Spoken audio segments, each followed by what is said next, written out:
Ladies and gentlemen, welcome to the Street Fighter League US Finals.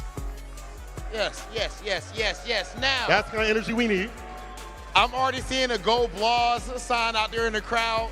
Of course, 2 games for the first time, the rookies here on Street Fighter League, but that's all SFL. This right here is the pre-show, and I am your host, Big Hollywood Rob TV, joined here with my dog, the big dog himself, Saint Cola. What's up with you, Saint? Chilling, getting ready for this new Challengers action that I was involved in. And y'all got to see just a few weeks. You're going to see some exhibitions or maybe executions, depending on what happens out here. Okay, yes, with the new Challengers. Of course, that's a new program we got going on with Street Fighter 6, and it's been absolutely a banger up to this point, and now we're taking it to the next level. You guys probably already seen it online on Capcom Fighters, but now we got them live here in person, and I think it's about that time for us to bring our players up to the stage. Starting off with none other than the man himself, Brawl Pro. Pull up. Yeah, don't be shy. That's the Geef God right there, the Geef God. Hey, did you see him put the fingers up in the air like Geef too? KuaiShou. Look, Brawl Pro, putting your fingers up like that, being proud to be a Zangief player, that pretty much means you being proud for scumbaggery, is what you're pretty much telling me. No, you right here, Brawl Pro. Yeah, you get a little bit right you there. front and center. Who we got next, Saint? Someone that should be definitely proud of the character choice is none other than the Bison main herself, Beckman. Come on. Yeah. Beckman, absolute dog with that Bison, and leveled up like just so fast. I feel like as soon as Beckman came to the scene, she already was super godlike, and also a bit of an encyclopedia of knowledge as well. Make sure y'all tuned in to all these player streams. Our next player, I'm not gonna lie, the JP is godlike, the Ed is godlike, and this is one of the most entertaining and funny players in the game. Shout out, welcome to the stage, Fumi! She did say she's gonna have some surprises today. We'll see what happens with that. But I'll tell you one thing. This person comes from Team Cola, so I'm a little biased. Give it up for Deku! Okay, with this being Deku, you know, you gotta wonder, is it only 10% of her strength being used right now? It's all might right now. It's all might. That's what we're going. It's all right, and it's all might right now. Shout out to Deku. And this next player, the Kimberly, is absolutely bananas. This was probably like the MVP, at least in competition, for MVP of the new Challengers event. And that is, of course, Feisty! Feisty, let it be known. Of course, we interviewed Feisty and Beckman on Street Fighter League. And Feisty said that she had FlyQuest taking the whole thing. Might be a little bit of bias there. Might be. But it's a good pick nonetheless. You know, I'm a little biased for this person too as well. Maybe the character choice, maybe not, who knows. Bring up to the stage, Japanese Curry with that Bison. Low tier hero out here. Yes. I feel like it's not even fair to call yourself Japanese Curry. Everybody gonna like you off default. I know. Who don't like Japanese? That sounds crazy. That sounds phenomenal. Seasoned right there. Okay, now we're about to see if the gameplay is as seasoned. If we could get our first 2 competitors to go ahead and sit down and get this started, we're gonna go ahead and we can have Fumi and Deku maybe over here on this side, Feisty and Japanese Curry. I'm gonna slide over there with y'all. Okay. I'm gonna go this way. Saint Cola, I think I might be biased to this side over here just because I'm over here. I do believe that your lack of Street Fighter ability might hinder your team. Oh no, you guys are good. Y'all can go ahead and get to it. First of all, you ain't played me yet, so relax on that. Second of all, I'm on this side, especially because Beckman is my former person I coach, so this is my team member, so I'm gonna stick with her. Okay, Brawl Pro. We know that you got we know you got experience, even in other titles, used to be a pro player and all that. The bar is in heaven. Are you about to reach it? I was gonna say you're goddamn right, but yeah, I'm gonna do my best. I want you to say something for us low-tier Bison heroes out here, Beckman, while you have the time on this stage, and you're gonna represent us well, I'm sure. Give us something. Can we give Bison a reversal, please? She's What? so right. She's so right. Capcom, I know you're She watching said, this. yeah, Bison a reversal. She's so right. Yeah, She's Bison so right. DP. Okay, you have to end this tyranny for us right now. Let's get to our first match, y'all. He's playing Geef. What do you mean? That character's ridiculous. Bison getting the DP is crazy, though. He might need it. That's crazy. What has he won lately? Anyway, we'll see who wins this one. Let's get to it. The seats. Now, the rules for this, I'm pretty sure this is going to be a first to 3 as well, St. Cola. That's true. First to 3. It's not an easy matchup. I feel like on either side, neither of them have a wake-up DP. Both of them have very strong offense. You're correct. So it's going to be a tough one to call. And they played before. You know, obviously we saw in the slam. It was very close, but it's been time. They've been grinding it out. I've been seeing her especially grind on her stream, running the ranked matches, in the hells of that. So she's got some time. She's got some practice beyond. Okay, yeah. You see right there, Brawl Pro, he a little too nice for me, plugging up the controller. Yeah, I'd be like, do it yourself. Hell no. Like, You give me that controller. No. I'm throwing that USB might be in the crowd or something. Yeah. You want that, you got to go get it your damn self. All the way over there. Yeah. Okay, yeah, let me make sure I ain't all in your way. Let me chill over here with y'all. Yeah. Ready? Okay. Let me get between y'all, Feisty sit and Japanese Curry. Japanese Curry, can you please tell us where the name comes from? Because it's very godlike. I just kind of made it up one day. I thought it was a pretty cool, like, unique name. I just wanted something to stick with, and that's kind of just what I came up with. My man just randomly came up with some heat. That's fire right there. All right, now I want to ask Deku, because there could be a multitude of names you could have taken that from. Where'd you get your name from? My Hero Academia. Okay, so it really is from that. Okay, good, All right. good. Oh, That's a we dub. enjoy that. We enjoy that. Nice. This match right here, I know you and Feisty, you and Beckmon had some phenomenal matches during the New Challengers event, but got to go up against Brawl Pro. What do you think Beckmon's strengths are as a player? I think that she's just good against every character. She's really good at checking driver. She's good at, I don't know, conversions, honestly. And also, Geef cannot win men. I'm sorry. Thank you so much. Yes. Oh, hold on. I was first I was biased to you because she said reversal, but I'm not gonna lie. I think we all kind of hate Zangief. You think that's understandable? I guess he does rob people, but yeah, I understand. You rob people too. If you're not seeing the clips of Brawl Pro, you'll need to go check those out. He is robbing people on rank, probably taking your points at home. Fumi, why JP? What do you mean, why JP? Look at him. He's sick. That's all needs to be said. I like that choice. I like Hey, that energy for the character. she ain't Sometimes wrong. it's that. I mean, you look at the character, how strong he is. You won $1 million, so smart pick. Smart pick. Okay, there we go. Now we in there. We playing. About to get into this young first to 3 action. Of course, all of the Street Fighter pros, a lot of them are like, man, we need to make sure CBT is first to 3. Yeah. Because you got time to adapt. What's the real Sometimes these deal? games can go fast. Now these players are going to have time to download each other. It'll be dope to see. No questions as to who won. Leaving nothing to chance. This ain't a ranked match. It's a real deal out here. First to 3. All right, so so far we're not getting any surprises on the character select screen. It's looking like it's going to be exactly what we expect it to be, which I like. Tried and true. You don't need to overdo it. Go with what works for you.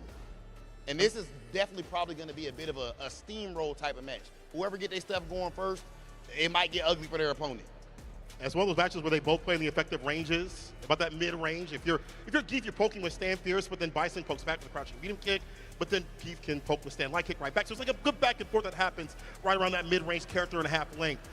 We'll see how they play it out. They could be different. You might see Brawl Pro just get in there with the running bear grab, randomly just catch her off guard. You might see her going with OD Cycle Crusher just because. Sankola, I'm not going to lie, man. Now that all these lights is on, I might have made quite a choice with this leather jacket, brother. It's hot. It's hot. I Your didn't take boy's this off. steaming We can't. already. We gotta wait. And you wore that, yeah, you good to start. Combo breaker. You wore that big ass afro out here. I know you hot under that Like afro. you got any room to talk about the afro, bro. We're not gonna come on Black on Black Crime. It's the first match of the new challenger. Let's get it, people. All right. Yeah, just the Come on. energy. Yeah. Come on. What we getting? Okay. Beckmon didn't start off with the drive rush. This probably like a 1% chance of that for a Bison player, right? No drive rush, jab, or scissors. She actually has composure. Oh, drive reversal though. Low on the drive gauge. We'll see if Beckmon advances to kill more of that. Probably. Oh, I was gonna say probably space, but it wasn't. That SPD. Such a good punch to scissor kick. DI right back at her. Oh my God. Raw Bro said he ain't about to get unchecked, brother. Yo, hold on now. We might have to ask Deku for some tips here in a second. Deku, what do we do here? What do we do? What do you do to help? What would you tips would you give her right now? To Beckman? Yeah. Jumping. Keep jumping. All right, Beckman, keep jumping. Jump more. Oh, no. Oh. The drive rush charging up the stand fierce, snatching back that hurt box and his armor as well, even if you did happen to connect. Wait, the jumps are working. The variance, the throw. Loop City now. Now, what you guys just saw right there, that's called nooch, AKA a throw loop, the biggest of nooch. Feisty, give people some advice on what they should do when they're in a throw loop situation. Just you know what I mean? What's the best way to get out of that? Just tech, bro. Just tech. Just tech. Brawl showing that tech off right there, taking that first one pretty convincingly. I like the defense, though. You know, not panicking up in the corner too much. Found the opening. Few drops here, but that leads to a lot of damage. The drive gauge in the help, the OD SPD. Oh, right back. Oh, no. My it's God. It's not the charged up one. They need to put that moment in like a trailer or something like that. That looked mad sick. When it comes to Zangief SPDing you, before the match even starts, you just got to accept that it's going to happen sometimes. Don't let it overwhelm your mental stack. Don't get stressed out. It's a part of the matchup. Oy. Get bad to worse, but that's okay. There's bar at the bomb to work with. You need to find some of these conversions to tighten up the combos just a little bit. Oh. And Japanese curry, which character are you about to be running right now? I'm gonna try some Ed. You trying some Ed? You switching it up? Why is everybody playing Ed? Who you're playing Ed too? Is there a reason why you're playing Ed? Is it just like the character? Is he broken? What's going on? What? Sorry. You're so focused on the match, my bad. I said, so why are you also playing Ed? Oh, dude, I love the dream combo. Shouts out to Shine. If you know, you know. And that's a punish. Finish it off, stand fierce. Yes, sir. I don't care if Level level 2 or level 1, just get the job done. Back. See, I'm a little biased. Hold on now. Let's go, Bison. Let's go, Bison. Yeah, let's go, Bison. We love to see it. Beckmon might have that download. Hold on. Come on now. It's Team Cola right there. Uh-oh. Everybody's DIs every so often. Okay. Hasn't found a successful one just yet. Level 1 in between. I like that. Push the drive gauge. All right, in the nooch, nice and calm. No anti-air there. Bison does have a slow anti-air. I want to say it's 9-frame crouch fierce, maybe even 10. Yeah, I should bump it. Oh, rep. What you holding up for? Bro? What you running from, little buddy? So I get that predictive tap parry, did not work out.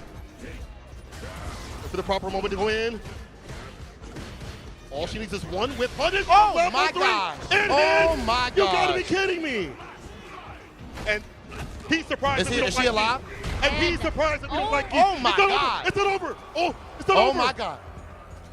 It's doable. Help What a parry. parry. No, he actually took his turn with the 4-frame. That parry was so clutch.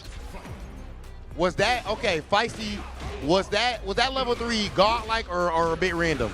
I hate to give players props, but that was kind of amazing. I'm not gonna lie. No, that was sick, Loki. I ain't gonna lie.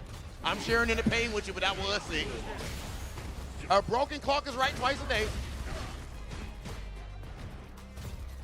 All right, back to that patient nooch. Oh, and he's checking the drive rushes with the big Like chop. the punish. The little Oki on the wake up to put her back to a bad set point. Brawl Pro. I can see her eyes just rolling. I get it too. This character. Saying that big jump in right there. Oh God, then the hop knee too. Tried to reset, tried to end it all. Beckmon's been very on point with those reaction parries to the drive impacts though. Great combo with the 4-frame, the stand light kick. Gets the anti with the OD Psycho Crusher. Won't spin the level 3 just yet. Get a lot of bar to spin. The DI too risky. He knew. More guess. Drive reversal. Oh, and it's a command grab for the kill. Brawl Pro taking it over Beckmon. A hard fought battle. A 3-0, but a very close 3-0. Give it up for both of them. Come on. Yeah. Well I would shake his played. hand, but you know. Brawl Pro.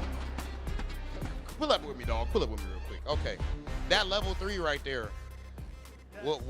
Explain that to me. We was ever trying to decide if that was godlike or some geek BS.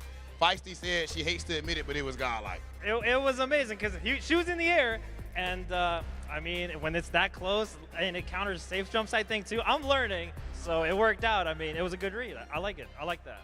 Okay, and of course, since you got the dub, we do have a Street Fighter 6 New Challengers Trophy for you as well. Everybody show some love to Brawl Bro.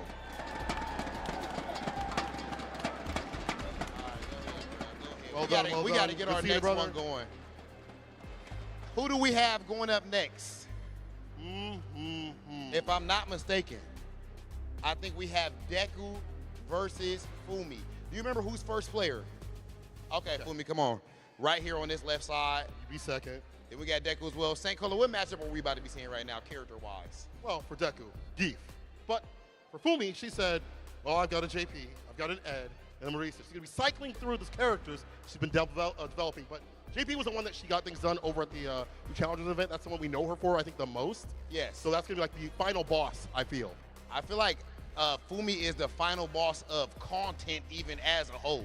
Yeah. I'm talking about 50,000 clips all up and down Twitter. We seen Fumi competing also in like Stadium Slam on Team Shine, and they all cooked up, which was really dope to see as well. Shine actually the reigning champion of that. That last one, let me go holler at Beckmon real quick too, please. Excuse me. Let's go. Beckmon, what's going on with you? What did you think? I feel like your reactions to the DI was super on point. What did you think about how the matchup went? I don't know. I kept dropping everything. I don't know. Just a bit of the drops. How you feel about the matchup in general, the character matchup? It's definitely tough for sure. Like, he definitely got me with a lot of jumps and stuff. Like, just like the cross-up angle was kind of tough. I couldn't really focus too much on the ground, I find. And then I just had to guess more, honestly. Hey, look, you ain't never lied. You sound like She me real. after, She real, yeah. That I gotta guess more, boy. It's crazy you interviewed her after she lost, but that's, Ain't neither nothing here nor wrong with there. that. Ain't nothing wrong with that. We'll salt Bill down a little bit. Next match, though, as you mentioned, Geef, you're starting off with Ed, or is it Ed? It's Ed. Ed to start. Okay. We work our way up. So it is going to be the Ed matchup. So we already know with Ed, it's going to be a whole lot of zoning attempts throughout the entire thing. True. Geef trying to make that one right read, get that big jump in, drive rush, something like that. But it's definitely not an easy matchup from what I understand. Of course, I'm not a Geef main. No, you're right. I mean, this character can keep you at bay, continues with a stand medium kick, crouch heavy kick, a lot of big buttons. But all you mentioned, all it takes is that one jumping medium kick, one mountain man slash, it's over. It's over. You got so anti-airs. I mean, that's one I think is like 10 frames. The running bear grab, but got tagged in the stand medium kick instead. Fumi, actually Deku picked a fire color too. That's a nice color. You already started off strong. Yeah. Some people start off with a loss at the character select screen with the color like they player pick. one, ugh. Like dual Kevin. Okay, that is an ugly Dual green. Kevin picks the worst Rashid The color FedEx green. The black and green. What are we doing there, brother? It's really gross. You gotta change that. Okay. Right now, already though, Fumi is in burnout. That is a bit dangerous, but I don't think Geef is that crazy to go up against a burnout versus like a Ryu, Terry, somebody like that. Yeah. Can't really control it that much. One more touch. It's a sweep. There we go. First round to Deku. Yeah. I feel like fans love Geef. I feel like people just love watching Geef do these things. Not only have to play him though. I'm not gonna lie, Geef is exciting to watch as long as you're not the one having to do it. Yeah, exactly. Yes. Uh-oh. Reasons like this. Curry, I know you said you might be running some Ed today, huh? So far in your experience with Ed, how you feel about going up against Zangief? Oh, she doesn't say Cola. That's what I'm talking about. That's what we learned.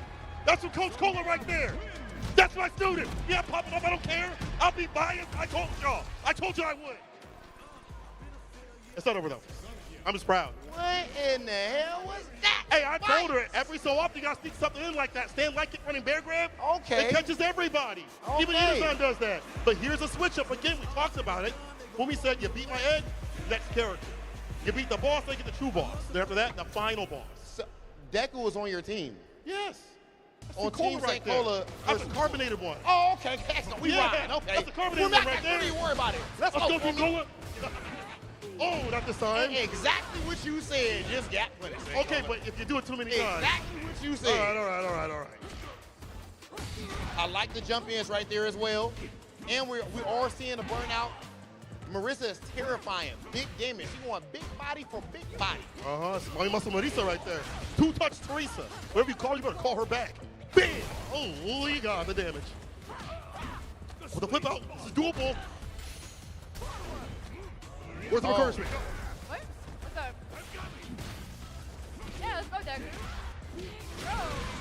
Oh my See, gosh. Backmount powered up her teammate. Also a carbonated one. I'm so proud of my students. Oh. I feel like Fumi can keep the same game plan. It just went apart at the end right there. Maybe to wake up DI, but that game plan was working out perfectly fine. Oh, the defense. Wheel kick able to hit. And we wait. We don't have to overextend too much. We've got the lead. There's controversy about Marissa in this game. I know you'll keep it a buck with me. Do you think Marissa is strong, feisty, or no? Hell no. Really? I feel like in Street Fighter 6, all of the characters with the mechanics are kind of like, you know what I mean?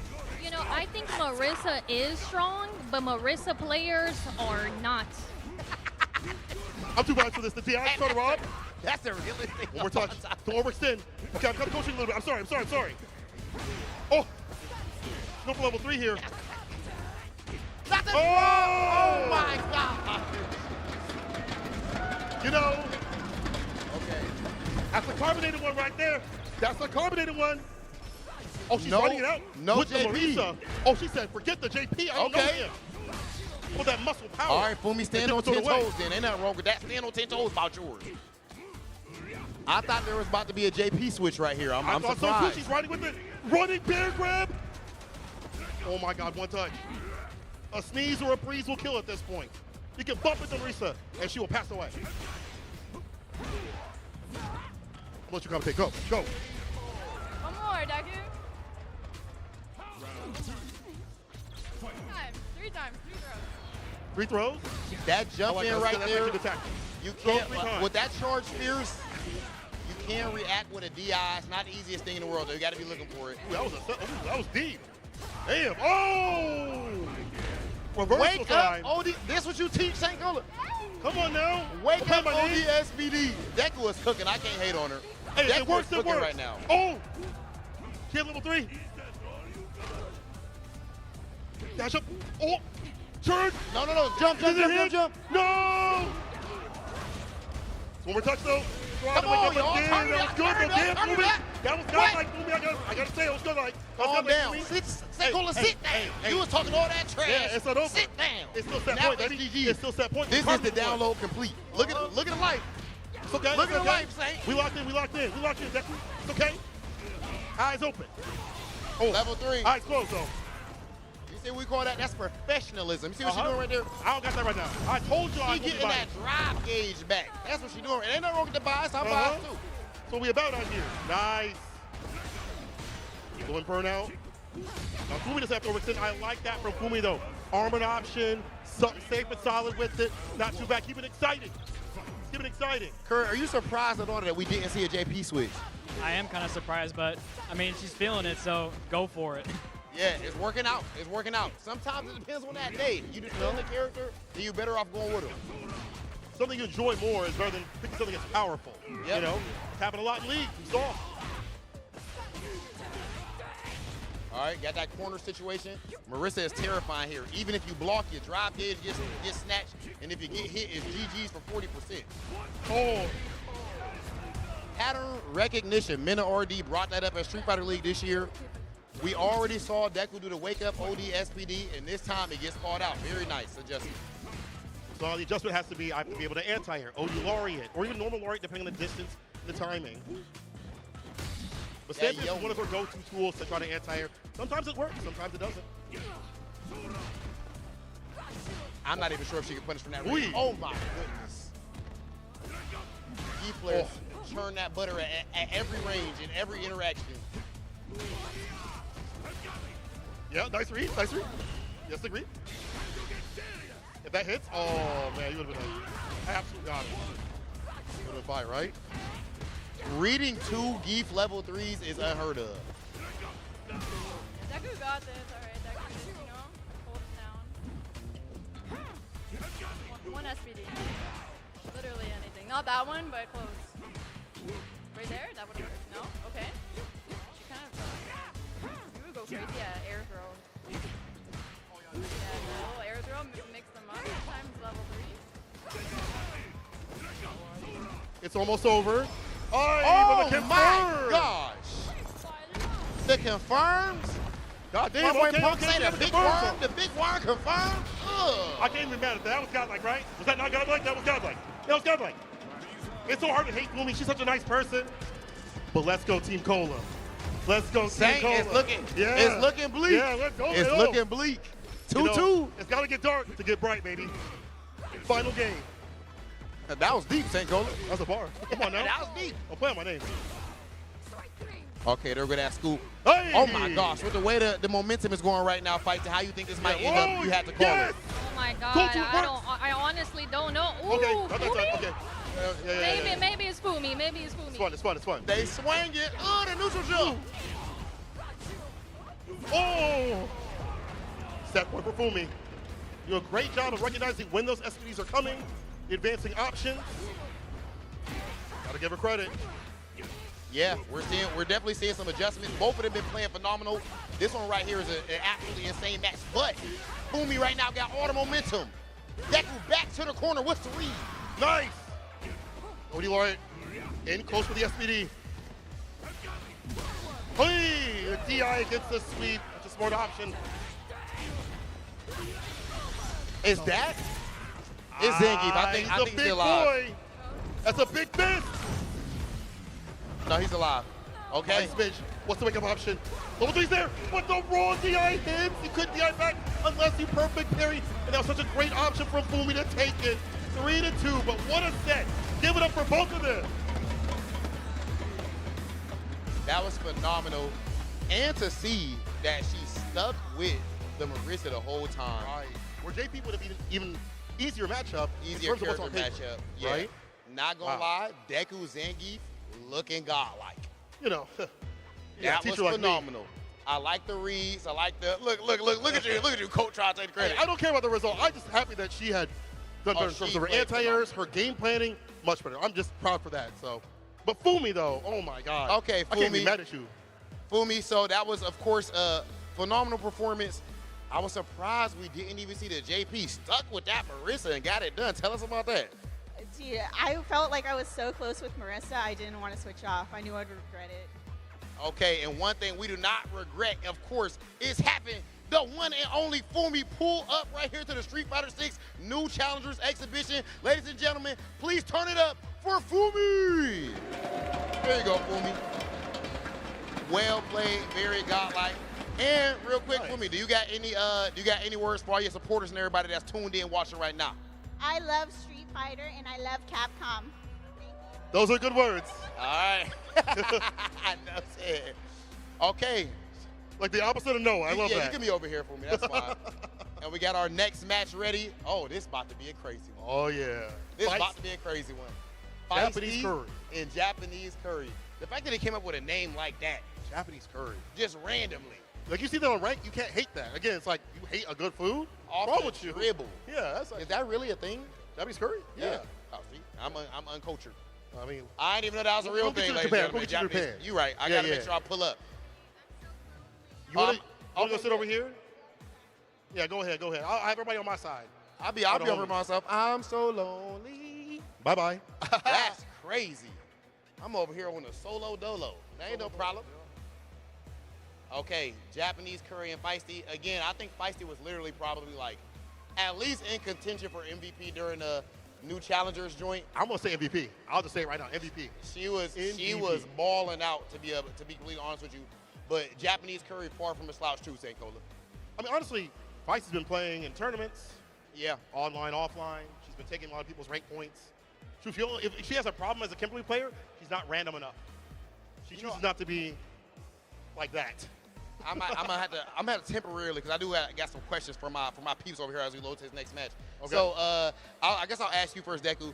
How does it feel as far as the difference playing online versus like offline on the stage and stuff like that? I mean, you played comfortable, but I was definitely very nervous playing in front of people and in a different setup and with the camera in your face. It was a cool experience though. And Beckman, I know you've even like played Evo stuff like that, but what would you say as far as the differences online and offline, or even just a regular tournament versus like an exhibition like this with the crowd? I guess, like, I don't know. But one thing is, like, I play on a computer. So just playing on a PS5, it's, like, completely different. I feel like you really got to warm up before you play. So it kind of caught me off guard, probably too off guard. But otherwise, I don't know. Just play. Just do your best, you know? Yeah. No, that's real right there. That whole, see, Saint, you wouldn't know about what you're talking about right there. That was some deep, knowledge right there that you don't understand. Got knowledge. I'm not gonna that made a whole lot of sense. I ain't gonna lie. That is a thing, though, in all seriousness, even for Street Fighter League. Players have to make sure that they warm up specifically with the right setup. You all good? You're adjust the arena that you're at. Okay, Saint, let me help them out. Yeah. So anyway, it's gonna be Kim versus Bison. I want to ask you a question. You play multiple characters. Okay, so like, what's your training regimen for playing multiple characters and getting them in the same line? Well, I like to take one to master first and then work on the next one and then take that one to master and so on. Yeah. You don't jump back and forth. You focus on one and you go to the next one. Yeah, not usually. Yeah, I don't switch very often. So why Ed? Out of all those characters, you have Marisa, Geek, that makes sense. But why Ed? Bro, what's wrong with Ed? What do you mean? I'm just saying he's a zoner. It's like your natural enemy as a grappler. JP is a zoner. Oh, God, you're right. I keep forgetting. Play that character. I put it out of my mind, that $1 million character. You're right. You got it. No, you got it. You're right. Getting things figured out. I just want to dream. Just want to dream? How many dream combos have you hit? Like 3. Did your coach help you out with that? Did Coach Shine help you out with that? Shine? He said Shine? Yeah, Shine is in the back. No, Shine, where you at? I'm pretty sure I just saw Shine in the back. I was actually looking for it when I said that. I was like, Shine. Was he around? No, but I love this program. The new Challenger program is super sick. It's not about, people kind of forget this. It's not about bringing out brand new players. Somewhere, like Bashful, for example, he was a brand new player. But it's more about introducing them to the scene, introducing their scenes to our scene. Yeah, honestly, bro, and it's really been cool. We've got a whole lot of new players from this. And I think this shows that you don't even only need to have the Pro versus Pro. We always going to have that as well, too. Of course, we need that. Right. But no matter what, Street Fighter is hype, it's fun to get into, as long as you playing against somebody of a similar skill level. You know what I mean? If you just now get into Street Fighter, play somebody around your skill level. Play St. Cola. You know what I'm saying? I think if it's your first day playing Street Fighter. You're on my skill level too, so. All right, let me wait till you get some results. I'll see what happens to you on TNS, so why don't you relax a little bit? You going to bring that up? You're cutting deep, St. Cusco will be getting into you. I can't lie. You're cutting deep. Yeah. You're going to run it with him. No, you've been grinding, though. On some real talk, it's good to see you back in business, man. You've been a long-time competitor, and it's good to see you, get your chops back. So my man's Japanese Curry, he messing with his controller right now, trying to see what's going on. I'm not gonna lie. I remember one time, the thing that made me switch up everything when it comes to from a competitive side. I remember I played up against Brian F, my boy Brian. Let's go, Brian. And he beat me on the Evo stage. Yeah. And he won't believe me, but one of my buttons was stuck, St. Cola. And from that point on, I always pull up tournaments with 2 of them things on me. I put up 3. 2 of them things on me. 2. Guaranteed. Do you remember when we played at Red Bull a long time ago? Me and you? This was a long time ago. You beat me, but this is a long time ago. This is in Chicago. You don't remember this? No. Bro, I got a tournament? Yeah, it was Red Bull, one of the local tournaments that they had. Conquest. The Conquest, yeah. You pulled up, but you were like a little bit late, and they gave me the first game. And you were so mad, you beat me even worse than I would have got beaten the first time. You cooked me. You remember this, right? It was my first time. It was one of your first times. Bro, the fact that he don't even... But you were so mad, you wouldn't even look at me. You know it wasn't my fault. You knew it wasn't my fault. But you took his anger out on me. I'm like, dog. Dude, I actually remember we didn't become friends until like months after that, which is crazy. Oh, okay. Oh, we in it. I think Japanese Curry finally got set up. A little bit of lore for all y'all. All right, let's get into it then. What up? What's happening? What character matchup are we about to go with? I believe that Japanese Curry said he's actually not going to be going with his main character this time. What's that? What's this sign right here? It looks like your sign is a little. Is it blank? blank? Bro, I can't see that. Is that blank? What's that say on it? I can't see. Oh yeah, there we go. Let's go, FlyQuest. Let's go. You got this. All right. All right, you got the FlyQuest jersey too and everything. That says Blas.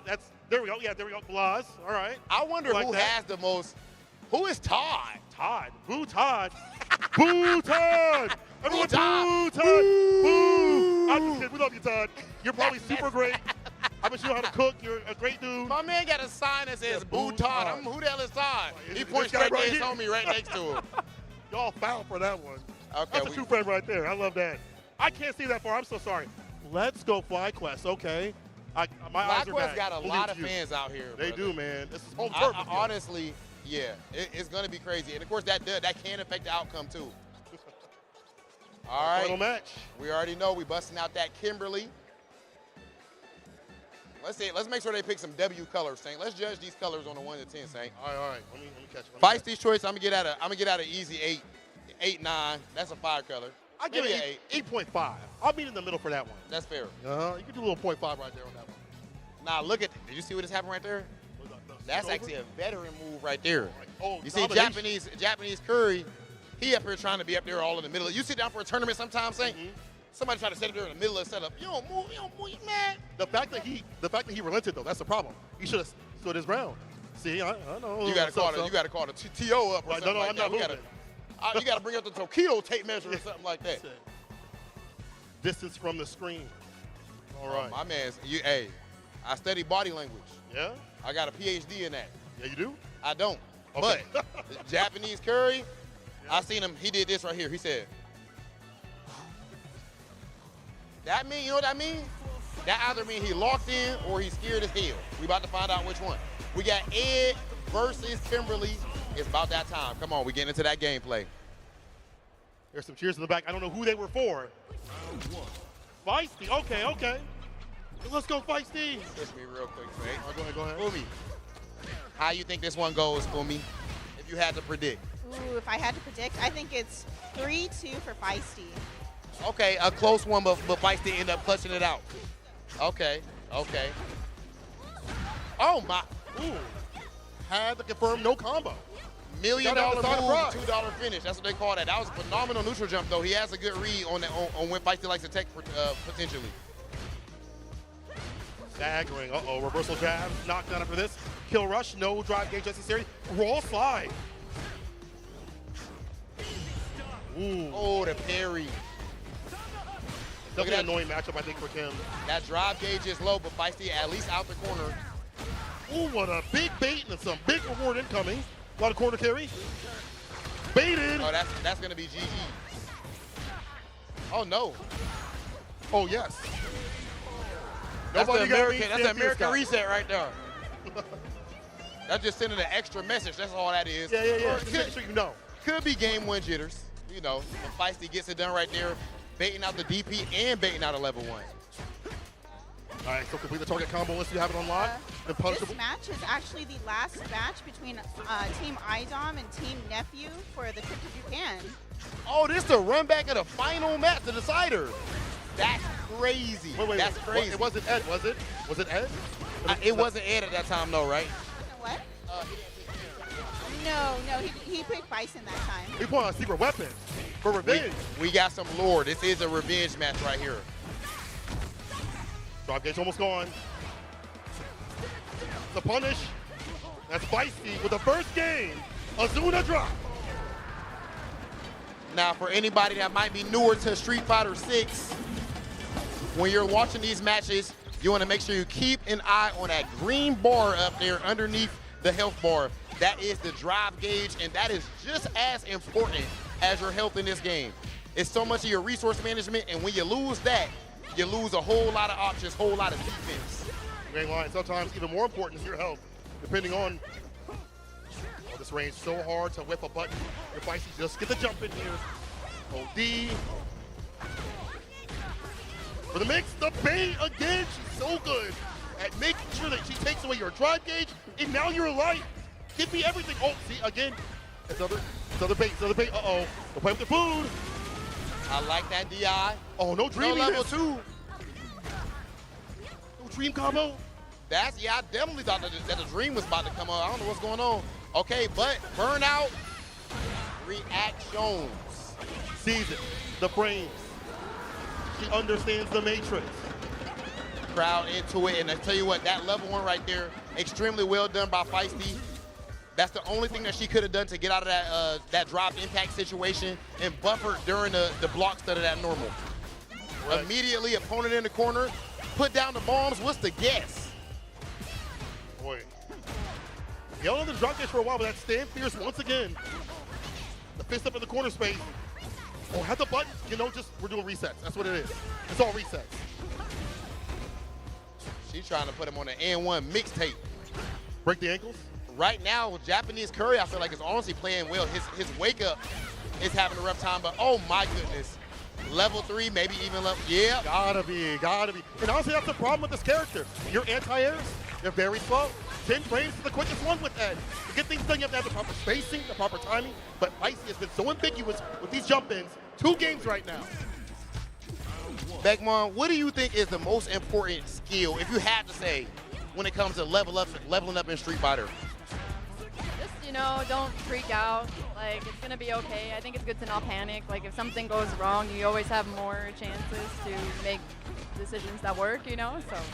And which one do you rank higher on the importance list, at least in your game, mental stack wise? Check-in drive rushes or anti-airing? Both are really hard, honestly, especially as Bison. I don't have a DP, so, you know, I do my best. Probably checking drive rush at that point. I'm just going to eat the jump in. It's fine. That like 9 frame, 10 frame crouch spears, definitely slow as heck. Oh, no. Doable. Oh, hold on. Very doable back throw. Do we got the comeback? Oh, the drive rush. Had he saved the bar, he could have stuck in a DI. Big time slide right there on behalf of Feisty. And right now she's trying to finish the whitewash, the 3-0 to 30 ball. It's not over until it's over. This bar at the bottom, I want to see a dream combo at the very least. Yeah, nice whip punish right there. You reach, I teach. Oh. Side rush, ooh, tags with the stand medium. Might be the start of something beautiful. Feisty switching up her offense right now. You're seeing a lot more run stops. Make that variance, that mental stack. That's good. Bar's gone. If Feisty can survive, she'll get the drop gauge back. Also, just needs one confirm for the kill. That level 3 is flashing. It's a bait again. It is. She'll find her words. She'll drop this combo, and she won't. Feisty takes it over Japanese Curry with the level 3. Give it up for both of them.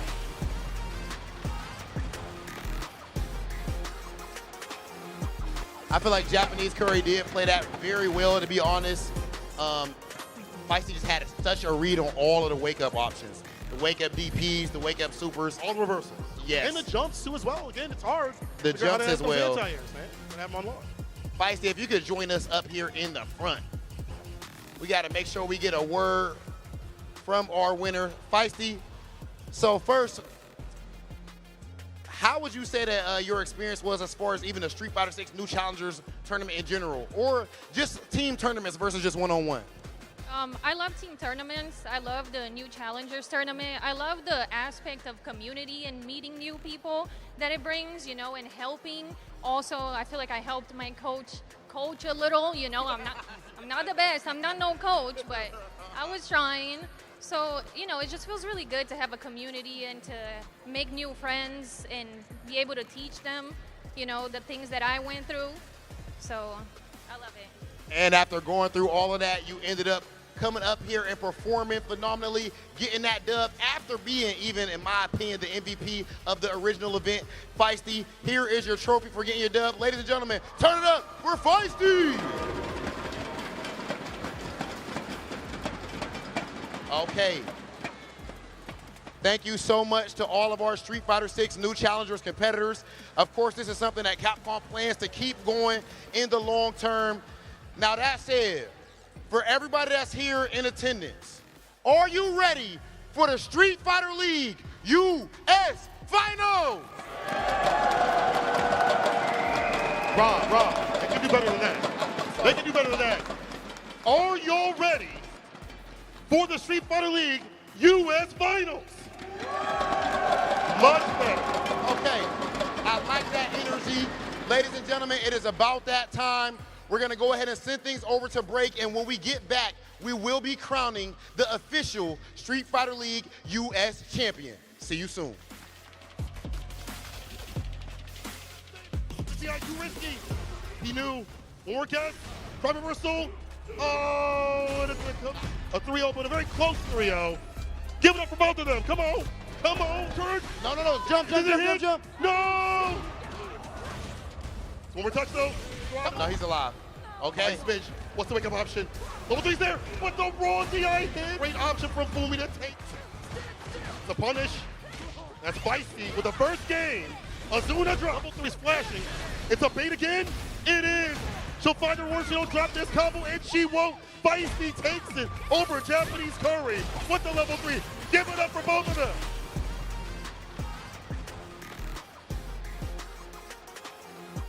I feel like Japanese Curry did play that very well, to be honest.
Who is the best in the West?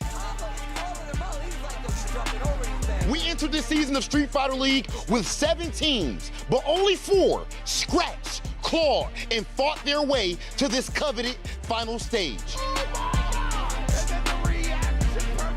Street Fighter is normally a 1v1 competition, but for some reason, we get the most emotions, hype, tears, heart, right here on Street Fighter League.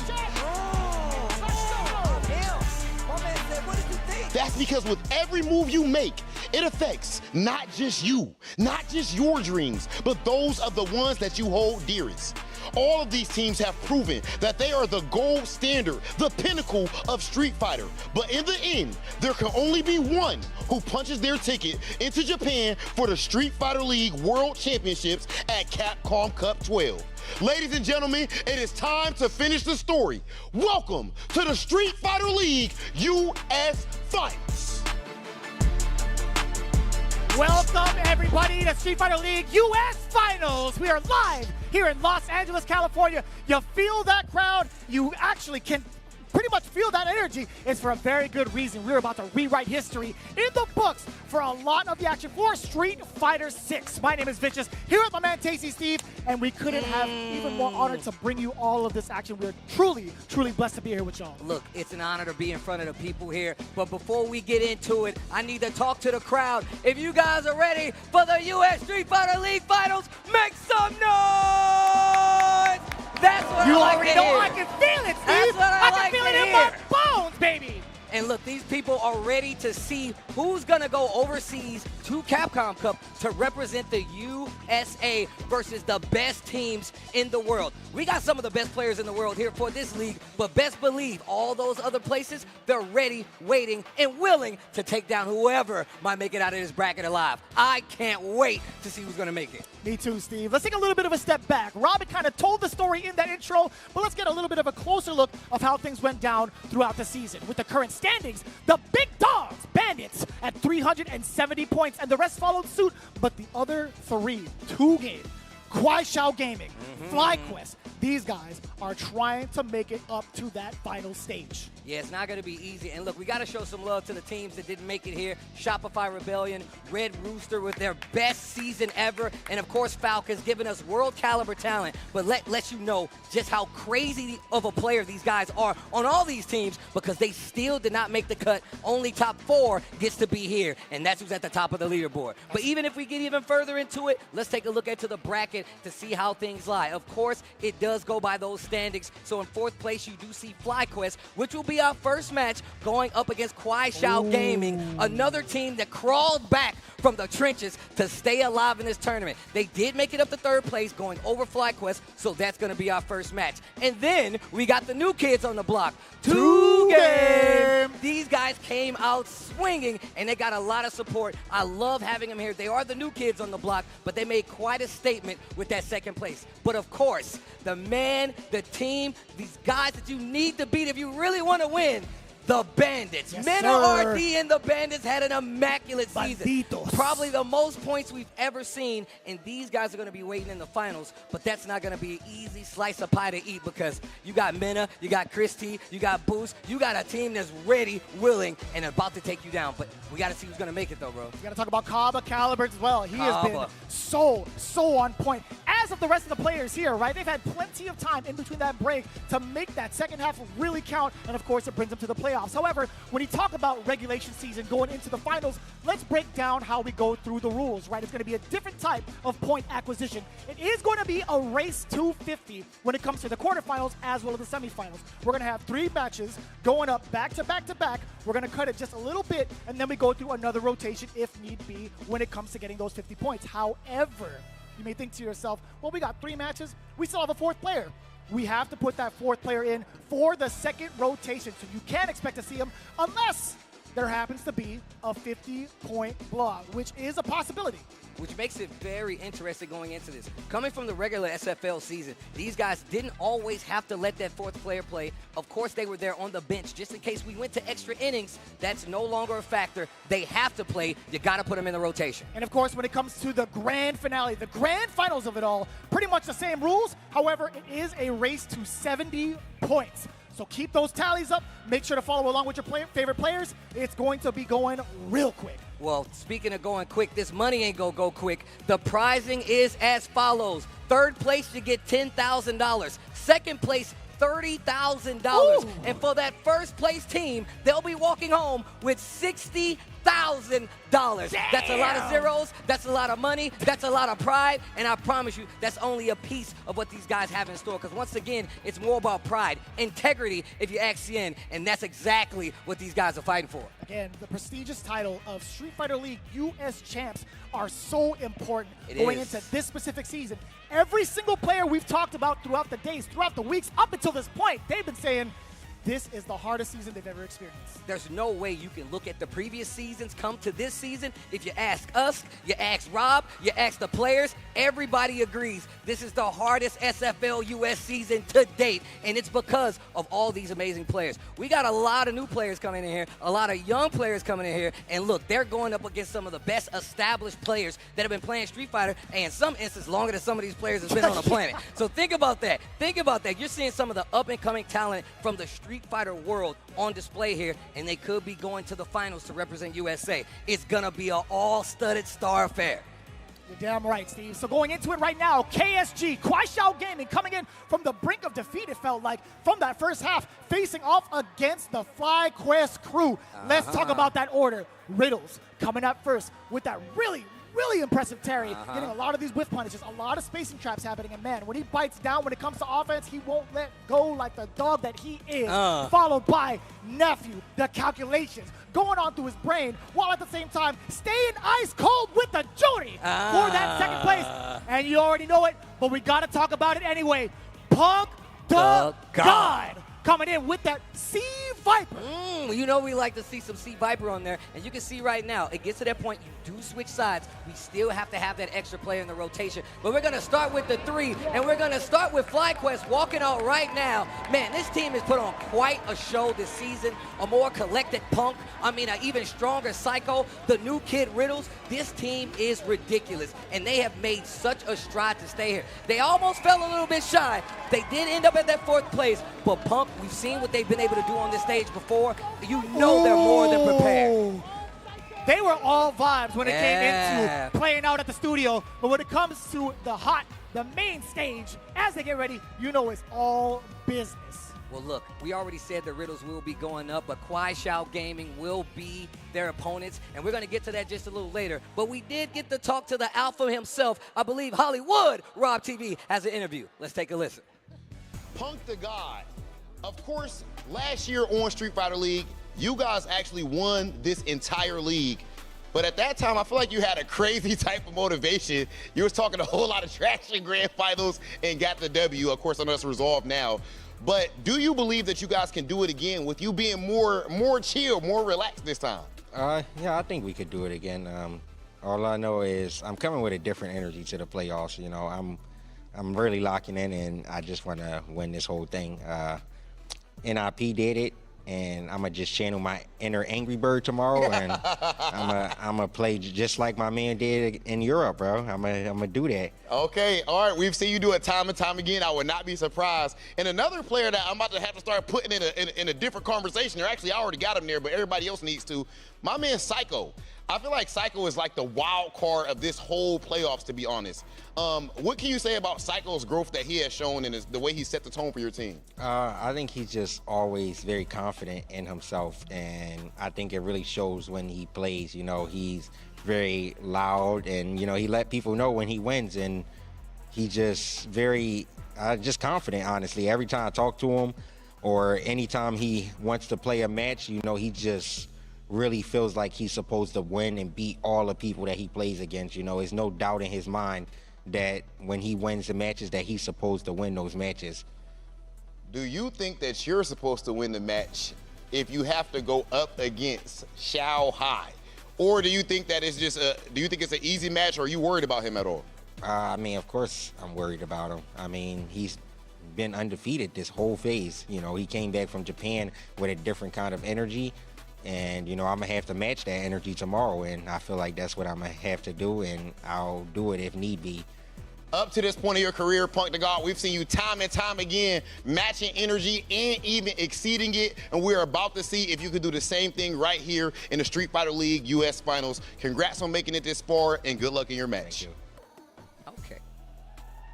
Getting words from Punk the God. I like this collected Punk the God, bro. He came into every season, he gets a little more collected, a little more focused, and you can see that his main focus now is not only winning, but making sure his team does really well. And that has shown in Punk's play, as well as the entire team. Talking about Psycho, you know that's one of my favorite players to watch too. He's got everything that you need to succeed, and on top of that, probably one of the best Kimberly players in the world at this point, and we ain't got many of them out there. So they got a very strong team on their side. However, one of the teams that he was just talking about, that KuaiShou, that Xiao Hai matchup is about to go down. Who will go to that last spot? Will they get the run back? I feel like it's inevitable, but KuaiShou Gaming definitely stepped it up in that second phase when it comes to SFL this year. He was talking about it. He was undefeated going into that second half when it was quite the different story when you saw them perform in that first phase. It was a little rocky. They were kind of just like, you know, getting their feet wet a little bit. Yeah. But now, when it comes to this point all the way through, they are here to play. You see Xiao Hai, you see Zen, you see Mickey, you see the freshly shaved VX Bao.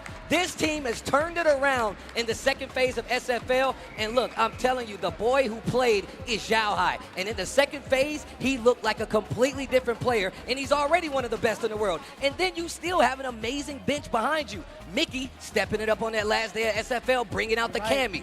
What will we get from this team? Because we know they've all been on the stage like this before, and they want to get to that main stage, especially representing at Capcom Cup. I love the way you phrase it, too. You were like, yo, he's got that magic, the boy who played. It's like a Harry Potter book, man. I'm just saying, bro. You're about to get me real excited, bro. Might as well call it just that, man. But you know he's got a chip on his shoulder. I mean, look, Xiao Hai, pound for pound, and not even arguably one of the best fighting game players in the world. Let's talk about it closer, right? We do have that exclusive interview coming in from Xiao Hai with Rob TV. Xiao Hai, you came here with an all-Chinese team representing Team KSG and said that you wanted to make sure that you could take them to the playoffs. You did exactly that. You guys started off struggling bad, and then you came out on top making it to the playoffs. How was this season for your team, and how did you come back so strong? I don't know, because maybe this 2 years, some people say maybe I just do some demon training, but the demon training is for eat too many expensive food, just eat too much. But maybe come here with my teammate practice more. So and we about know too many characters, so I can against every character. So it's so important. Okay, so you're labbed up for everything. And the match that you have to be ready for right now is, of course, KSG versus FlyQuest. Are you nervous? I want to ask him again. You gonna ask Punk again if you're nervous? I'm gonna ask, yeah. Okay, so in that match, right, of course, you and Punk played each other at EWC. He stood up and popped off for you. Punk tie. Yeah, he stood up too early. So how good would it feel to beat Punk again in a situation like this? It's so important because if I win him, so I can go tomorrow. So, but maybe tomorrow is the most important. So I need to beat him again. So yes, let's focus tomorrow. Okay, this is, again, ladies and gentlemen, the next chapter of the Are You Nervous saga. Xiao Hai and Team KSG. Phoenix rose up from the ashes, and we're going to see if they're going to be able to complete the story. Xiao Hai, good luck in your match, and it's about that time to get into it.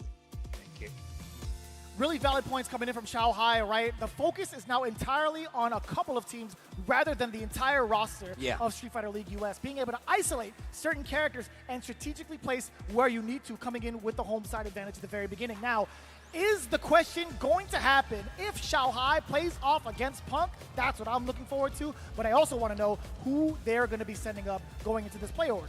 Look, Rob talked about it. He prefaced this with this. This is a team format tournament. These guys have to have each other's back. It's about the matchups, who you can play, who you can beat. Xiaohai talked about the character matchup. They got quite a few Mai's on their side, but they also have some other characters in there that can throw you off just to switch up the game a little bit. And that's very important, especially if you compare it to FlyQuest, right? They're pretty locked in on their team outside with characters. In characters. I agree. Outside of somebody like Punk. And he obviously has other characters that he can't play. We see the Viper, but the Cammy could be there too. I mean, another character can be there too. We've seen him go to the mirror match sometimes in SFL. Will he do it here for the finals? We'll see. But that's all in Punk the God's wheelhouse. But we're going to go back to this order, and you can see the Cammy switch up right there as well. Like I said, he can't go back and forth. Nephew still holding it down in second. Riddle's going to go first, and I like them sending in Riddles first. Like you said, he's got that dog in him. He likes to go out there first. He likes to get his nails dirty, especially when it comes to representing his team, and he's been doing it as his first SFL appearance and his first tournament traveling year for Street Fighter. Look at my man showing up at SFL and having a pretty damn good record too. He's insane. He's absolutely insane, but this is the characters you can expect, right?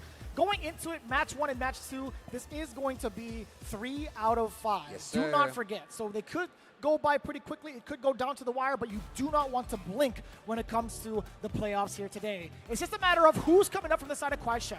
So when we look at their entire roster, right, you talked about Mickey and his final performances when he switched off into that Cammy. I was rather impressed. In fact, that's the character that we had seen him really debut over at EVO Las Vegas, getting that 3rd place. So will we see that Cammy again, and where will we see it? I think that's a really important question. I'm glad you brought that up because yesterday we were waiting the whole season for that Cammy to come out and play. And he's had a bit of a rocky season coming in here, but once again, you can't call any one of these teams on paper easy to beat, no matter how much preparation you have. Right. But I think that's the part of Xiaohai that we're starting to see now. The preparation going into it. He just talked about it in the interview. I would love to see what went into this training, especially with VX Bao starting to look a lot better when he's sitting down there playing as well. They really do have an opportunity to put them on tilt. And once again, it is a race to 50 points. And there is no extra character. There is no maybe that 4th player is going to play. That 4th player is going to play no matter what. Within the next rotation, that is damn for certain. So again, with that 50 points, just doing the math, there could be a full blowout. If you saw what had happened in the very last episode, KuaiShou Gaming got the big 40 bomb over FlyQuest. And there you have it. Mickey, he's going to be the first one stepping up with the Mai, not the Cammy. That's very interesting. We saw how well he came out of the gate on the last day of SFL with the Cammy, going back to the Mai, and maybe he just feels like this might be better to deal with a character like Terry, right? He's got some pretty good normals to deal with that range game that Cammy does like to play. I mean, she does have an opportunity to get over the fireballs, but maybe he just feels like Mai is easier to deal with. She's got great projectiles, ground control is there, and you still got to be weary of the jumps. But Riddle is a very, very solid player. He really does like to call you out on some of the things that you could do, and he's going to check you with one of those strong buttons from Terry. And even so, like if you bring it all the way back to basics, like right within the neutral, as soon as round starts, I think both characters neutralize each other's fireballs pretty well. Right, that fan's going to go over the ground wave. In fact, if need be, Riddles is willing to throw out the OD power wave multiple times over just to get himself started and prevent Mai from charging up. So this could be a little bit disastrous. We'll find out because Mickey, again, this is his first time playing off against the FlyQuest squad, and it's all in its entirety. He was not up on the plate at all versus his team. So technically, this is new data for FlyQuest. Wow, and I'm glad you said that. Let's see how they deal with the Mickey Mai. I mean, they might not even need the Cammy at this case, but we're going to find out for sure. Riddles, though, man, like I said, man, once he bites down, he does not let go, and he will get to it, but we're about to get to it. The first match of SFL US Finals is about to commence. KuaiShou Gaming, FlyQuest, let's get into it. Game 1, Mickey versus Riddles. Let's see what the handshake is like. We get an initial fireball to test the ranges. Mickey now on the way over. He does get the throw. Can you keep him contained? We talked about that OD power wave. And already starting off with engaging. And this is like this picking and choosing, this nickel and diming to find a hit from Riddles. He really does like to commit to it. A little stand roundhouse action here.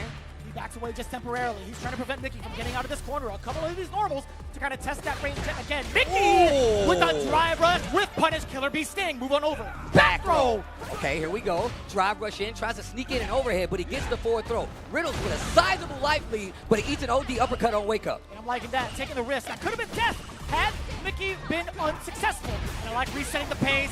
Riddles, he's got plenty of OD. Give me that rising tackle for game. Excuse me, round number 1. And this is exactly what I was talking about. Once Riddles breaks that first gate to get in, ow, roundhouse. Big punish counter and instantly getting those powered up fans. But once Riddle gets in, it's really hard to back him up. And now Mickey is challenging on wake up. Let's see what the pressure is like. Didn't anticipate the jump out. Riddles does get a forward throw, dash up, OD uppercut again. Get off of the enhanced fan. What's the defense? It gets blown up. Here comes Mickey. Break the ankles with the fan, a little shimmy. Makes Riddle swing. And now that life is going the other way. Great punish on the side of Mickey. Plenty of meter, but he burnt himself out. He's gonna spend it to get the kill. Round number 2 goes the way of KuaiShou Gaming and Mickey. He's moving kind of different, Steve. We've seen Mickey play only a handful of times. He's feeling rather confident in some of these instances. Yo, those burn knuckles starting to come a lot more prominent, especially to close the distance, get Mickey to this corner, and make him fight. Talking to Nomai! He's hit every wake-up option thus far against Riddles. A little early with that drive rush normal, not gonna hit the mark, but still, Riddles, gotta be careful. Look at that drive gauge, it's getting pretty low. Now what do you do about it, Mickey? You still have 3 enhanced fans left on you. Riddles does find the connection for the burn knuckle. There's an OD one. Give me that connection. Okay, big damage on top of that, the powered up version. And you get restock on the fans. Overhead doesn't, oh my lord, that was drive rush. Drive rush overhead for the connection. And we've seen Mickey go to this option quite a few times in his regular season matches, this time spreading it out thin. First time we seen him do it in that match, and it worked out for him. Perfect play, Mickey getting first blood. And of course, these guys have their teams in their ear the entire time, so they can choose to help him out. You can see Zhao Hai over there talking to Mickey. I would love to see who's talking to Riddles right now. It had to be Punk the God. It's got to be Punk, right? Yep. You can see him. You can see him talking. You can see him chatting. You can see him yapping. Both captains getting in the ears of their players. Now, again, this is the biggest challenge I feel like for FlyQuest. How is Mickey going to operate? We see it already. The first game going pretty damn well, especially when he calls out the reversals, throwing out some of the early mixes off the drive rush. This could be so difficult to challenge going forward into these sets. Oh, trying to go more to that neutral game with the fireballs. Mickey perfect parry, calls it out, and now he's got the corner position. A lot more offensive too before he eats the throw. Drive rush on over again, calling the right spots for the OD reversals. The trade, this dude Riddles already gets the quick burn, quick knockdown, perfect parry on the target. I like that. Number 1, give me the enhancements. Let that fan rock, OD on the way down. Mickey harassing the drive gauge. Riddles almost tried. Oh my God. That was sick. Great block on the overhead, but the whip punish is there. Burnout as well, and the DI for the splat. Match point now for Mickey. Best of 3, but still first to 50 when it comes to the matches. Starting off slowing it down, and I like him going to that OD power wave just to get his offense started. It's been a lot harder for him to keep it going after getting the knockdown. Waking up with buttons, this Mickey. Riddles not true with the meaty. So with this corner control, Mickey has so much space to work with. Give me that heavy punch. It was a counter hit. Riddles thought he could swing, but now he faces the level 1 power to 5. Another throw. We could get a loop. That's 1. Can we get another? Big damage. He can't eat another throw. The next interaction could be curtains.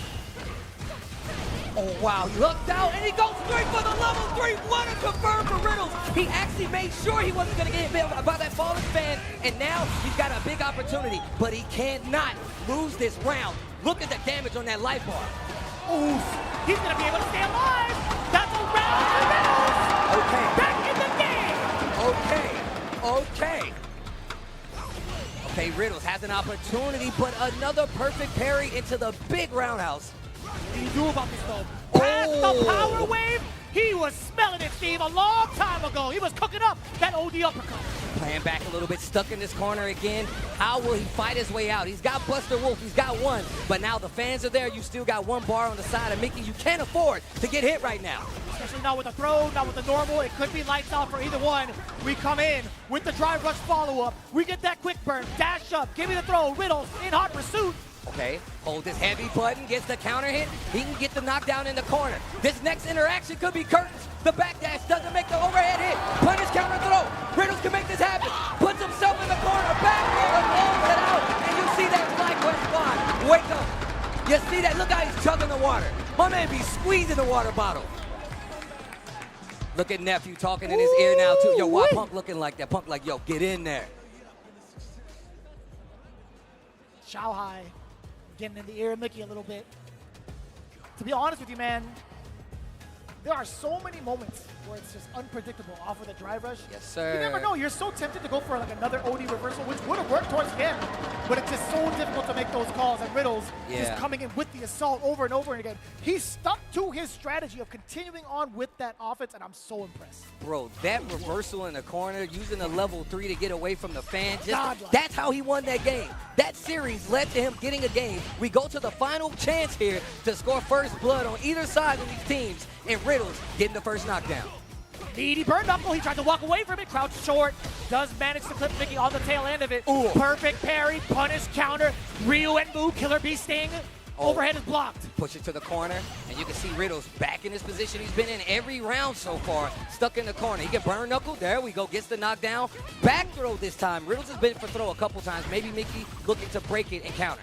So, currently on the favor of Mickey. But the roundhouse does ring out. It's got a punish counter, though. What a block, but he gets the hit. 2 bars. Oh, drive reversal. First time we've seen it. Checking the lows, back throw, a burnt out Riddles is trying to pursue that offense. He's trying to keep Mickey in this corner. Overhead successfully blocked. Trying to press a button in between. Great block on the overhead. Mickey in control now. Okay, the back throw, the jump back is caught with the anti-air. What are you gonna do? You're in trouble, Riddles. You're in trouble, Riddles. The next interaction could be curtains for either one. The OD Power Wave and Riddles, FlyQuest officially have the lead in this team match. Pretty close to 3 bars apiece. Drive rush forward into the Power Wave. Mickey, how do you stop Riddles from moving forward like this? Perfect parry against the fan, gauging the distance with the medium. That is a punish counter. The burn knuckle just a little bit too close. The enhancer there for Mai off of the Super 1. And you've seen how hard it has been for Riddles to actually get across the screen when these fans are powered up. But he still finds the hit. Gets the OD power charge, and now we're back to the corner. Back dash, punish counter on the crouch strong. Into the level 3. The tackle is rising. Charge the punch. Kick him first. Hit him in the chest. Pow! Rising Fang, a chunk of damage, but how do you defend? OD uppercut yet again from Mickey. Holds his ground, perfect parry, ground wave, making sure you gotta respect that projectile on the screen, the overhead, and Riddles draws first blood. Yeah. Did you see his eyes? Yeah. Did you see his eyes? Locked in. Competitive Riddles is here. The Mad Dog Riddles is here, claiming the first W for the FlyQuest squad. And this is what I like to see. Momentum is everything, because you still got a whole team waiting to play behind you. And they might want to avenge you, but who knows how easy that is, depending on who KuaiShou is going to send up next. Well played, man. Well played. So man, back and forth, man. It really started on that situation in the corner. He did the powered up fan. He literally was in a situation where it was do or die, and he made it count. Riddles came out of the gate swinging, though, like a dog off the leash, went straight in, but Mickey answered back promptly and made sure he was not going to run away with it. It all revolved all around the reversals that Mickey had been throwing out, right? It's been OD uppercut. It's been level 1s. And every time he's got Riddles in the corner, it was rather difficult to kind of contest with. But as the rounds progressed, Riddles, he was starting to get a little bit of hits against the tendencies. We were at match point for the side of Mickey at once, but Riddles finding a way to thread the needle past the offense into that level 3 was everything in his favor.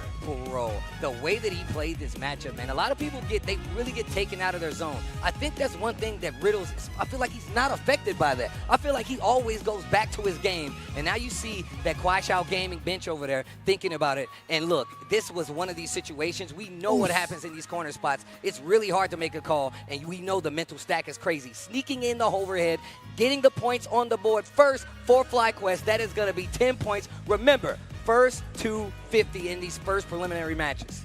10 points down, another whole set to go. Jury is going to be on deck next, piloted by Nephew. It's up to KSG to figure out who's going to contest against this character. I would imagine either Zhen or VX Bao. To be honest with you, the last time they played, it was Zhen taking it down over Nephew 2-1. And actually, back-to-back, he's got 4 dubs over Nephew. So that's interesting. Why wouldn't you send him up there at this point, right? Why wouldn't you put him in that spot? You had the advantage. You know what was coming. I feel like that's the smartest thing you could do. Right. And that's going to be it. Locking in.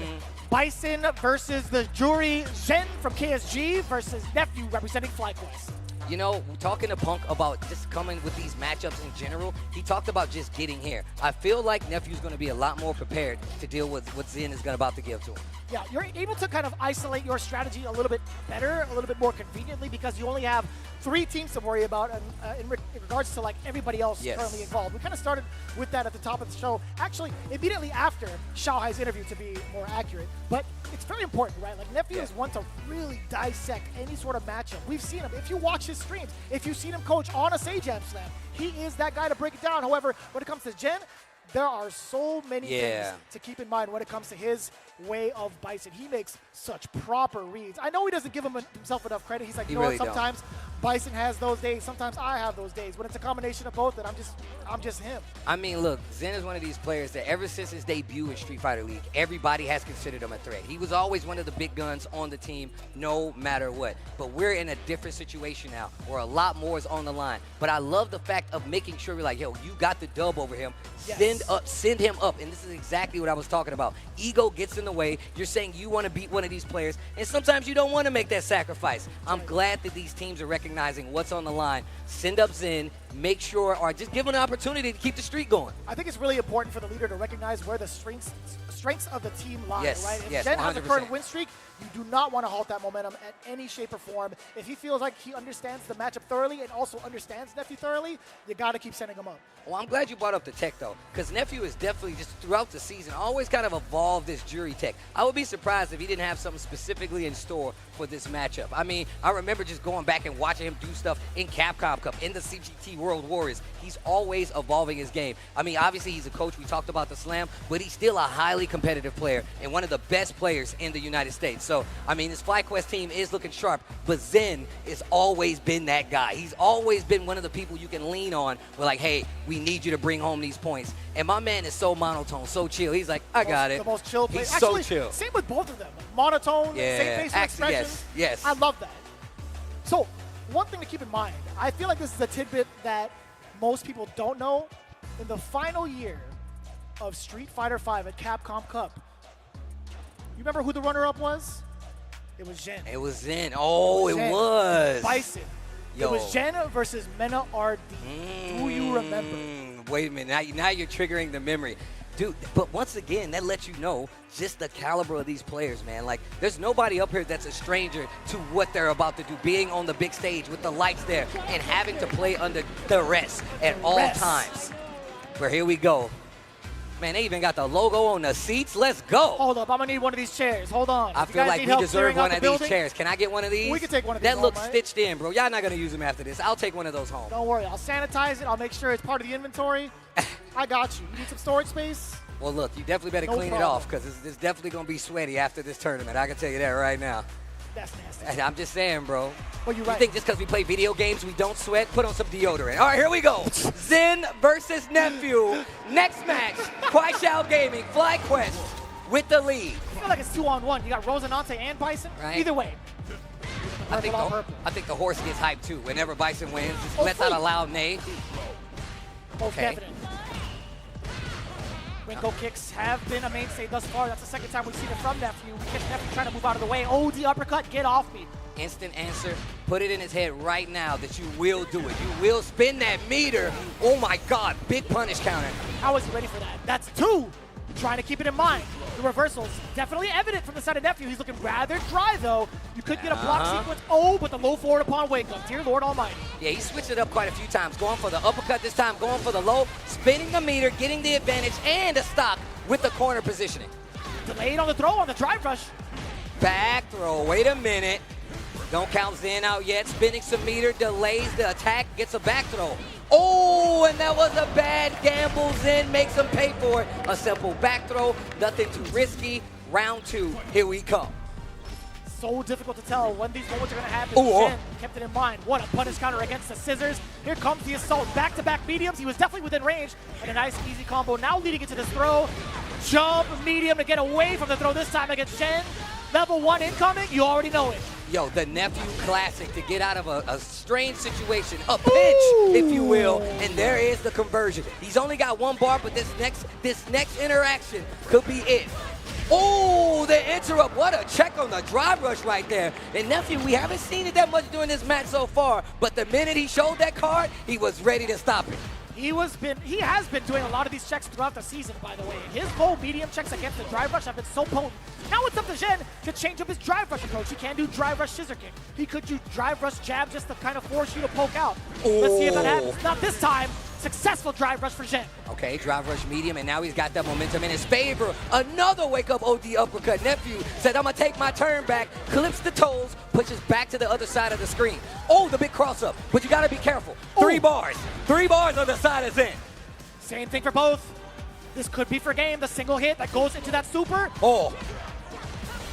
Okay, burnt. And you know he's gonna spin this CA Psycho Crusher. How is he standing on her hand? The balance is crazy. And like lightning, word. And that's gonna do it then. KuaiShou Gaming gonna put a game on the board. Pretty difficult to contest, man. I think there was a moment, a slight moment where the jump in could have happened, but Nephew, reluctant to do so mid-air, still giving Zhen that extra opportunity to snipe him if he takes to the skies. Bro, look at the signs out there for their favorite players showing love, bro. It has been ridiculous to see people pull up live and talk to like some of their favorite players, and now they're seeing just how hard it is to actually operate in a space like this when they are hunting for your head. Did you see the sign on the left? I feel bad for whoever Todd is. It said, boo, Todd. You know what? Yay, Todd, okay? Yay, Todd. You got fans up here, Todd, all right? We're your fans. If anybody else isn't, we will definitely be your fans. Going into it, though, Nephew, rather close. He's actually been on the defensive end more often than not, relying on these big opportunities from the reversals, but it hasn't come his way. Yeah, I mean, look, it's been a lot harder because I feel like Zen's willing to, like, hit the brakes and let Nephew put himself in these situations where he can get these big counter hits. Game 2 here, still first of 3, drive rush. Switching up the timing like you said before. We haven't seen the scissors option yet, but we've seen that option multiple times. He's hit almost every one of them, but one that actually took a round away from him. So his success rate, I feel like, with it going in his way, going for his way, I don't see him stopping. Using a lot of standing medium kick. Nephew just ranging it out, though, and still slowly pushing to this corner to keep the momentum. The ground speed for Jury is definitely something that Nephew is trying to work with. Oh, Renko kicks, bringing out as a counter hit. Level 1 to avoid the throw. An excellent time for a reversal from the side of Zhen. Spinning the bar to make it happen. Drive rush throw. Once again, changing up the options. And him not changing up the options just made him lose a lot of life right here. And the bomb has been planted. Do you do it one more time? You sure do. Zhen absolutely ready.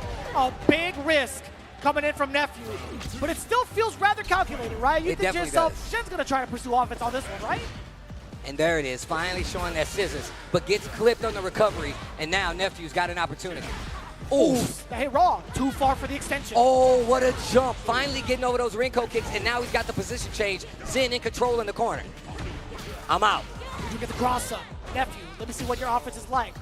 Attack, pushing so far away. Fierce to start, fireball to follow. Medium kick to test the ranges. How do you pursue? That's a counter hit. It didn't hit as a clean overhead. Zhen pressed the button. Yo, Nephew's got 3 bars. He's going to try not to use it to close out this round, but he might be forced to if Zen gets any kind of gas, and he gets none. Nephew spins one. We're going to another round. Staying alive. Pretty similar to the way that Riddles had to play off against Mickey. Can Nephew bring it all the way back to at least a tie game? Definitely want to keep. Oh, what a sweep. Oh, wow. Hit a button on wake up, too. Going to spin some meter to plant the mine and get this corner positioning. Definitely tried to bait out an OD uppercut right there. Most definitely. Oh, got the jump in. I'm not sure what he hit, but he got hit for it. It felt like a raw hit, Steve. He must have just went right into it. No buttons, nothing, no recovery. Excellent block on the overhead. Okay. More pressure in the corner. These throws are stacking up. You can take one more. Oh, nice. Finally shows it again. OD uppercut, and now using that walk speed to get some screen advantage. Level 3, I don't think that's going to work. Zen sees it coming. That's going to be KuaiShou Gaming. 10 points on the board. Another 2 games straight for the side of Zhen. That is a 6-1 record. Wow. Over Nephew. Man, like I said, that's the smartest thing you could have done. He's got a winning record versus Nephew, put him back in that spot again. And them having that advantage of being the home team, they knew what was coming down the pipeline. They knew Nephew would be in that spot. Of course you're going to counter it. But speaking of Another page in the Are You Nervous saga. Oh, Punk the God man. coming up versus Xiaohai. This is about to be a banger. And of course, 50 points is there, so we could potentially see these guys face off again. Or we could see the switch up. They could pull one of their players off the bench later on, but right now, we're getting straight to business. Punk versus Xiaohai. Currently sitting at 10 points apiece as we dissect what had happened. Nephew has been willing to take that risk over and over and over again with a lot of these OD uppercuts. Majority of them have hit, but the ones that failed led to such demise. Not even just for the life taken away, but also for the rounds themselves. I'm glad you said like calculated, because I felt like he was willing to get hit by OD like uppercut. And when he did try to escape, he did clip him with the low medium, but always in contesting, right? He always, and then just like you said, he started mixing up his drive rush options. He mixed in the throw, mixed in the stand light kick to bait the uppercut, and then add the scissors to it. The layers are there. It's easy to see why he has had this streak versus Nephew, and once again, having that home field advantage definitely gives him a point. What's also crazy too, as he anticipates whatever wake-up option comes from Jury, he goes for a slight micro walk back standing and then immediately crouches in preparation for the low forward because of the slower startup. So he's ready for multiple options all at the same time. And Nephew, again, just biting the bullet down. He was trying to be stubborn about that OD uppercut and pretty much spelled disaster for him. I mean, it eventually catches up with you anyway. That's a big reversal to go on, right? You put yourself in punish. You're basically about to get a punish counter combo. Bison obviously hits like a truck or a guy with a horse. You don't want to give him that space. A guy with a horse. You don't want to give him that space at all, bro. He'd be galloping on your body. I'm just saying, bro. Just He'd be imagine trotting for the Rosinante show. came in and kicked you. Just think about that. But here we go. FlyQuest Punk versus KuaiShou Gaming Xiaohai. Uh-oh. Damn, son. This is a lore-studded matchup if you guys have been following along, but just in case you haven't, tensions have been high for these two players since last season. Yeah. Obviously, they've made amends. They might be friends Have now. they made amends? But it's been pretty civil between the two. I don't know if Xiaohai is going to go back to that well and stir up some ruckus again. I mean, look, we saw how Xiaohai played Punk the last time they ran across each other. It was looking real dominant on the side of Xiaohai. And even after that interview, when he was talking to Rob, he was like, no, man, like, they're obviously worried about each other, right? They know that they might have to face each other again, especially being respective captains on these teams. But they got a little personal beef, and we know how that works. You might not run into them until a singles bracket. You might not ever run into them again. But when your team is depending on you, the win counts triple. You know what I'm saying? It feels that way. It feels that way. Getting that emotional high throughout the phases is such an important deal. However, it didn't feel like that was the case for KSG. Yeah. They actually went through and 40-bombed FlyQuest on their final run back. That is insane to think about. I mean, look, we were talking about how many 40-point games we saw at the first phase and the second phase. But in that second phase, you start to be like, wait a minute, that's Punk the God. You got a 40-point on the whole in the second part of the season. That should tell you how these guys are playing and how much better they're playing going into something like the playoffs where we know what's on the line. And we talked about it too with Punk the God, actually, when we had that initial interview off the first day of phase 2 between him and Rob TV. He's like, you know what? I kind of don't like the break. I kind of want to run it straight because if you think about it, you give them so much more time to prepare and fix all their losses. And guess what? KSG coming in from literally last place. Literally last place. They were in. It was looking rocky for them for quite some time. At one point, they were second place throughout the season. I mean, and the thing is, though, when you look at this team on paper compared to all the other teams, this is definitely one of the biggest and hardest teams to beat on paper, no matter what league they play in. They were in last place in the first half. That's what I'm saying, bro. It's just a testament. And whether it be the preparation, them shifting into that more serious gameplay style, which I will say goes to Xiaohai and BX Bao, because he came in and he's like, you know what, I got to shave. It's going to affect my gameplay. I got to get the beard off my face. That's what I'm going to do. And it worked out. I mean, it worked out, and it got this team back into a spot where they're now in the playoffs, and now they have an opportunity to knock FlyQuest out of this bad boy. So, if you knew cutting your hair would give you more power, would you do it, Steve? No. I've done it once. I'm never doing it again, but bro. But it didn't give you power back then. But if it did it now, if you knew, it was like, damn, like some genie came up to you. He's like, I can't grant you wishes, Steve. However, I can make you an ultimate gaming god, but you have to shave your head. I can't do it. Yipes told me I can't cut my hair no more. I got to listen to my bro. I ain't going to cut it, bro. Yipes over the genie. I like that. I'm just saying, bro. Genies are evil anyway. You don't know the lore, bro. They're actually evil. Don't listen to the genies. I'm telling you. Don't believe Aladdin. They're bad. But here we go. Aladdin's not the genie. Xiaohai. But Xiaohai might be. He might be the bad man. He might be the bad man. I don't like that smirk. I don't like that smirk, bro. Xiaohai came up on the last day of SFL, and my man looked so prepared. He looked like he was coming in for the first day of work, and he knew exactly what he needed to do. Kind of demonic. He's got a different demeanor with his entire team. They had actually talked about it a little bit earlier, right? He's not doing demon training anymore. He is just focused on one target, and that is FlyQuest. He was taking it team by team.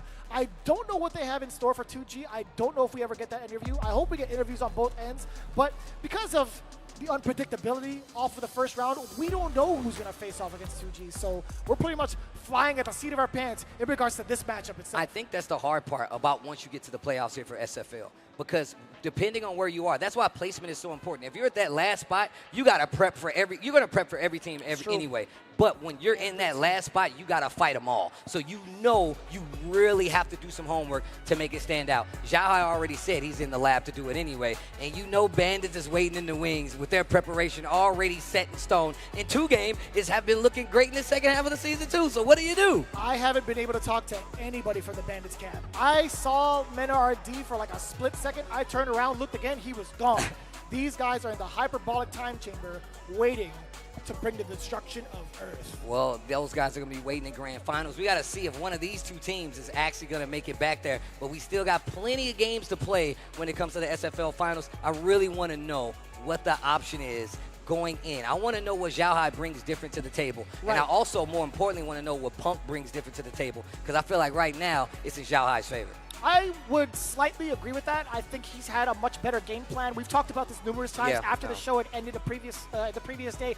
Xiaohai is really playing close to his chest. If he's really trying to test whatever Punk has in store, we know one of Punk's strongest attributes is being able to whiff punish anything under the sun. And it's been proven multiple times over, multiple seasons over. Anytime he gives any sort of reaction or is trying to test the reactions to Punk to God, he'll do it with a jab. He'll do it with a light kick. He won't throw anything out that's meaningless. He'll make sure that every button lands and is important enough to link into damage. I mean, and if we just talk about Punk, man, look, I already said that Punk is definitely one of the best out there, but also you can't sleep on his preparation either. He finds one thing, and let's just say you don't know about it. You're like, I didn't know I was doing that. Punk is going to take it and run it into the ground. And if he gets momentum, I don't care what player you are, his footsie is so strong, if you get knocked down, you might just drop the controller and say, I'm over it, because he has that kind of momentum.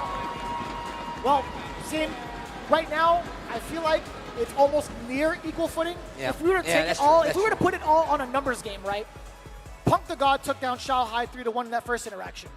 Not as strong, not as prepared from the side of KSG. Second half, however, looking immaculate. Yep. Xiaohai took it right back to him, 3-1 as well. Oh, so yeah, no, it is even then. I thought they met up again and within the matchups were in their favor. But I guess we're about to settle it right now. After this one, I feel like this is so pivotal because these are your captains playing. These are your leaders playing. So it's really going to set the mood. It's going to set the tone for what happens on the rest of this team battle. As they get locked in, it's going to be Xiaohai versus Punk. KuaiShou versus FlyQuest. Let's go.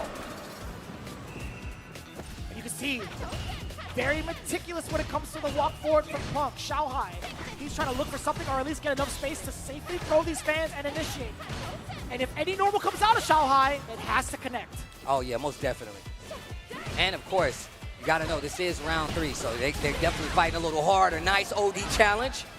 Stand roundhouse. This is what I was talking about, controlling the ground game. Looking for a whiff. Ooh, and he does get one. That was a counter hit, though. A little bit shallow. Xiaohai ready for the come down off with a dive kick. Checking him with the jab, catching him with the low forward. Back to the corner you go. Look at that drive bar on the side of Punk, though. Big jump in with the roundhouse. He's changing up his options. This is exactly what I'm talking about. A snowball is coming. An avalanche even if he takes this round. And the low forward again. Punk gonna take first blood, first round. And this is exactly what I was talking about. The crowd erupting as soon as that round is finished for Punk. Xiaohai a lot more heavy with the fireballs. That's why Punk, moving on in, does block it, gets the punish counter, knocking on the door a little bit. I love the way he stuffed out that normal with the preemptive standing medium punch. He was committed after those 3 lights. And he actually staggered just a little bit on that one jab. Waited the last second for the medium punch, and now the back throw. Punk in control in this first game. Another throw. The next interaction could be the first game for FlyQuest. No, no, no. And just to let you know, a level 3 on the side of Punk. Give yourself a little extra time to think. Make them look at it, dwell on the fact that you spent the level 3. Yeah, that's right. You were pointing out the screen. Yo, look at him. Look at him. Look at him. He's thinking about it. Excellent start for Punk the God. Xiaohai testing the ranges, testing the waters a little bit. He is going to go to character select, readjust his thoughts and strategies. Again, primarily, it was a little bit of a slow start. That first round, as we had mentioned, testing out where Punk wants to dwell at, whether or not he gets the green light to throw the fans, he'll pursue that. Punk immediately sniffing that strategy out. What happened in the second round? He walked up within the right ranges, blocked one, went for a punish counter. It was all downhill from there. And Punk is really making sure that he's getting around a bunch of these normals. Ducks under the Riembu, and now he's got the corner positioning again. We're not going to get too much harassment after that crouching heavy. It's not going to be his turn to pursue. Oof. Check with the roundhouse, though. I like that. And look at this plan a little closer so he can deal with the fans. Gets over it again. Control for Punk. Backs up a little bit. Spins some drive meter just so he can keep the position. And a stagger on the lights. He got a counter hit. Now it's 3. Again, the drive reversal. Xiaohai cannot breathe. My man has been suffocated in the corner, whether it's normals, whether it's drive reversal. Either way, Punk looking at a very, very convincing second game. Oh, the perfect parry. Punk looking sharp. We talked about the preparation that's on the line. Punk said we just need to get here, and he is looking good in this my matchup. Doesn't matter where you place us, as long as we make it to the playoffs. He is playing with that mentality, Steve. Oh, wow, trade. Tried to get a roundhouse in there, actually catch the second hit of the fan, and now Xiaohai has got an opportunity. Even though he is in burnout, he's working on 3 bars. DI, oh, wow. Disconnect, so does the roundhouse. Xiaohai builds it up, back to green. His drive gauge is there. He's ready for the interception. Airborne. A fully stocked Xiaohai can be rather dangerous for a single hit conversion. It's a drive rush. And what did we just say? Just like that. Doesn't even need to go into anything else but the uppercut ender. A round on the board for Xiaohai. Now fully stocked at 3 bars apiece. Same with Punk, though. A single hit can be dangerous. You can't throw the fans willy-nilly, but Xiaohai still managed to do so.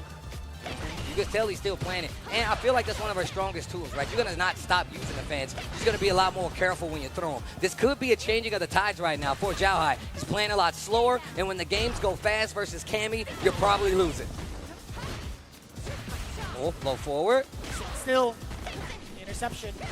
Oh, no anti-air this time. Nothing. No uppercut against the potential dive kick, just to jump in general. Punk, no, actually, Xiaohai is the one creating some space for himself. He doesn't want to get cornered. He doesn't want to get back thrown. He wants to play it out with the normals intact. Level 3, hella damage incoming. You might be reduced to throw range of damage. Oh, he can take 2. Oh, not even going to level 3 out of the corner. Punk willing to spend it all. He says, I can close it out with a little bit of drive. It starts now. What's the option? What's for breakfast? Needy spiral arrow was not his time to play yet. And it was going to be Xiaohai pressing the buttons. A little bit of disappointment on the side of Punk's face on that one. The turnaround is happening. You see the team talking to Punk.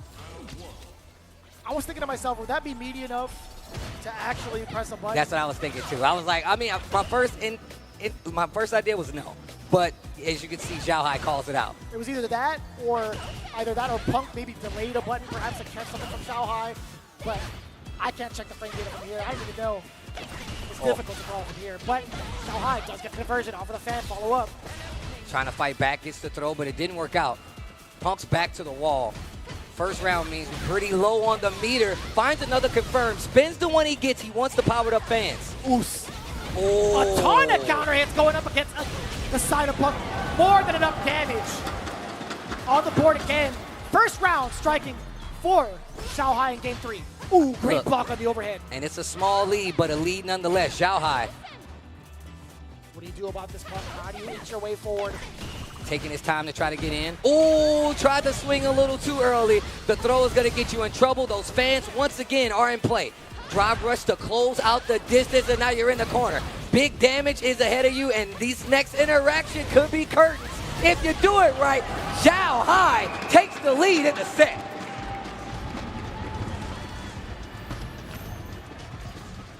Getting some words from nephew.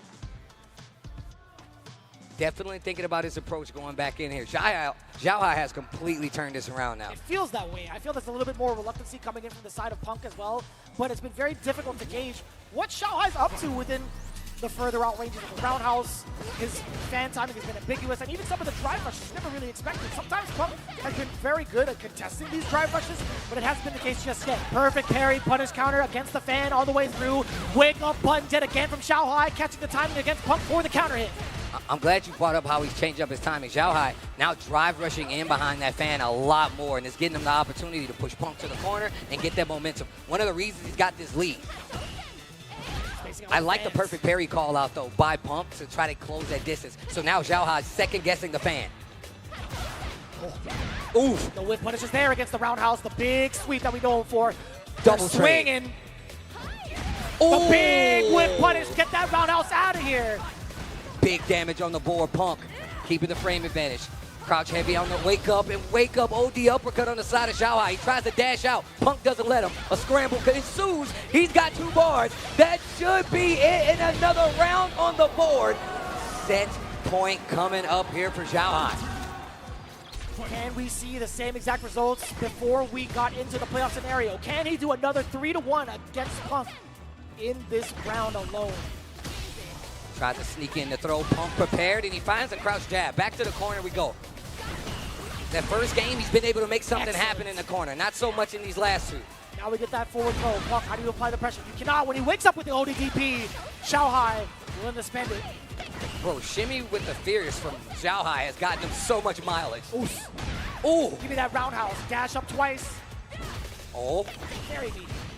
Needs to be real careful right now, bro. That's standing fierce. But wait a minute, Punk finds the hit. He's gonna spend it all to get this round, take the momentum back. He knows he can't lose another round. But we're gonna go into this next one with Xiaohai sitting at 2 bars, working on 3. Still set point. Still set point. Xiaohai could definitely close this. Punk is not going to give it to him easy, though. And now he's playing even closer so he can kind of read on those fans. It's all a matter of the spacing, right? Xiaohai also engaging with that roundhouse. No longer willing to throw that out in terms of, oh my, execution error from the side of Xiaohai. Uh-oh. Punk, he might be running away with it. Back throw, keeping the fight in the middle of the screen. Xiaohai not reluctant at all to keep going back to these fans. Punk getting right into that distance, and now you're in the corner. What do you do? He's only got 1 bar, and Xiaohai's got 3. Another third one. A 4th one will do it, Steve. Puts himself in the corner, baits out the uppercut. Punk is still alive. Back-to-back throws for the intimidation. Going in for a possible throw bait with that jump over. It's all right. Y'all can make noise. Y'all can make some noise out there. It's cool. The games are good. And more often than not, with that cross of his block, your first intention is he going to try to throw me back into this corner?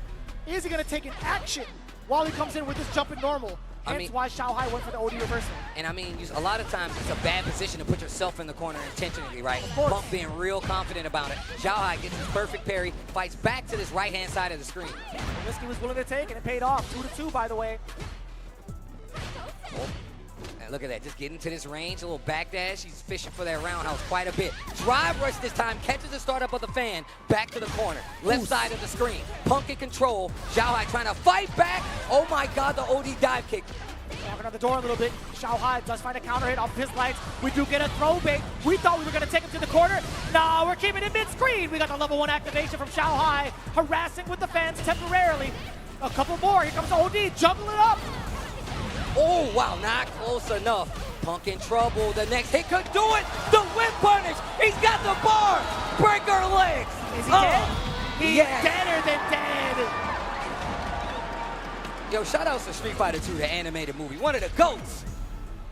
All right, here we go. Now Punk and FlyQuest with the lead in this set. It's small, but it's there. Punish counter on the knockdown, another throw. Don't let Jean-Claude Van Damme hear you say that, by the way. I'm sure he'll be very upset. Both good moves. Either way, the dive kick a little bit too shallow. Xiaohai now with a big punish. Medium kick as well. Just to force Punk back a little bit. That fierce Punk walked right into it. Bro, big chunk of damage off that light bar for Cammy. Wow, he really tried to scout a fan right there. Okay, backing up. To do so, right? He does have an enhanced fans. He has 3 more left in the tank. He's allowed to harass with it from closer ranges. The roundhouse does clip. He's ready for the uppercut as well. The meaty crouching medium punch. Punk not ready for it. He might have tried to either jump or he just wasn't blocked, trying to move on forward. Xiaohai keeping it tight. Match point yet again for both players now. resources looking a little different. Punk just barely at 2 bars. Zhao Hai sitting at 2, working on 3. You gotta watch those perfect parries. You see Zhao Hai second guessing his approach, and the dive kick hit kinda high. Another one, repeat offender. You can go to jail for that, Punk. And he spent mad bar for him too. Illegal activities. Scared money don't make no money, Steve. Roundhouse. Counter hit. Can you give it a link off of that jab? Oh, the jump in. The cross-up gets the hit back to the left side of the screen. Punk trying to force a situation from Zhao Hai. He's got 3 bars. That next interaction could be it. FlyQuest Punk cashes out. Level 3 takes out Zhao Hai. The Punk bomb is deserved, and now they have the lead in this team battle. You see Punk looking back like, yep, that's what I wanted. What a level 3. And he stood up right in time. Not before the job was done this time. No, he shook his hand, though. He definitely shook his hand, though. And the crowd, as soon as the hit had landed, everybody in the building knew what was coming. FlyQuest in the lead, 30 points to 10. And I believe we got the side switch coming up here. Man, that was, look, if I'm FlyQuest, I'm sweating the whole time during that match, bro. I mean, but that's the back and forth we've seen between these 2 players, not only at SFL, but in the regular tournaments that these guys play. And it seemed like the wear and tear for Punk jumping in finally got to Zhao Hai, where he was like kind of mistiming his anti-airs as well as questioning when he should do them. And that's when Punk started to snowball, turned into an avalanche, completely wiped out the house on the mountain, and that's how he got the W. We just built that estate, We just built that estate, bro. That's crazy. You know what's also kind of wild? Saving the best for last. We can talk about that as the replay progresses, but man, the back-to-back OD dive kicks, we'll get into that a little bit sooner. But you started to see Zhao Hai adapt to the movement and the pacing that Punk was trying to set. You saw him run into a ton of fierces, into big conversions from the side of Zhao Hai. He was rather confident, but man, that last bit of trickery. Again, we talked about saving the best for last, taking that risk, going himself into the corner, and still also maintaining his confidence with the whiff punches, despite being at a pixel towards death. Bro, as we get into it, go ahead. This is why Punk is so good. This is why he is so good, bro. The fact that he was contesting every time. Yeah, he ate a lot of those standing fierces, but guess what happened because of that? He was close enough to continue to get those roundhouses. Those perfect parries became a lot more prominent, and Zhao Hai definitely thought about swinging before he would do it again, and it put him in trouble. And once again, that's 20 points, 30 to 10 like Vicious just told you, and now we get the side switch, and this time they got to know the lineup on the other side. There's a lot to talk about here. With 30 to 10, you're only looking at 2 more games from the side of FlyQuest. Do you send up the captain first to get those 40 points, or at least within the middle seat to ensure possibly 50? It really depends. Can they rely on that first person to be like, you know what, Cap, let me get this. Whoever they send up, I'm going to secure these 10 points. Just take us home. Or do you play it safe? Do you have Punk in that anchor seat again? And mind you, when it comes to the run back, the 4th player has to come out. Has to get into the fray. And look, we already know. You heard Punk talk about that extra player that's sitting there. It's Psycho. Crazy, deranged Psycho is definitely sitting there ready to play. My man was looking crazy sitting back there waiting to play right now. He had the look in his eyes, Steve. He was ready to go in. Funny enough, I'm glad they're reserving him for the 2nd spot because it could get kind of crazy. But as it stands right now, again, FlyQuest in the lead against KSG, 30 to 10. You guys have been tuning in along to Street Fighter League US up until the finals. But of course, getting here wouldn't be possible without our sponsors coming through. Asus definitely being one of them, being able to elevate your viewing experience with an Asus ROG monitor featuring stunning visuals, ultra-fast refresh rates. Lord knows I need that. Ergonomic designs. They're perfect for gamers and professionals alike. Visit asus.com to find your ideal display today, especially with a 15% off discount code using ASUS-SFL. And I don't want to hear nothing, because if you're in the crowd, you can scan the QR code, and then you can head on over to Brook Gaming, man. Gen 5X fighting board, the heart of your next-gen fight stick, fully compatible with the PS5 and the Xbox Series XS, delivering seamless performance and low latency. Built-in assist features and easy to craft your ultimate fighting weapon. Shout-outs to Brook. I know you hear the metal clang. The armory is open, and they have definitely looked out for us when it comes to not only just SFL, but the fighting game community overall. And if you want to get good, you got to buy good. Shout-outs to Brook for hooking us up here and supporting SFL. So with the current score, there could be a dicey lineup, or we could play it safe. It really depends. FlyQuest with 30, KuaiShou Gaming with 10. Who's going to be coming up to bat? We'll find out right after this.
You ready? Top player, repeat. We need you on the scene. Wait, there's poisons on the menu. No mercy for you. Ready?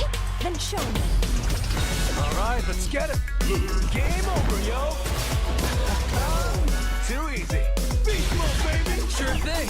Let's dance. You know what they say. If you rock the boat, prepare to get washed. Let me play. Make way for the ninja star. Domo arigato.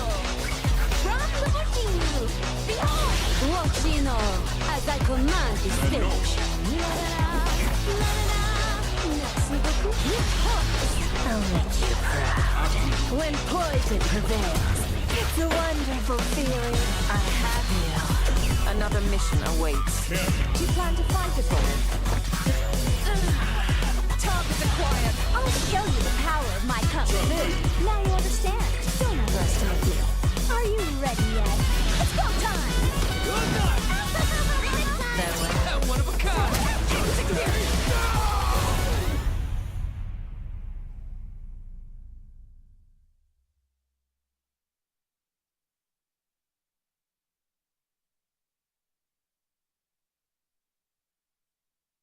If Vermeil is to survive, our people need help now. I will not idly sit on the throne as our nation faces its death. Our village has long kept these canines as our wards.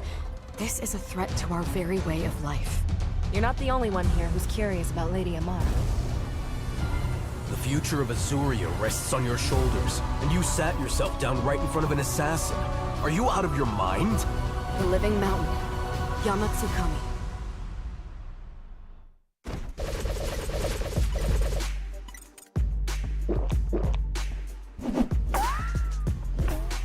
Red Bull gives you wings.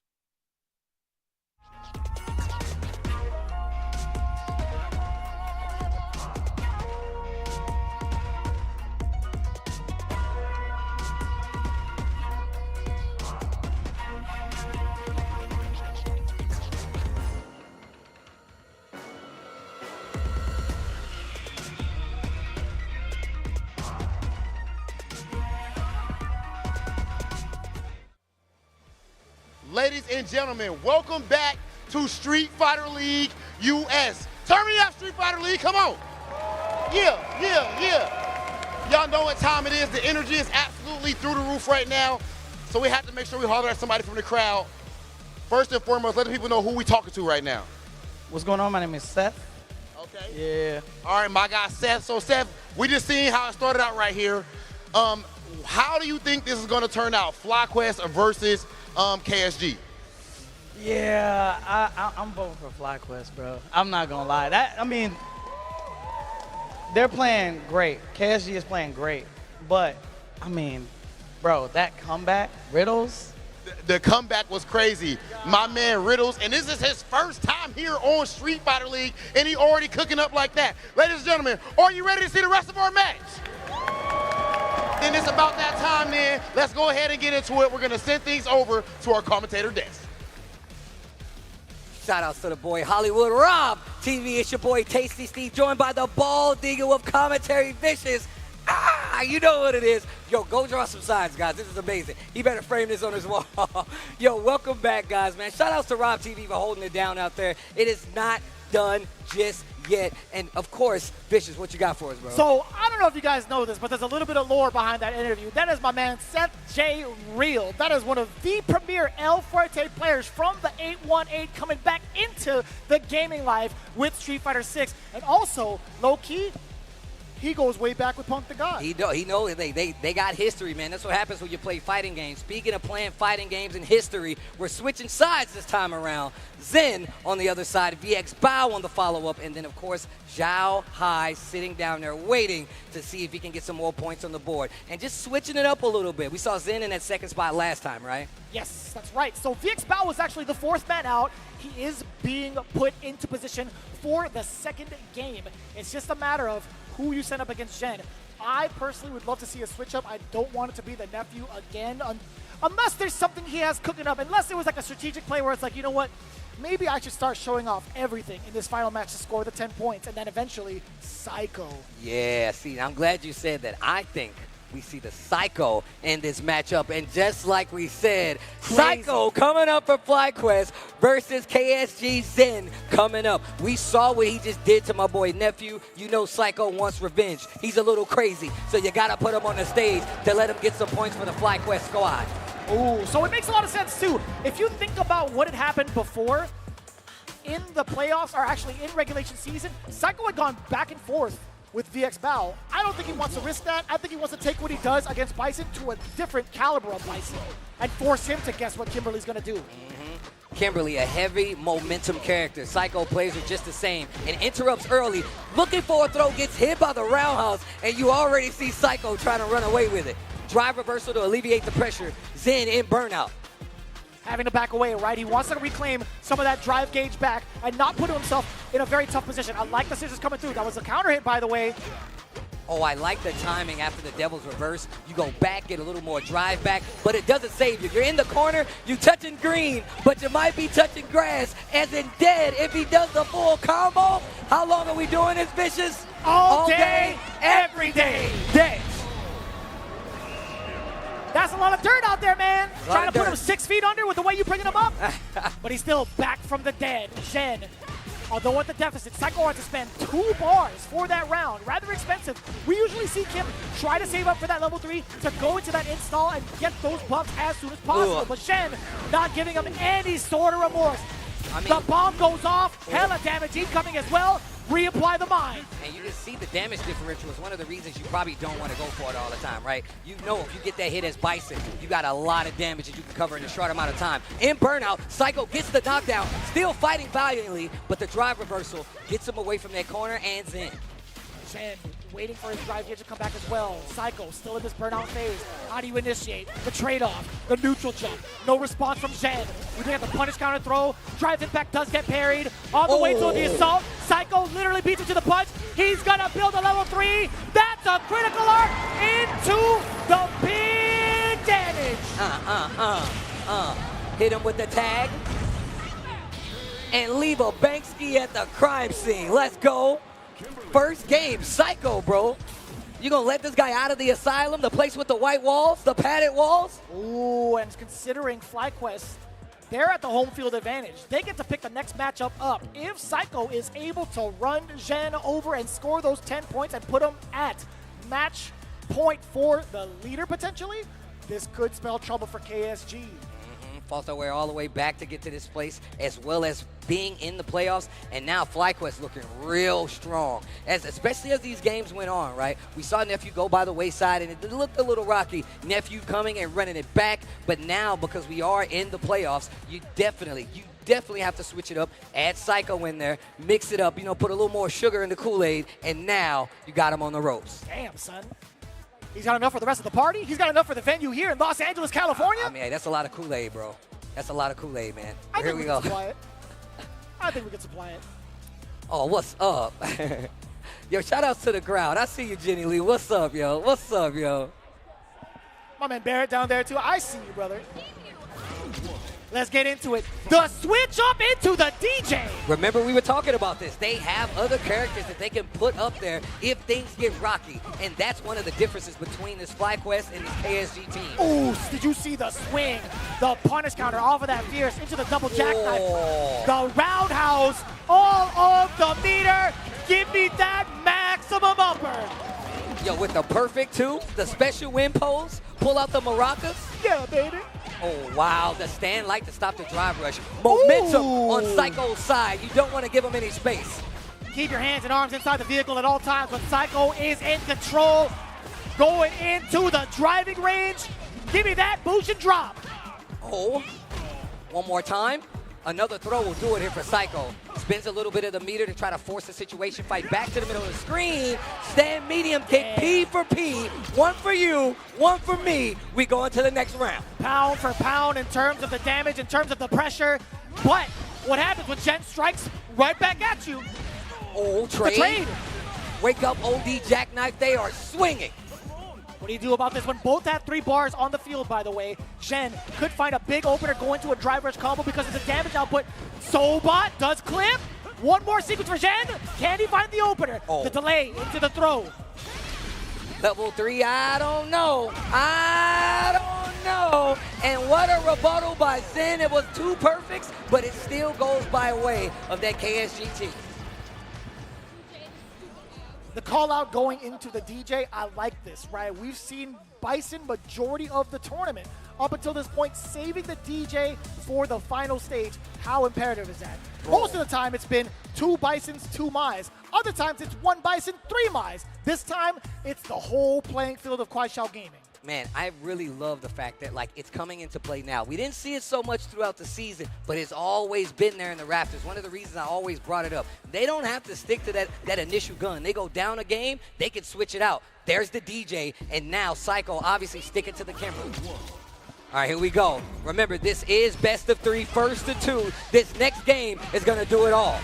Beautifully done on the drive rush check. That crouching medium punch being able to deal so much damage and corner carry. But speaking of which, Psycho fighting his way right back out temporarily. It's Shen trying to enforce the pressure. Forward throw, fake Soulbot. No, it's just regular dash. Not a button press up until that point. Psycho getting punished for that whiff throw. Oh, and he's getting punished for that one. He's getting punished for that one, and he's got the side switch. Okay, tried to sneak in something. He didn't get it though. Zen still in full control. This next interaction, a bad read can spell the end, and that's the one. That trade is not in your favor. Zen now on set point right now. Psycho needs to find an opening, right? It's been rather difficult. Shen's been all over the place. That's going to be safe. Gonna check the walk back ever so slightly. Psycho spending a lot of drive just to get this opener, and he does so with the throw. Counter hit off of the slide. Shen presses some buttons on wake up, and he's also delaying some of his normals too. There was a counter hit against that forward throw, but out of the corner is Shen. But I should say, is Psycho with the drive rush. Damn, son! What a Hella chase. buttons. What a Only Jackknife eventually had to come out. Oh, the whip punish to stand medium. And this could be a round if he wants to spin something. Reset into the throw, but he doesn't get the kill. You gave him another chance. Uh-oh. And he's out critical art, Steve. And it's the slide to interrupt the drive rush. Psycho also at match point. The OD teleport, bringing it in. We got the big punish counter. Not going to see level 3 just yet, but the next interaction, you bet it's going to happen. Jackknife getting severely punished right into the level 3s. Yo, turn my music up. Big damage on the board. That power-up is going to go a long way. Zen is in trouble, but he's got 3 bars. What are you going to do with it? The switch almost got him in trouble. He finds a hit. He spins the drive. Psycho put points on the board. Ends it with a perfect, and that's exactly why you fear this man, Psycho. Crazy in the range, but crazy in the range. When it comes to swinging, best believe he's going to be dealing that damage. Wow. 40 points now. 40 points now on the side of FlyQuest. Do you do it? Do you throw in Punk to God versus VX Bow? Personally, I like the idea. I genuinely like the idea. But the trust is going to fall possibly to another teammate. I mean, look, like you said before, you could do that. But let's take a look back at this last match. Out of the gate, Psycho going crazy and getting that first game pretty clean, still talking to his bench so he can know what goes down. The switch to the DJ, one of the things we've been talking about all season from this KSG team specifically, able to switch characters. But when he did come back, he answers with a perfect, doesn't stop Psycho from answering one of his own, but he does get a game on the board. It's so difficult to contest with how active both players can be while you're in the corner. It just leads to that type of momentum. But there were also some pretty big bets from the side of Psycho, letting that level 3 rock. Shen, nice and patient, right? He didn't have to be risk averse, or sorry, he didn't have to necessarily be risk averse because of his life lead, but he did so anyway. And we talked about those final moments. How did it open up? OD teleport. Shen probably thought a drive rush was coming. He committed to the low medium punch, as a reaction, and just went downhill from that single hit. Man, the perfect fight, them swinging in the middle of the screen, Psycho getting the better of it. And look, I completely understand switching because it's a lot harder to deal with that Kimberly walk speed when you're Bison. And my man got a walker everywhere he goes, so he ain't moving too fast. But here we go. He's got a walker and a horse. The tennis balls at the and bottom. A horse. Just to make sure he doesn't scrape everything. Yo, at least he's considerate. The tennis balls are the drive rush right there, right? They're both green. It costs 2 bars, right? There's Bro, 2 of them. okay. Telling you, man. VX Bao going to be up next for this team. And, of course, KuaiShou Gaming definitely knows they're in a little – it's a pinch situation right here. Yes. But I would love to know who FlyQuest is going to sit up. Would you send up Punk? Would you send up Absolutely, your ace I would. Absolutely, to close this out? I don't think there has been a moment where Punk has shied away from VX Bao. I don't know what their head-to-head record is throughout the CPT, but I'm feeling rather confident against that Bison matchup. Or even if it throws out Mai, I think he would be more than capable. But I also don't mind him trusting his other teammates just in case. If he wants to try to play risk-averse, then I totally understand it. But it's just a matter of who between Liquid's nephew. Hello. You know, that rings in my ears still to this day. To this day, by the way. Every time. But Liquid's own nephew, I don't mind seeing him up there. But Riddles, man, I feel like he might not be the one to put up there against the Bison. Perhaps. I mean, I wouldn't be against it, but you got your wish, Fishes. It's going to be Punk versus VX Bao. They're trying to close this out right now, and this is dangerous for KuaiShou Gaming, but it could be advantageous for FlyQuest. But what happens, man? What happens if VX Bao manages to take the W over the Alpha?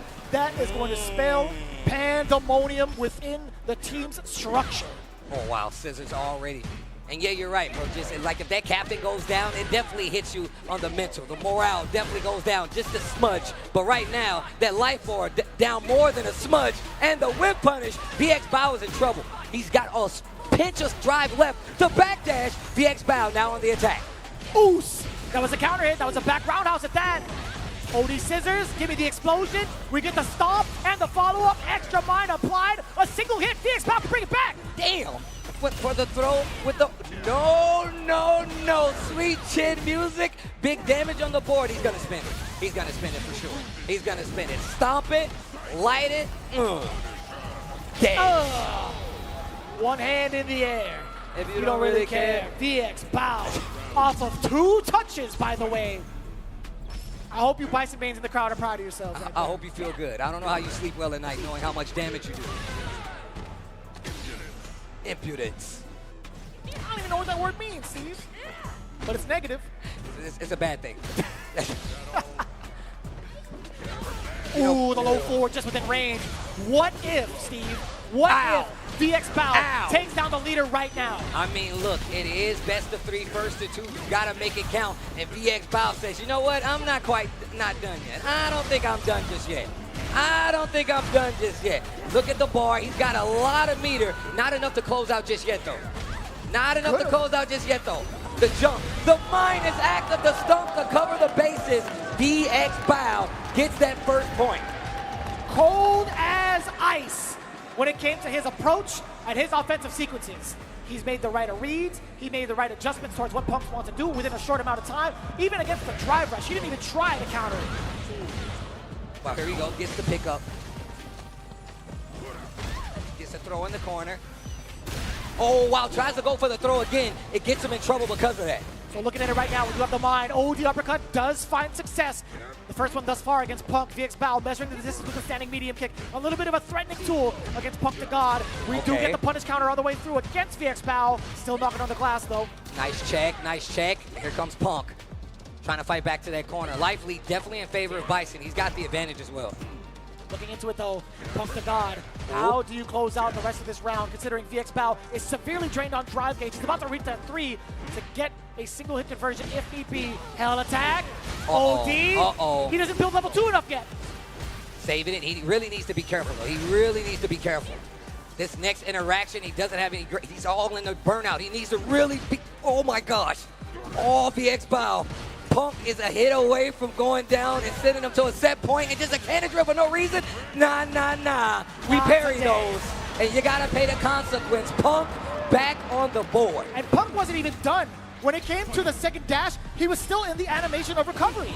Oh wow. That Fierce gets the knockdown. There's a throw. Tried to get a reaction. We've been seeing those early drive rushes pay out, and there's a trade, there's the combo. Drive rush on in there. Back roundhouse to start it off. He's gonna back away. Punk just willing to settle. The throw is tech. VX Bao trying to out-neutral Punk. That Fierce gonna get absolutely demolished. Level 1 though against a crouching heavy from the side of Cammy. Stomp on it. Dash up.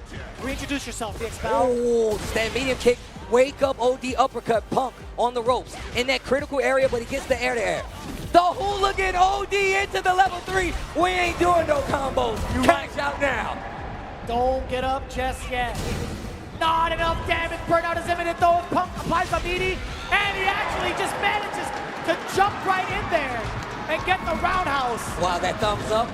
Shooting the commercial. Yeah, he made sure he's like, it wasn't gonna kill. I didn't do it, everybody. I made sure to stay seated. I like that. A newly improved Punk. I love the fact that he gave the thumbs up to the camera. He's like, you see, guys? I learn. I learned my lesson. I do learn. I love this version of Punk.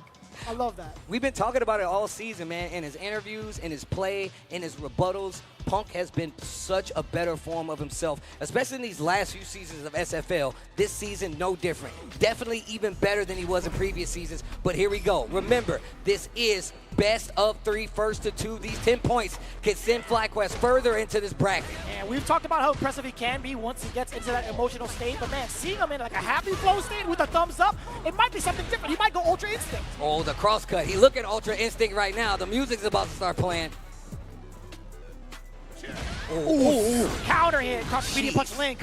OD scissors into the Psycho Mind. Apply that pressure after the back roundhouse. Immediate jump OD dive kick from Punk. His reluctance to do dive kick and then doing it when you least expect it and then switching in the normals has paid off like crazy. Oh, the jab gets the interrupt, counter hit 2. Drive bar low on both sides, 1 bar apiece. Ooh. That was so smart. Still had the bomb there. Know he was going to have some advantage afterwards. That's totally fine. I think VX Bao used it or wanted to use it as like a block string to go into plus frames, but Punk actually got caught midway. That was way better for him. Wait a minute. What? Gets the throw 1 more. The next interaction could do it. It could put Punk on set point, but he burns himself out. VX Bao has an opportunity. So important for that tech too. If he actually got caught with the back throw, it would have been lights out. Hell attack. OD. Level 2, VX Bao now on match point at an expensive rate. And 0 bars heading into this potential set match versus Punk. But look at what Punk's got. He's right at 3 bars. And let's see how he uses this meter to possibly get us a 3rd round. Oos. House clips. The whiff punishes there against the mediums. Frame kill for jabs into the back throw. The neutral jump, the jump light on top of that. Oos. Ooh. Big counter hit on the roundhouse. Nothing on the way over. Excellent block on the overhead and even better tech. Oh, the whip punish. A couple of whiffs going by way of VX Bao. Dive kick this time, not high enough. Anti-air with the Psycho Crusher. VX Bao keeping the corner. Goes for the throw. Back throw, and that's going to fight them back to the middle of the screen. Tries to spin some meter. Shimmy to the punish counter throw. No. Oh, no. He's got 2 bars. You know he's going to spend it. James, is it? That's gonna kill. It's gonna kill. One of the possible outcomes. Not even Dr. Strange could have seen this coming. But VX Bao taking away the captain of FlyQuest. You see the demeanor of the rest of the team. It's been a total different show of emotions on that bench. 2-1. 2-1 in favor. KuaiShou Gaming not done just yet. Not done just yet. And now we go into the next one. VX Bao, once again, we talked about how VX Bao's been playing this season.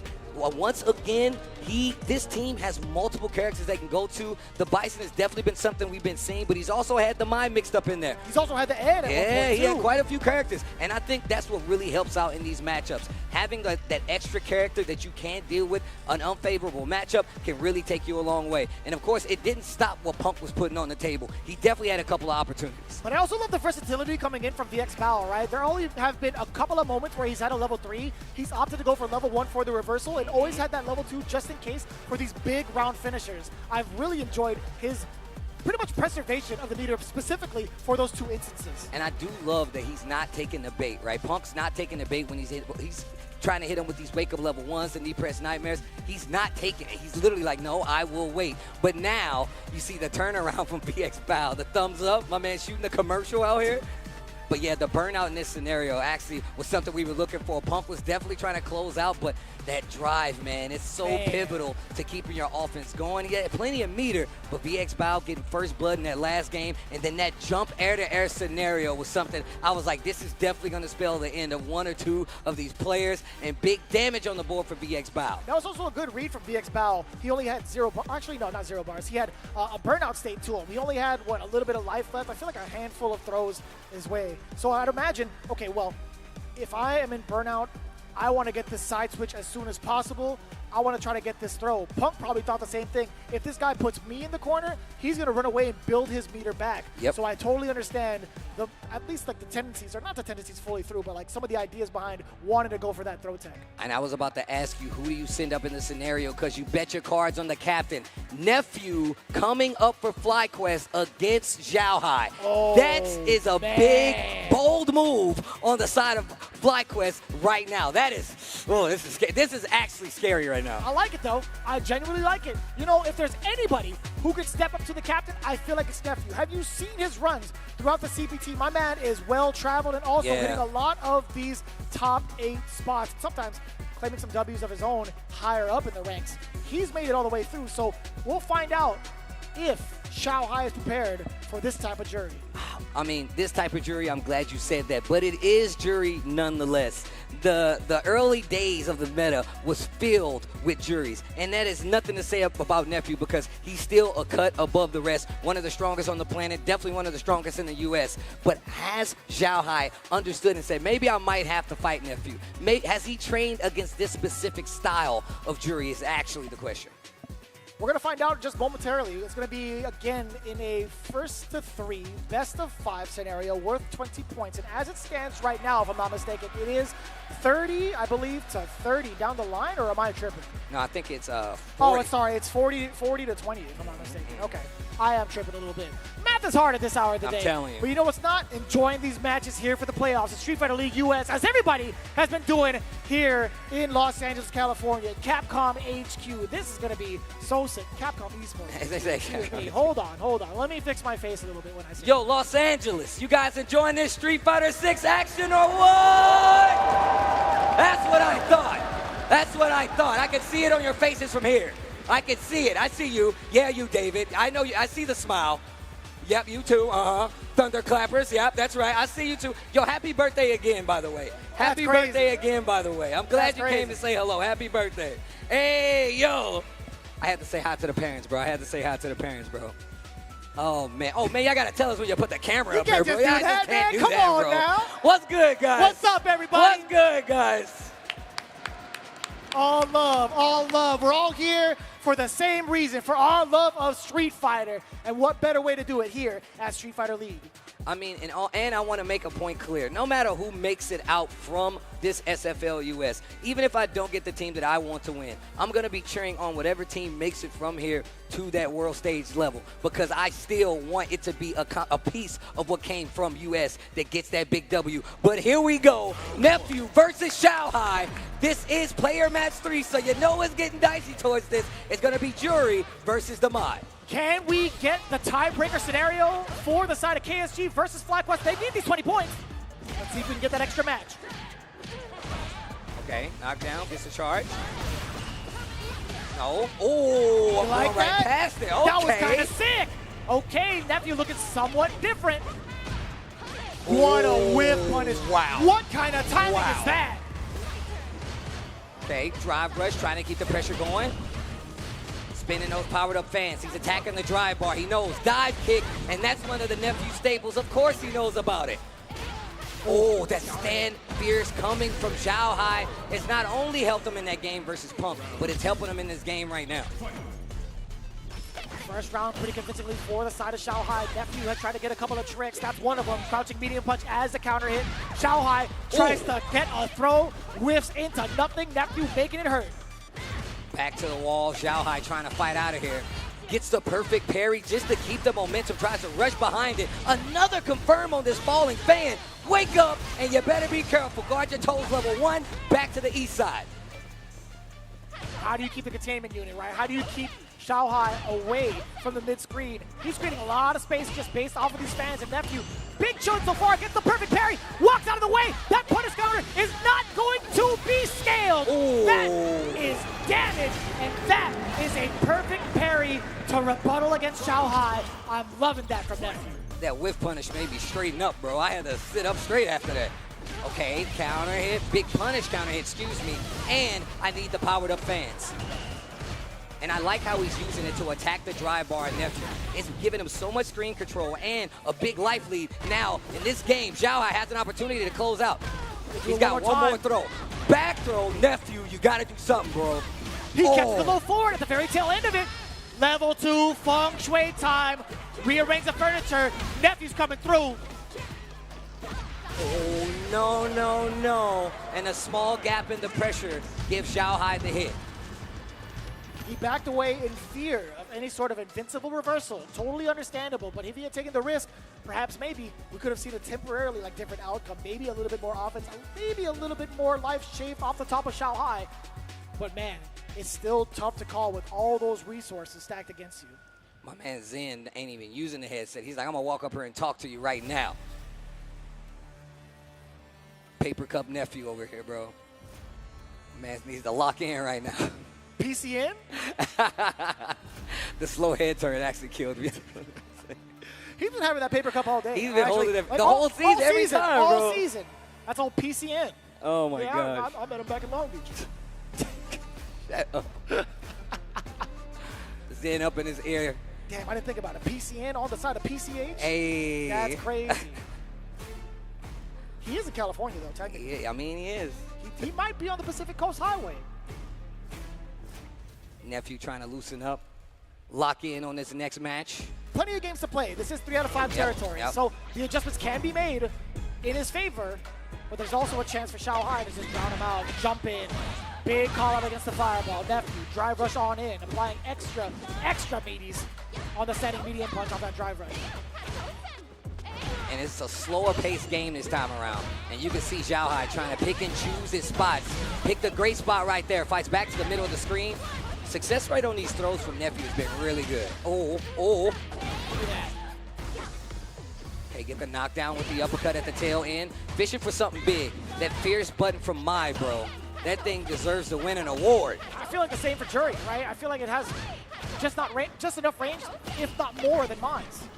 Oof. Falls on it, and there's the juggle pickup, and he got the level up power up. This is not good. Perfect parry, tries to hit a button in between. It's still active. That should be the round. Xiao Hai. The awareness of what's going to happen when that fan is falling and where you're going to be to continue the combo, immaculate. I was wondering if he could have gone into crouching medium punch into OD uppercut, by the way. But I don't know if there was enough time, perhaps. Didn't even consider that. Either way, that moment's passed. Nephew still trying to find a way to open Xiao Hai. Even after these drive rushes, Xiao Hai has not budged. Slower pace game for sure. Trying to swing out of this corner. Tried to find something big. Damn. The Nephew classic just to keep the corner. Forward throw. Now he's introducing the throws because after all the meaties he's implemented thus far, it's a perfect time to start getting that. So much damage out of the loops, and that's when you do it, ladies and gentlemen. That is textbook conditioning from Nephew. I love that you called it out. You've been holding these buttons. Now I'm going to throw you. Street Fighter 101. The mental stack is real. What are you going to do? Even the best players succumb to it, bro. The big jump in. You can't keep throwing those fans at me. Starting to sniff out some of the weaknesses against Xiaohai. Ooh. You see it again.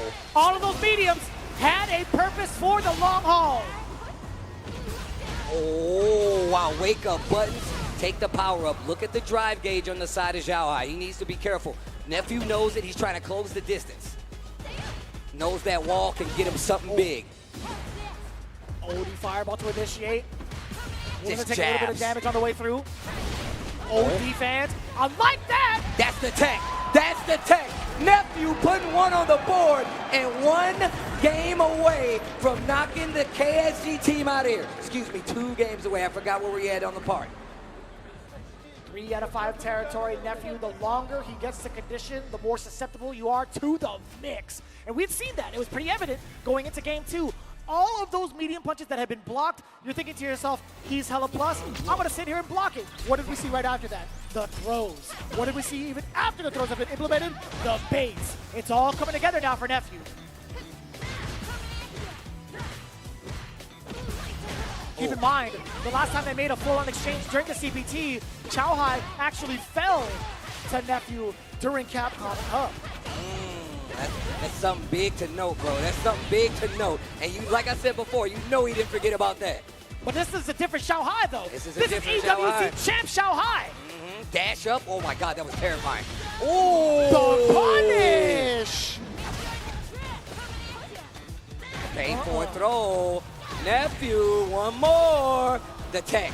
Xiaohai, not done yet. Anti-air. Gets the whip punish. Xiaohai, he's got plenty of meter pending. No drop. That should be the end. And spends 2 to make it happen. That was expensive, though. That was expensive, though. It was an investment. It was an investment for the future. It gives them another round to play with full life and full gauge ahead. Xiaohai, how do you operate? How do you open up? The jabs. Stops the drive rush, checking one of his own this time around. Oh. What do you do about this, Nephew? You get locked down. The coverage, in the middle of the air. Xiaohai locking down now with the fans, trying to get a throw bait with a neutral jump. On the other side, temporarily, the back throw now. Xiaohai is still in control. And he's playing it a lot slower than we saw in that last game, too. I want the fans. I want the power up. I want the pressure. It's gotten him so much range, but not enough to get away from that crouching medium punch. It's a big jump. Didn't commit to anything big. Setting the stage with that ground fireball. That way he can cover it, start up the engine, put the key in. What are you going to do with it? You're getting a lot of drive gauge being chunked against Xiaohai, but once that space is created, he's able to control the pace yet again with the fireballs, right? Oh, what a check on the drive rush. Xiaohai with the sniper scope, aiming for the legs. Man. And you can see him questioning it now. Riddle's giving him some word of advice here. It's always good to have a teammate, an extra set of eyes watching that match to tell you something you could work on, but man, first draw of blood, Xiaohai in this next game. He was noticing Nephew wants to bring the fight to him. Oh, that's awkward. A little bit of an awkward exchange. Mine wasn't fully turned around for the punish on the way down. Yo, he lucked out. Nephew lucked out, and that is bad luck for Xiaohai, but he finally finds an uppercut. Ooh, counter hit, close enough for the crouch jab link. Oh, the uppercut, Nephew still trying to reset the pace. He has to find a way in. I haven't seen many of those wake-up uppercuts from Nephew in this set.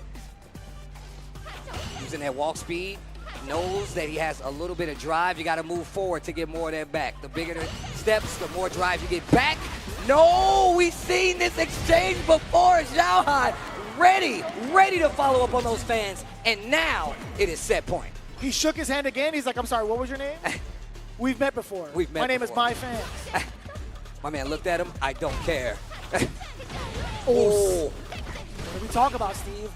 The jumps within certain angles. Just complete space traps from Xiaohai. Mad consistent. And even if he wanted a dive kick, he would get punished. What a stop. And again, the coverage all over. This is starting to look like it's going in favor of Xiaohai. He is on set point. Trying to get a reaction. Xiaohai not taking the bait. Trying to cover the approach with the fireball. Xiaohai starting to notice he's more parrying these fans, and as he's giving them more space to move out of this corner. He's taking the ground. Oh, overhand comes out. We haven't seen that just yet. Spend the rest of the bar. Oh, man. No need to question the authority. Level 3 coming in. You already know. James, take a bow. It's gonna kill. And that is gonna be 3-1 on the side of KuaiShou Gaming right here. Wait a minute. Wait a minute. What do we got, Steve? With the calculations, we have ourselves a tie ball game, ladies and gentlemen. We're going to the final match. Who do you send up to take the first round here in the playoffs? Technically, can you send up the captain again? I don't think you can send up the captain again because he played first, he lost first after the side switch. So I think he has to We'd have to go through the rest of the rotation. Yeah, you got to go through the rest of the rotation. But so man. That means Riddles is in the hot seat. Ooh, but I mean, look, Xiaohai's off the table. I mean, it doesn't mean anything because that Felix whole Bao's team off is the crazy. Table, but Zhen and Mickey played, so it's between them two now. Oh my lord. Oh, actually, no, I'm tripping. It's up to Mickey? It's up to Mickey. It's up to Mickey. It's up to Mickey. Oh, man. I would assume so. We're going to see who comes out for this KuaiShou Gaming team. And look, the contention on both sides was very strong. Nephew was playing just classic game, and he was forcing Xiaohai to make a lot of big mistakes. But the thing is, Xiaohai, the follow-up on the fans, I feel like when we look back at this set, it was the fan action that actually stopped Nephew from getting his game started. But we did see a nice little run with the throws, especially in this situation. Yeah, I mean, it carried over from this round and also the round after it, right? Allowing Nephew to actually get a W on the board. It was that moment where I knew, okay, Xiaohai, he's got to make a change up here. The conditioning, it was applied, it did work out, and he just kept it sturdy throughout the rest of the games. And again, we talked about that second round. A lot of the conditioning from Nephew was well placed off of those mediums from the very first set, very first introduction. But again, Xiaohai being able to just stuff out Nephew, not even just with the fans, the drive forge approach got stuffed out, the jump-ins got stuffed out multiple times over. It's been really tough to find any sort of gap against Xiaohai's stonewall defense. And once again, the follow-up on the fans is really what did it. Once he started respecting the fans, the ground game opened up for Xiaohai and Mai. He started doing a lot more roundhouse. That opened up even more with that stand fierce, and he just pushed back to the other side of the screen. You get a hit there, you know you're going all the way to the other side. Corner control, Xiaohai knows exactly how to play around that. That's going to get him a W. Ties up this team battle set 40-40, and now things get dicey because the next one will be the last one for one of these two teams. Oh my God, KSG. In full fashion, by the way, making the comeback from the deficit off of the first exchange. It's exactly like their storyline throughout the entirety of the season. FlyQuest also currently at 40 points. They do have the decision to make, or actually the full utmost faith, putting in Riddles for this final spot, I would imagine.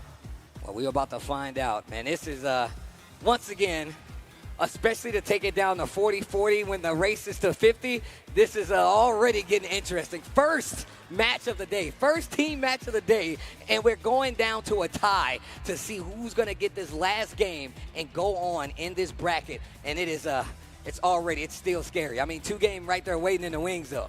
It's really scary, too. To kind of tack on what we were talking about earlier when we saw Mickey play right off the bat, he got, I do believe, not a lot of time in regards to playing against the FlyQuest squad. He actually lost to Riddles 1-2. If you guys had just tuned in, it was a very, very close set between the two. But this is a very big fact. You don't have enough data on Mickey. He does have the ways to adapt and also go into the Cammy pick if need be. So will that come into play against Riddles? I mean, think about it when it came into play, when they needed it most, and that last-ditch effort. They what showed the happens? Cammy signal? Boom.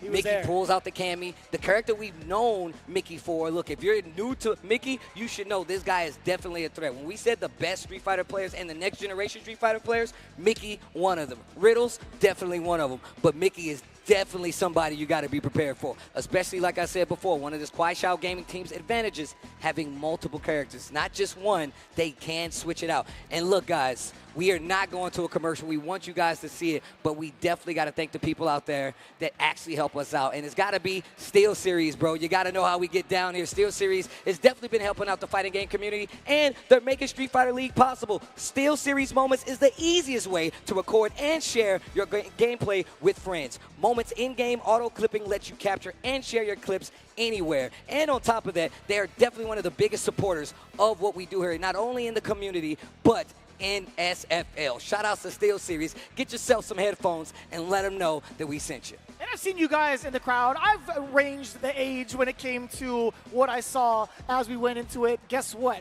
If you're in college, you guys got to make sure to sign up for the Collegiate Street Fighter 6 tournament. Play Versus has worked and stepped it up with Capcom to level up the Collegiate Street Fighter 6 experience. Join up for the Fall 2025 College Street Fighter Tournament happening December 12th through the 14th. That is this weekend, and it's open to all college students in the United States and Canada. Registration is open now and completely free, by the way, to enter. Scan that QR code or visit stadium.playvs.com for more details. Don't let me down. Join that college tournament so we can make it happen. And of course, man, shout outs to Corsair, man. Check out the Nova Blade Pro, the official levelist controller of the SFL Pro US. We've been clicking and clacking on this bad boy all season. I know, James, you want one? They're down there. You can get yourself your very own. And they have definitely been helping us out, especially with the cool peripherals to play fighting games at your coolest. And you can see the neon lights on the side. You can actually set up different profiles for when you play at different games. And they even got the stylus up here. So when you're in training mode, you get the quick reset. No better way to play some leveless playing action. Shout out to Corsair for hooking us up, supporting SFL, and just having some really cool controllers for you guys to get good with. It's actually godlike. If you guys are here right now, or maybe if you're around the area, they actually have a Corsair booth right below us to try this out for yourself. And I'm telling you, man, it is godlike. It has been mad fun to play. It's been mad fun to press these buttons, and it's also really slick and good to look, really cool to look at. He's gonna take this one home. I mean, I can't. They said, from what I'm told, I can take this one home. I'll believe it. Oh, you got literally at the same time. I'm sorry. Come on, I just man. wanted to keep it honest, okay? I mean, of course, I would've they've been had your back supporting. regardless. Oh man, see, I respect that. That's why you're my little brother. But of course, we get back into the action. No breaks here. No stops just yet. We need to see who's gonna get the W here. So now, the next step in this team battle is about to commence. The final moments between FlyQuest versus KuaiShou Gaming. Who is going to take the W to face off against Dos Juegos, 2 games waiting in the rafters? Whoa, you can bring them back. We're learning every day as we go. Shou Hai versus Punk. You got it. Captain versus Captain. This is about to be interesting. We saw what happened in that first exchange, right? Let's see if Shou Hai has thought about that last fight and is bringing something new to the table. And I would love to know, I guess we're 100% going to get the Camby from Punk. Maybe. We're going to find out for sure. But we just saw how well the Mai has been working out for Shou Hai. The conversions, especially with controlling the screen for fans. And now I feel like since he's played these games, he's fought up against these even more mobile characters. He's going to be a lot more prepared to deal with what Punk is going to put down, especially if it's that Camby. Man, it was that hard to read just based off of the first exchange alone, right? Even as commentators, it was very difficult to read out what would have happened between these two. I did not expect it to go in that fashion in 3-1. But funny enough, if you're just looking at the stats prior to the playoffs, Punk, he got the first W over Shou Hai 3-1. In the rebuttal, though, Shou Hai came back 3-1. We're looking at something very similar. Punk had got the initial 3-1 in that first set in the playoffs. Can we see history repeat for the side of Shou Hai for the ultimate clutch battle, for the Omega dub? So the thing is, though, had a little more time in between those. You had a day, you had a couple games possibly in between those, but now you ain't even left the stage. You're still thinking about the last game. So the mental stack is real. All right, guys. Yo, LA, you guys ready? That's what I like to hear. We're about to get into it. One of these teams will be going home. They're going to be joining you in the crowd, watching the action. Who will it be? Will it be FlyQuest? Will it be KuaiShou Gaming? That's what I'm talking. Hype him up. That's what I'm talking about. Let's go, Joel. That's what I'm talking about. That's our guy. Oh, man. You got the salt and pepper on the top, and it's still got the healthy hair looking. I like that. Bro. What a beast. What an absolute unit. And he operates the cameras? What can't he do? Class act, bro. That guy's a class act. Yo, who got the snacks up front? Hook it up. I know. Yo, Jenny, stop it. Bring him up here. Bring him to the steps. That's bring not him, fair. Just toss it. Just toss it. I like how she looked, though. Your best cannon, just... She's tall. It'll reach. She could do that. She could do that. But no, seriously, though. All right, this is absolutely the last match between these two. It is. Whoever gets this will be going on 2-game, sitting there waiting on whoever makes it out of the battle. For the year. For the year of Street Fighter League US 2025. Bruh. Can you believe it? I'm sweating just thinking about it. It's going to be crazy, I'm bro. not even a sweaty dude. I am perspiring up here. Look, if you're for not a very sweating, good reason. if you ain't sweating, that means there ain't no skin in the game. And It's this facts. is very nerve-wracking, bro. I'm telling you right now. I bet you these players are sweating. I mean, I hope not, because I'm trying to take one of those bad boy chairs home. I'll tell you what, man. That things would look nice in the living room. Just saying, you got to spray it down like you go to the gym, bro. You got to clean off the equipment once you're done. KuaiShou Gaming gearing up against FlyQuest is going to be Captain on Captain Violence. Xiaohai versus Punk the God. Mai is definitely going to be the pick for Xiaohai, obviously. Do you ever think Punk's going to pull out the Sea Viper? Look, you and I both. I'm not recommending it, but I'm just curious. You and I both want the Sea Viper, but will it be able to get the job done, man? I got to echo Problem X once again. It's a difference between having a secondary and an alt. Having a secondary is not as good as having an alt. Your alt means that you can fight with them just as well as that main character. So will you switch to it? Will you be willing to put your SFL life on the line for not your main character? Would you do that? And also not just for your own skin, it's for the rest of the team. For the rest of the team, bro. Money on the line. Pride on the line. And you're fighting one of your biggest Street Fighter rivals to stay alive Come on, man. bro. It writes itself. It genuinely writes itself. You can see KuaiShou Gaming, the team, standing up from the bench, too. They are just ready. Yo, even Shen's getting hot in here, man. Oh, Shen taking off the jacket. Yo, calm down, buddy. Easy. Hold Easy. on. What a beast. Yeah, Xiaohai definitely, like I said, looking at that last game of Xiaohai, he's looking a lot more prepared to deal with what's happening, especially when it comes to the superior walk speed of some of the characters he's been fighting with the jury, but also getting a lot more control of the fan pressure and just controlling the screen overall.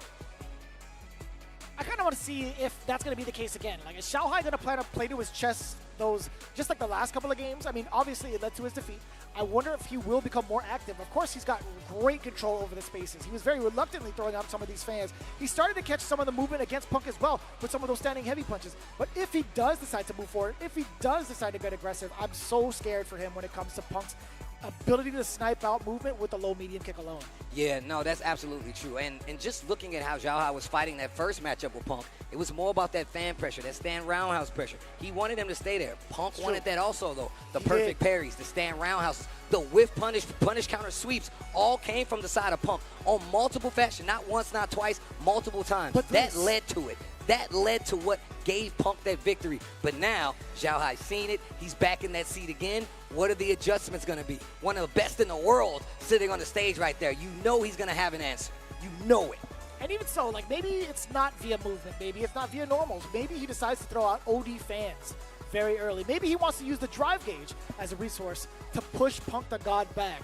There's so many different factors to consider. Then, on the other side, what if it's not a fully grounded Punk, right? What if he notices Xiaohai is going to be rather difficult to contest and is holding back and playing to his chest again?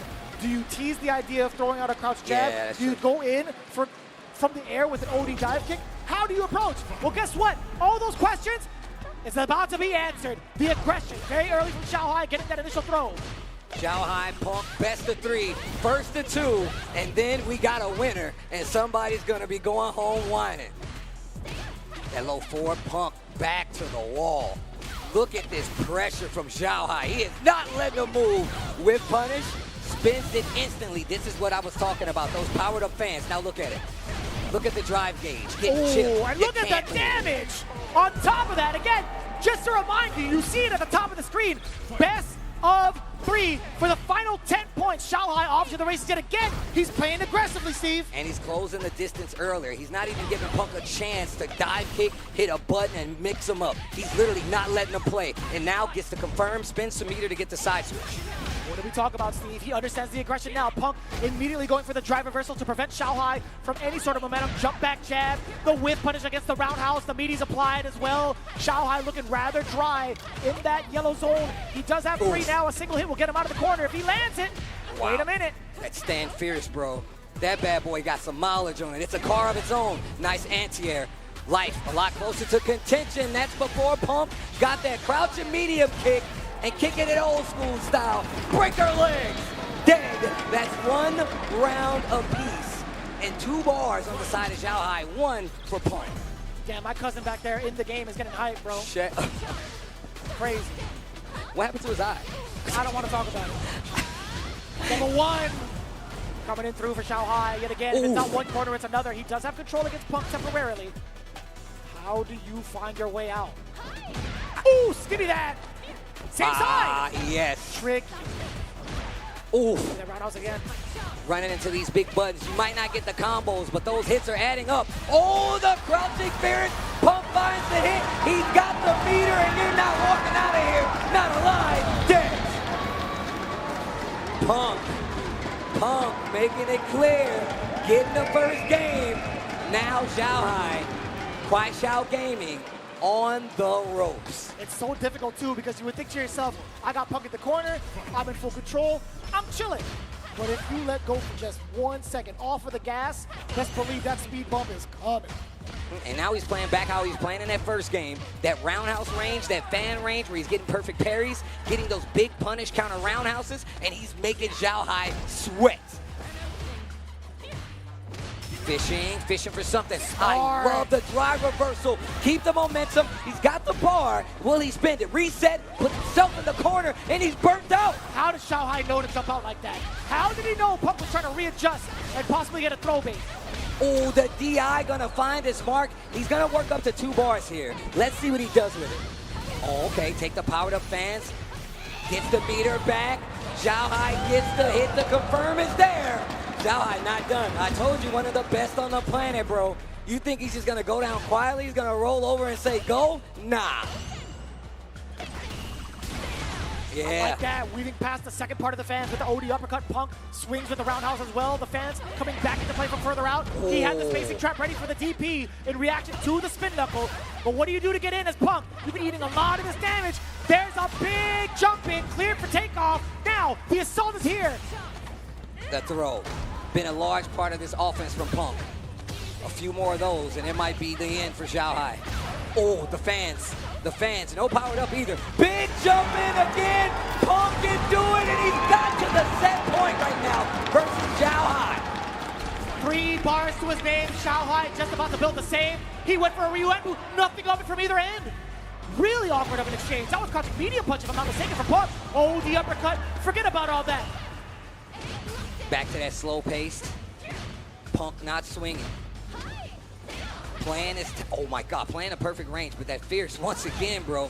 Pushing her forward, finds the hit, counter hit on the side of Punk. Still within range. Oh, the uppercut, preventing Punk from getting any sort of damage, extra or mix in for that matter. Oh, that perfect parry was sick. This is not gonna kill, but look at that drive bar. You might be burnt. Hella burn, kinda toasty. Punk, what do you do with it? Out of the corner is Xiaohai. He catches the low. Ladies and gentlemen, it is FlyQuest eliminating KuaiShou Gaming. Oh my God! Waving goodbye to the team in front of the captain's face. And that sets these guys up to move further along in the bracket. 2 game is there, and Punk said it. He's like, look, we're in the playoffs. That means we got a chance. Taking out one of his biggest rivals in Xiaohai with one of the biggest threats in KuaiShou Gaming. And that will be the end of the road for KuaiShou Gaming. In an amazing season, these guys were fighting tooth and nail in Phase 1 and Phase 2, made it back to the playoffs, and unfortunately, running into one of his biggest hurdles, one of his biggest competitors in Punk, and he's gonna take it home. And I guarantee you, this isn't the end of the Punk Xiaohai saga. Wow, I instantly checked the phone. Look at the smiles. Bro, you get a team victory, and it's like everybody's at the cookout. Bro, I didn't know you were here. We did it, bro. This is a dangerous angle. You want to peep game on what he's looking at on Twitter? I'll tell you what, man. He's about ready to pop off. Yeah, you know But he's ready. Let's be honest, though. Let's take it back for a second. Job is not done. It's not. The job is not done. FlyQuest, they did get a very big morale boost and a moral victory for themselves, taking down the big rivals. But they have to face off against the rookie team that has been immaculate throughout the season. Yes, sir. Dos Juego 2 game. And look, 2 game. I talked about the next generation Street Fighters. They got one of them over there on their team just waiting, willing to step up to the plate and put everybody on tilt. I mean, and on top of that, that team has really shown their worth in this SFL first showing. But looking back at this match, man, it was touch and go on both sides of the table, and it was not easy to see who was going to get the edge here. But Punk was looking so strong, especially when it came to just controlling the screen. But it never stopped Xiaohai from just exercising his options and trying to find these hits, trying to sneak in the overheads, getting these big confirms, and still finding these power-ups to get the powered-up fans. Didn't happen so much in that later game, though, and I feel like that was the biggest problem. As 2-0, Punk takes it over Xiaohai, knocking KuaiShou Gaming, and he waving in his face. Why do they show the replay? You guys are evil production. That was amazing production. You guys are evil production. Oh, man. Yo, 2-0, and he hit him with a bye? Nah. Damn. Nah. He was really close when he And did it, he got the hands going off like this, too. He got like the Dr. Nefario stance, man. 40 points for the side of KSG, but it's the big 50 with FlyQuest. Moving on to round 2. But before we go, ladies and gentlemen, round of applause one more time for KuaiShou Gaming.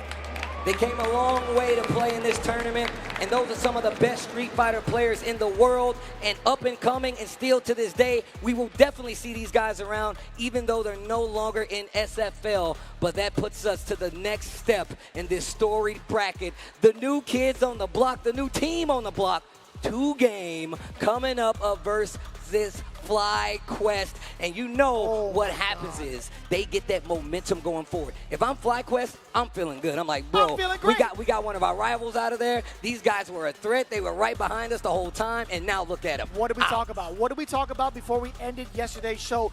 What happens if you get the big morale boost, you get the momentum on your side as you progress through the bracket? You might find yourselves pretty much unstoppable at that point. But I do have a lot of faith in finding 2 game and their strategy and their composure as a team to figure out who needs to snipe what to dampen that emotion back to earth. And I love the fact that 2 game, you know they were watching in the wings, just waiting to see, like, all right. And obviously, these guys all have a rapport. They know who they have to fight. But the matchup, understanding who is going to fight who, is a major part of what team battles are, especially for SFL. And all these guys have gotten a lot more used to playing with their team in mind. And we're going to see what's exactly going to happen between those 2 teams. On the other side of this break, SFL US Finals returns with more Street Fighter 6 action right after this.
Yeah, look, all of my friends going crazy. I gotta brag on myself, I amaze me. I know I'm got something that can phase me. I'm too dope like I'm back in the 80s. Okay, go call me and I'm gon' slide. Pull up with me for a hell of a ride. You need a couple wins, they ain't doing it right. Hit up my line, we gon' turn up the night. I got a lot of wins on my dinner plate. Ain't coming down, gotta levitate. I know my next win is the best one, so I tell them that I'm on to the unplayed.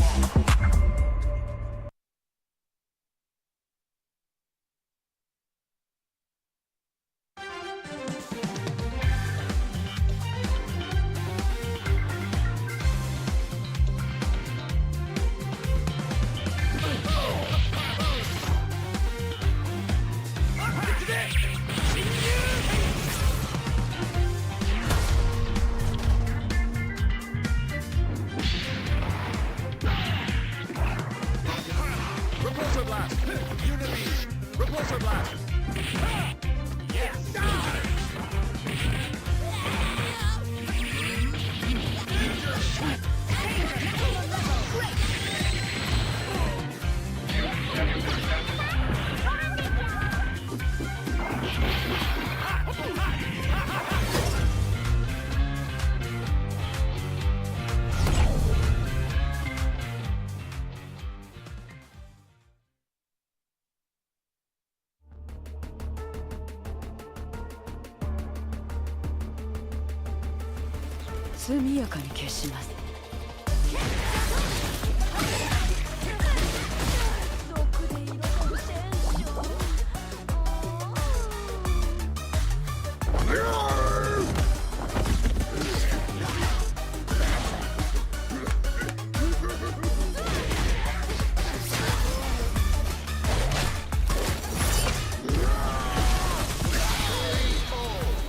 Damn, with that godlike of a set, how do you come back from that? Easy answer. With another set of teams that have been throwing it down throughout the entirety of the season. Guess what, ladies and gentlemen? It's FlyQuest versus 2Game. My name is Vicious. Here with my boy Tasty Steve to bring down all the action. We got the new kids on the block, 2Game. These guys have been nothing but immaculate. Facts. With almost, I feel like, a little bit of data going into the play or going into the season, but right now they are the ones with one of the biggest targets on their back. And look, I know we were talking about this during the regular season. You say Brian Job is in contention for MVP, and I like you having that idea. But before we go anywhere, I believe my boy Rob TV got some stuff to talk to you guys about. Let's see what he has to say, though.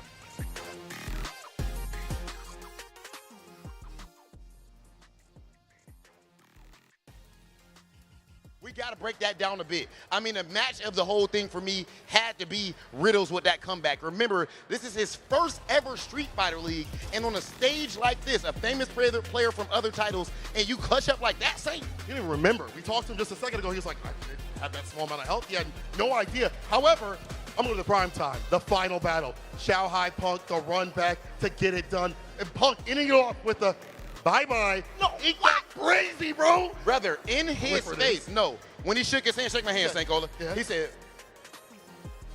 in his grill. Are you kidding me? See me outside for that one. And That's I crazy. gotta say, Shao Hai handled it well too. Shao Hai know he be talking his trash to Punk, and it's So back all and forth. good, healthy competition, but somebody gotta take that ass home. Yeah, and in true. this case, it was KSG. But now, we are on to our next team battle, and it's gonna be FlyQuest versus 2Game. 2Game, this is their inaugural season here. What do you think we're gonna see happen?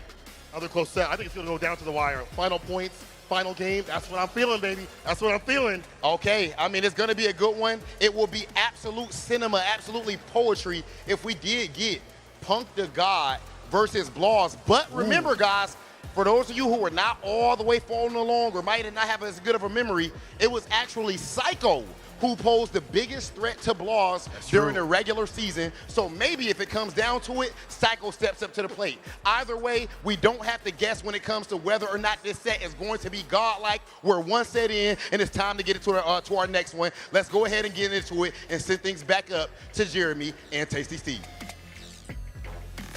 You just gonna throw the government out there? Rob, come on, man. We on the job, baby. Come on, bro. You what are you can't do doing? that, man. You can't. That's a party foul. That's You know crazy. that, What do we talked about this before. Anyways, it's not about us. It's about the players going into it. I still cannot believe Punk hit him with the reverse John Cena. He's like, I can't see you, bro. You're no longer there. I can't because even you're not see in you. the tournament anymore. That's evil. That's okay? insane, That's bro. evil. What a beast. What an absolute Oh, my God. unit. And what a set, bro. What a set to actually get our next team that's going to stay alive and to say, hey, they earned their spot to still be alive in this bracket. Let's see what 2Game has in store. Because like we said before, they are the new team, but they have had some of the best rebuttals, whether it be just because of the character, having blast, or just even having a team synergy that let them come back and still be in contention to even show up here for the playoffs. Right. One of the biggest things we talk about when it comes to the history books throughout the season, 2Game coming in, brand new team, only a little bit of data coming into it. And I've talked to a handful of the players. Like their primary focus was Blas. They were willing to admit that. They've heard of Brian Job. They know he's good. Shaka, they've only heard about him as well. But Juninho Ross, they're also very familiar with him. He has been a very star-studded player for a good amount of time. But as it stands right now with 2Game, looking at the home side, if I'm not mistaken, in the bracket, yeah, they're going to have the first set of advantages against FlyQuest to pick and choose their order just to get a little sampler of data. But mind you, taking a look at their first exchange in the first half, it went down to a tiebreaker. FlyQuest narrowly clutching it out, 30-20. However, during the rebuttal, the second half of it, what happened? 2Game got the big 40 bomber when FlyQuest needed it the most. And it's funny because we saw like exactly what was happening, where we're like, man, what's going to happen with 2Game? And honestly, they were still putting up on the board. They were always fighting. And once again, looking at how their trajectories kind of matched up, 2Game fighting to prove their spot. FlyQuest just being like, bro, we get to the playoffs, we're good, we're coasting. And now they're still alive here. So you can see the different goals already kind of coming into view for both of these teams. So I'm interested to see, once again, this is put up or shut up time. They're going to 50, and whoever loses goes home. What I like the most about this unit of a team, 2Game, as they get ready for it, obviously you see Juninho Ross. You obviously see Blas, Brian Job, and Shaka as a unit coming in as one of the hottest teams to ever hit Street Fighter League US, finding themselves in the finals. Let's break it down. Their character choices have been phenomenal, but in not in ways of saying, hey, these guys are meta-defining. Hey, these guys are meta-breaking. In this season, it's been rather questionable. You have a DJ with Brian Job. You have a Luke with Juninho Ross. You have a Doll Sim from Shaka, who's been claiming those points. And then, of course, the big bald fella. He only looking at you with his good eye. That's Sagat coming in from Blas. You enjoyed saying that way too much. You enjoyed saying that way too much. I did. But I'm glad you brought that up. I think that's one of the strongest elements of this team. The fact that they do have kind of an unconventional character lineup, whether it be the Sim, whether it be the loose of the Lukes, right? We don't have many Lukes out there. And then you got Brian Job just holding it down with the DJ. Once again, another character we don't get to see much of. But Juninho Ross looking like a strong leader of this team, and we've been getting to know him quite close over this season. Let's see what he has to say about his upcoming match here today. Juninho Ross, this is your team's first time here on Street Fighter League. Team full of rookies, at least when it comes to this event. And yet you came here and performed as amazingly as you did. To be honest, did you expect everyone to do this well? Because of course, I think everyone at home, they knew Blas would do it. But I don't know if they knew how much you was about to go crazy, beating Punk and all these guys. Brian Job, even Violent Brian being revealed. And then, of course, Shaka as well. Did you expect this? Well, I knew the potential of everybody. I knew they were just as good as these guys. They even beat. So I have the expectation that we will do very good. And that was it. It was like, I knew, somehow I knew we would do good, somehow. What does it mean to you to represent South America on the world stage? Oh, this is amazing. It is an amazing community. It has such many players with great passion. And like in Brazil, Chile, Argentina, Peru, so many countries that have many players and sometimes even don't have the chance to show their potential. And now that we are here, we're showing that potential to everybody. So I think that we'll bring events to the area, will gives more attention to the scene. So because yes, they are very good too. So at this point, of course, you guys' story has been beautiful. Now it is time for the U.S. Finals. You're trying to punch that ticket into Grand Finals. So with your team not having experience at Street Fighter League, do you feel like this season is already a win no matter what happens? Or do you feel like you need to win this next match and then eventually win the U.S. Finals? We will give everything at this playoff. So wait to our maximum. Whatever is fighting us at that playoff, we will give everything. So we're going for all or nothing right now. Yeah. And so far, all or nothing is actually pretty poetic wording for you to use right there, because that's what we've seen for them all season. A whole lot of 40-0 performances, and we're going to see if you guys can keep up that same energy here. Junio, Ross, it has been a pleasure watching you guys throughout this entire regular season of Street Fighter League, and now we're about to see if you guys can punch your ticket into Japan. Best of luck. We'll try our best. Thank you, Rob. Thank you, everybody that is cheering. Thank you, everybody from Latin America, from South America, from Brazil, everybody that's cheering for us. So many people really, really cheering. The people are crying, they're sending messages. Guys, we are trying our best here, and we will do our best. But thank you. Thank you very much. That is what I'm talking about right there. Big shout outs to the South American communities, the Latin American communities. This right here is your time. They need all the energy to provide support for 2-game. This is where you let the world know that you've been knowing about the top talent here in Street Fighter. I tell people all the time, I travel quite a lot for some fighting games. I'll tell you what, and one of my favorite things is being able to shine a light on a lot of these communities.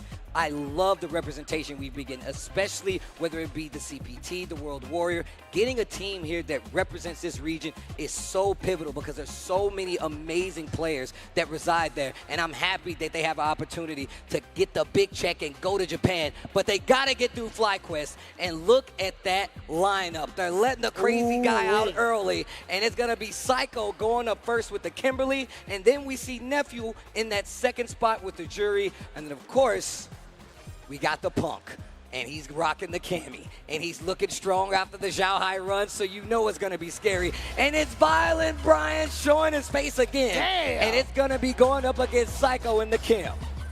Now, you said, one of your arguments was, yo, Brian Job is probably up for the run of MVP. Talk to me something about it. So he's been setting the pace quite a bit when it came to regulation season, right? Although he hasn't necessarily set it for FlyQuest specifically, they've been saving him for some really pivotal moments against this team. And guess what? He has provided. He has taken down Riddles and Punk the God in both exchanges. So he might just be one of the best key players to start it off for 2-game. All right, well, here we go. 2-game and Brian Job. FlyQuest with the Psycho. We're getting into it, and this momentum is already looking like it's on the side of 2-game and Brian Job.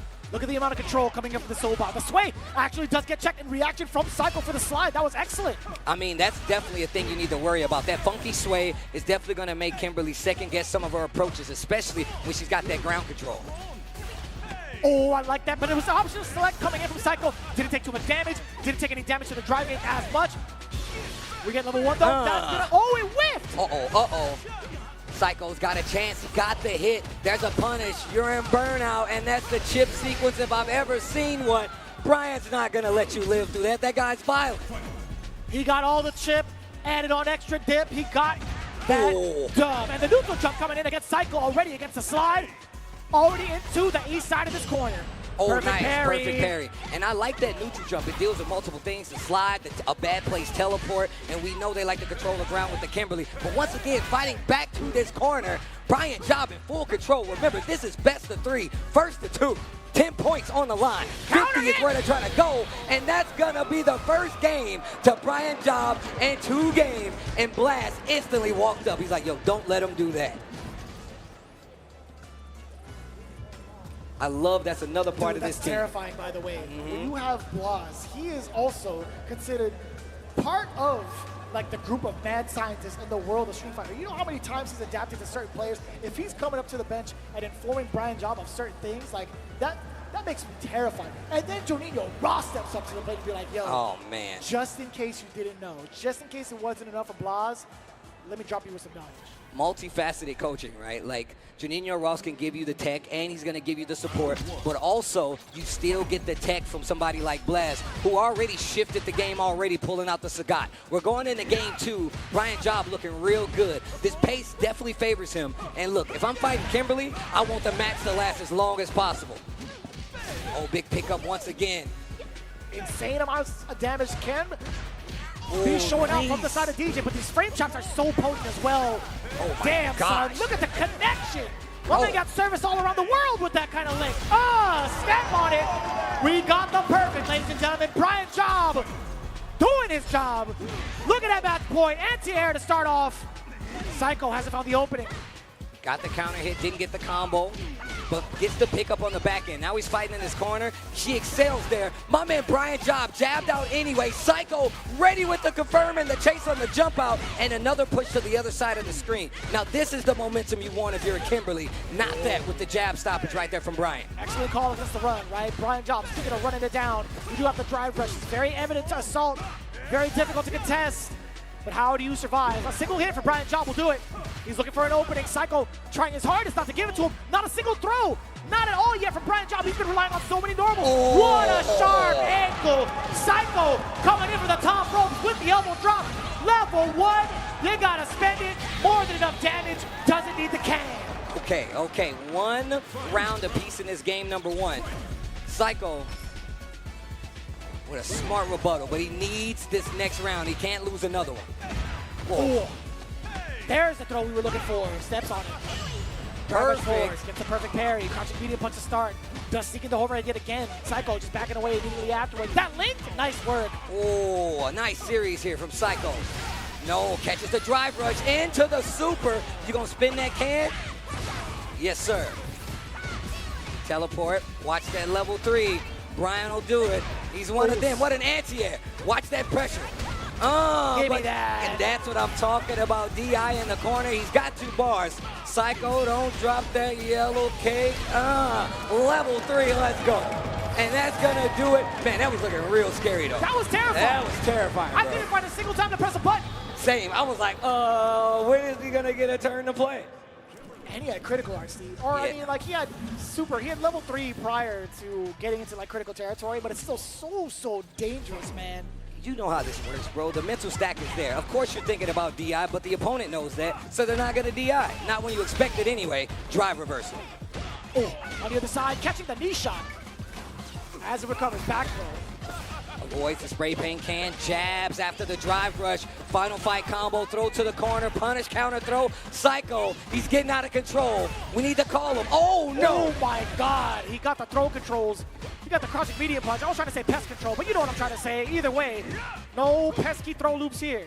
And now you really got to be careful. Kimberly not having the best options on wake up, especially worse when she's so close to burnout. Ooh. I was wondering whether or not she would be able to link, but either way, we got hella damage incoming. You know what time it is. How often do we do this? All day, every day. Psycho taking it back. Now has the lead in the set. 1 more round. 10 points for this FlyQuest. And what a way to introduce themselves to each other, right? They hadn't played at all during regulation season. The first engagement, Brian does have plus frames after that sunrise heal, but has to back away. There's a little bit of a punish counter, but I think too far to link anything out of it. Oh, yep, the fake out. Hit him with the feint, go for the throw, take advantage of it. And we got the fake babies on deck, baby. Okay, almost got caught slipping. What do you do about this, though? How do you clutch out the round? How do you close the round? This is actually a great start, right? Nice and easy. Not even gonna need the level 1, just all going to the jackknife. Perfect. Couldn't ask for a better scenario. Final game between these two in the first battle. Beautiful block, by the way. Those are some clutch situations, man. That walk speed is scary. You don't know if she's going to go for a throw, go for a slide, bait you out with some of these forward moving heavy buttons that she has. Oh. Okay. Brian actually tried to move immediately after those plethora of jabs. The final hit actually getting it, but Psycho more impressively getting the confirm, landing this level 3. Ninja Star Cypher, we're going to get that boost. Oh, the burnout is there. And look, Brian Job still has the level 3, but he goes for the level 2. It's not gonna work. Psycho putting points on the board with a perfect to send him home. Brian Job goes down, Psycho goes up, and so does FlyQuest. That's going to be 10 points. No, and Psycho was looking at the screen. He's like, I knew you were going to do it. If you saw his facial expression throughout the entirety of that block string, he was in there. He's got the credentials. He's here for a reason. Man, this dude Psycho. Look, I feel like he kind of like sneaked under a lot of people's. He is kind of crazy and deranged. I definitely feel like he sneaks under a lot of people's radar, right? I mean, we see him here for SFL, but I think people forget just how strong of a weapon he is on this team. And on top of that, we talked about the character representation on the side of 2Game, but also he's the only Kimberly. It's just him, you know? At this moment, yeah. I mean, like he's proved himself. Not even just in this season, but he proved himself last season. He proved himself in Japan. He is definitely one of the strongest Kimberlys in the world, and he's marked it through the big W's he's gotten over the course of multiple events. And look, and just the pressure here, right? Just reset, make him swing, knows that he's in burnout, and make him cash out on something big if he did so. And he staggered it just enough to where even if you did that level 2, I still would have been able to block it. Yeah, and even so, we had some pretty big highlighted moments coming in from Brian Job, right, where it came down to the final round. But look at this. You see that nod, that headshake of approval? Look at him. Look at He's his face. talking Look at to his him, bro. He's talking to the screen, baby. Put him back. Put him back in there. Put him back in the cell. You let him out too early. Look at him. Who is he talking to? Oh, that was his team. I thought he was just talking to somebody. 10 points for FlyQuest in this first match here. Once again, 2Game now on the back foot. They, of course, want to switch this around and possibly get another 10 points so they can make this contention. Nephew coming up on the side of FlyQuest. Who is 2Game going to send up? So looking at the initial record between these two teams, Shaka had stepped into the plate in the first half and actually took the W. It was 2-1. He's looking to do so again against Nephew. Look, Nephew, I feel like once again, we talked about the characters. I got to go back to it again. We ain't got no Dawsons in this bad boy. Not in SFL. It's Shaka. Where do you get the experience to play a character at this level that Shaka is? He has some of the better conversions. He's always ready. And look, we saw this in that Shopify Rebellion match when he played Knuckle-Doo. I'm like, who is Knuckle-Doo fighting that's going to give him that XP for that? I do have a slight rebuttal on that Go one. ahead. FlyQuest had actually taken the trip to Japan to face off against yeah. all the players from SFL in those both Division S and Division F. You had the opportunities to play against YXC Mochi in Division F, I do believe, and then Tori Meshi from Division S. No, that's facts. That's facts. I might have mixed up which division. But either way, that's two premier Dawsons. However, does it translate to the victory? Not necessarily so. Again, we harped on it earlier. Shaka took down Nephew 2-1. Although it was close, you still have the idea of like, you know what? Maybe I could run with it again. Maybe I could show a different look and get the W over Nephew again. But it's still a valid point. Who do you get to practice up with consistently? And it's not even just with the premier Dawsons. They play a two different styles. There's so much touch and go for the side of Tori Meshi. There's more of like a wait and bait style from YC Mochi. But then you have Shaka, who's mad aggressive. That's facts. That's facts. And I feel like he has a way of being like, he controls the pace better than some of the faster walk speed characters, and it's because of those limbs and his awareness. His conversions really do set him above when it comes to fighting him. You're going to be like, oh, I got away. No, you didn't. Shaka is ready, and he definitely has a rebuttal for what you're trying to put down. But here we go. We get the head nod from the two players. Shaka versus Nephew. 2Game versus FlyQuest. Best of 3. 10 points on the line for these two teams. Get into it. Let's see what the control is like or what the options are for Shaka primarily, right? We're so looking forward to seeing like what Dawson does at the beginning of the match to set the tone. Yeah, of course. If you look for the jump back. You look for just even them ready shooting with a projectile, the jump, just to see how they're going to react first. And we're looking like a more aggressive Dawson in this round, at least, for Shaka. And look at that, keeping the distance. And I feel like that's one of the best things you can do versus Jury. If she doesn't get close, what is she going to do? Very difficult to call, but we'll find out. Damn, son! Long distance connection. Sit him back down. Dribbling on him, too. Not the dribble. Oh, the backdash. Hold up, the throw. Oh. What a space trap from Shaka. Oh, I like that. Looking for the throw. Back throw of his own. Nephew, need to do something. What do you do about it, though? Great block on the overhead. That would have spelled just pretty much death for that first round. Oh! What a call! Yo, Shaka, you're actually OD. You're actually OD. Going for the teleport instead, catching the punish counter on the jump. What? Bruh. What did I say? He's always prepared. You think he's not there, and you're like, oh, he wasn't ready for that. Yes, I was. Wild, son. On the way down. Oh, wow. Nice placement right there to drive rush. Actually flips him, gets the counter hit. Nephew trying to run away with it. With the forward throw in the corner. Big life lead. Rinse and repeat, tries to get a reaction. The backdash finds nothing. The drill, the rebuttal with the OD uppercut. Nephew wants to keep the momentum. He does so. Around on the board. One apiece. Game 1. It's so difficult, right? It's feast or famine when it comes to someone like Dawson, right? There are ways for him to kind of get these big openings, knock you down and set up quite well, or even for full screen. But when Nephew comes to play, an error from Shaka. He shook his head off of that one, trying to go for the Inferno, or for the blast, excuse me. And that's one of the issues when you fight Dawson. And knowing how to properly punish those long limbs and continuing and following up on. I feel like that's a rare miss on the side of Nephew. Drive rush in. He's got 3 bars. You know he's taking it to the bank. Game number 1 is going to go to FlyQuest and Nephew. Dang. What do we talk about, right? Feast or famine. Either Dawson has full control of the screen, whether it's in the mid-range game, 3-4 to the screen, in the corner, he's going to have a great time. But if you're in the corner as Dawson, best believe you do not have the reversal options, whether it be super, whether it be with your drive gauge. Hell, you don't even have the mobility sometimes. That's facts. That's facts. That's why, but that's also why Shaka in that backdash in the corner to switch the momentum is even more impressive, because he's literally got to wait to make that happen. But Here we go. And now going more to the projectiles game. Definitely more offensive, but more projectiles now. Excellent call, too. It really prevents Nephew and kind of like double checks him from going in with drive rushes or these dashes, right? You're setting up the obstacle course of punch. And also some of these preemptive limbs, even if you try to buffer behind it, it could fall short. Hence why Shaka got that very important punish. But now, punish corner from the side of Nephew. Level 1. Push him to the corner. Yeah, we touched on that too. Having a proper punish versus some of these limbs and the ranges that Dawson plays in, while he still was able to hit a button, long distance super, big damage on the table. Damn. Shaka's got an opportunity. Teleport back, build some space, looking for any exchange. The right hit can close it out. Follows behind the fireball, let it bounce once or twice. Can't do it again. It wouldn't. Oh, Nephew, foot to face now. How do you like? He ran right into the roundhouse. Oh my God, the jump in. Willing to play back a little bit this time. Nephew says, you know what? Now I'm going to jump. Multiple throws. More than half-life already gone. Tries to sneak in the overhead. Shaka doesn't bite, but he gets the confirm. Fights back to the middle of the screen. Sets up the slide. The throw whiffs, but he's still fighting. Yeah, that's pretty cool. He actually got a counter hit on that divine kick, but didn't get to follow up. He tried to double back. Oh my Lord. No confirm again. Another drop. Third time that's happened.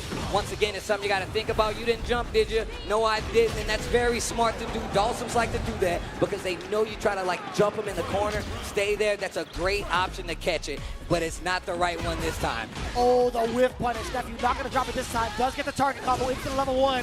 Shaka is in trouble. Match point for Nephew, by the way. Does stop the initial jump. Looking to parry. Shaka can't find the rounds. He does so. That wasn't a full combo, by the way. That was a punish counter drill. Great anti-air. Sets up into that big yoga flame. And there's only 3 hits. I wonder if Nephew tried to jump out of the way.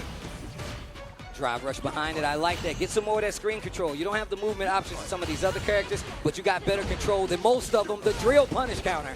That one's different. Did get a full swing for that one. Full combo with a forward throw. Bringing Dawson to the corner is kind of dangerous. I like that. Going to the normal. Knows Nephew was going to swing. Gets the confirm and the knockdown. Still fighting at the deficit and out of this corner. But I love the movement options. Use the fireball to cover your approach and make Nephew wait. He can do it again, by the way. He does have a healthy amount of drive gauge. He's not going to do it. Oh, not going to punish. I think it was too far out. Forward throw now. Shaka, do you switch over? Oh, that was so delayed. Look at that drive bar. Nephew was paying attention to check, but he didn't know what to do afterwards. And just like that, Shaka drained of his drive gauge, one of the biggest resources he needs. Oh my God. No way! Not a shot. Not a shot. Nephew takes it 2-0 over Shaka. And that matchup was it looked like it was a little dicey at first. I was a little afraid because he missed a couple of those confirms, even though he got the big whip punish on the limbs. Dropped a couple of combos, and I'm like, man, you don't want Shaka to get another chance. But still, great contesting no matter where he was on the screen. One of the reasons I'm a big fan of Shaka. Damn, that was an anime moment too. Nephew came back towards the bench, tapped the captain on the back. He's like, all right, I'm good. I'm good. I'm good. That's what he sounds like, I feel like. Nephew, I'm just saying, man. I know you don't have the headset on. You know how Sometimes he you sound sounds. like that. You know it. You know how he sounds. Yeah, all right, Boldy. Crazy. Anyways, taking a look at it too, we talked about these moments where Dawson can be in full control. He deals a decent amount of damage on top of that for these resets. Quite tricky. But what happens when he's on the other side of the corner? Yeah, that's the hardest part, right? Like, I love the fact that he was very willing to control the screen, but Nephew knows, like, that ground control is important. He was willing to go for just parry, go in, get the hit, and a few times he dropped these long limb whiff punishment confirms, but still able to get it in the tail end. Right. That definitely made him second guess towards the end of it, and just look at him. Now he's playing super confident. On the other side, too, I love the discipline from Nephew to have the wherewithal to punish some of these limbs and also not push the agenda when it comes to these OD fireballs. They're going to cover Dawson as he moves forward. And even in these moments, just like that, he had the understanding, the game sense to think, he's like, if I drive rush forward, I might be able to bait out this super.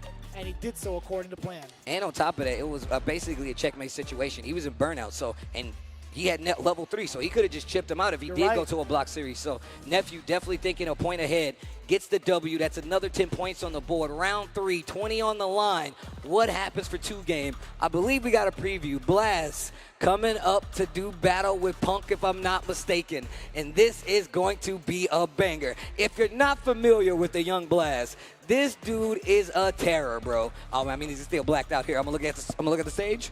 Pretty sure it's Blast. But either way, I really do think that people, it's not that you're sleeping on the character. You're not that you're sleeping on Blast. There it is. It's the fact that he brought something that nobody was expecting at SFL. The Emperor, Sagat. And he brought tech right out of the gate. Stuff that nobody was even trying to punish. Rebuttals versus characters that everybody complained about. Blast had answers, so maybe he has an answer for Punk. But we're gonna get into it. 20 points on the line. Blast versus Punk. Capcom Cup caliber matches. You're about to see it. Best of 5, first to 3. Let's go. Guess what? This is the first time they're going to be fighting off against each other in the anchor spot. Reminder, Psycho was the one that stepped up to Blas in both instances. This is going to be a very, very firm introduction into the gauntlet. Blas striking first, tons of damage, and the corner carry from the Emperor. Ooh. High step kick. Back fierce, make it hurt. Oh One more set of tools to destroy your life bar. Hold on, it's a throw first. A chance for Punk. This is terrifying. And look at him, just prepared to whiff punish with the stand light. Speaking of whiff punish, roundhouse on the side of Punk. Trying to fight a way out of the corner. Blast just making sure you don't get comfortable jumping and spacing out for the dive kick option too. Give me that drive reversal. Doesn't want to give Punk any sort of instances. Okay, he does get the whiff punish against the low medium kick. Just about a touch and a half for the side of Blas for a big punish counter. Whichever comes first. That's a counter hit. One more touch now for Blas. He gets it. Low medium kick. Highly underrated tool for preventative measures. Speaking of a tool that we've seen used by Blast quite a bit and probably more effectively than anybody this season, drive reversal. Blast has been using crazy amounts of drive reversals to his advantage, taking back the momentum and then putting you in this corner for you to deal with stuff like this. The barrage of kicks. The knees. Do it again. To the sternum. Oh. Punk holding his ground. Single jab. Oh. What a check to the drive rush. Immediate reaction. Low step. Catches on the other side. Punk does at least bring himself back to mid-screen off of that side switch. But Punk cannot get hit. Punk cannot get hit. That's curtains, bro. That guy hurts. Okay. Level 2, no shot. Going for the elbows. That's the extension. Give it to me. Oh my God! Oh, you didn't know? Oh, you didn't know? Look at Blast. Yo, look at Blast though. Yo, when the kids get angry, that's how you know they're gaming. When the kids get angry, that's how you know they're gaming. And you can see that 2-game bench coming alive. They know this is a race to 50, so look, you can go down 20 points and still fight your way back. We saw it in that first match. There's still a chance. And damn, he spent the entire bank account. He's like, I see one that I like, I'm going all in into that level 1 as well. Oh my God, the micro step forward into the medium punch counter hit. My man spent the life savings and the kids' the college fund, bro. Nice jab. Oh. With the meaty, Blas just trying to get out of there. Forward throw. Do you drive rush forward? No, you don't. You just dash up. Blas knocking on the door. Punk still continuing on with the harassment. you can see that he's definitely he's picking his spots a lot more carefully. He knows the Blast is willing to try to intercept with a jab, a big heavy button, and the range is deceptive. You will get clipped like you just saw right there.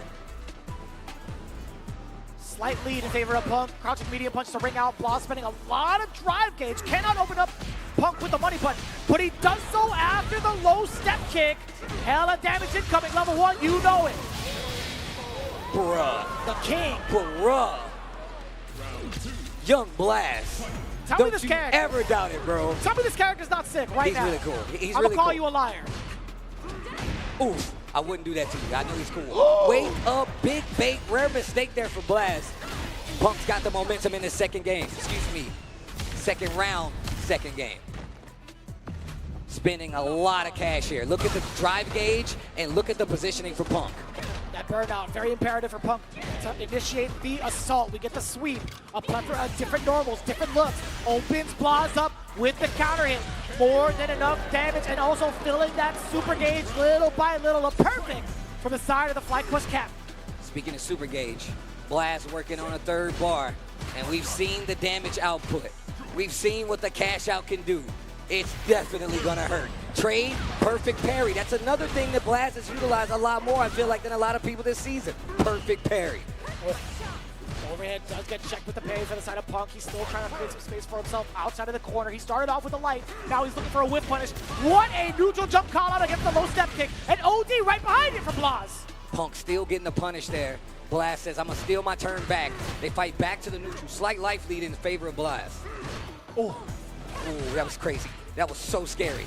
I mean, he's not punishable. It's going to be negative, but either way, oh, I like that. So he was way out of range to get a crouch jab, but he wasn't out of range for that crouching medium punish counter. TP level 3. You already know this is the Emperor. Bruh. Look how he's standing up. Why are you standing up, bro? It's not. Oh, that's a curse. Uh-oh. Oh, that's a curse. Uh-oh. Oh, that's. Oh, no. Uh-oh. We got the look over. Uh-oh. It rang out in the halls of the fighting game community. What are you standing up for? It's one more, bro.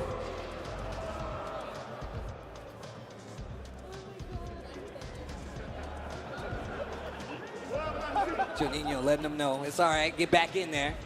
He got me shook a little bit. Right? He stood up with conviction. With he was conviction, like, bro. Yeah, that was cool. He was like, he was tapping on the bed. He's like, yeah, I'm nice. I got it. I got it. Close No, out. you don't want to. No, but he's feeling it right now. He's deeping within himself. He's reaching within himself. He's like, yo, I'm not gonna let this guy just think he got it. Yep. He's getting upset.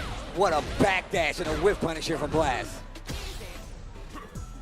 He said it ain't over, but I want it to be over. You saw the demeanor switch for Punk. Playing a lot more strong when it comes to this up-close game. The perfect parry. Once again, a weapon this dude Blast has mastered at this point, bro.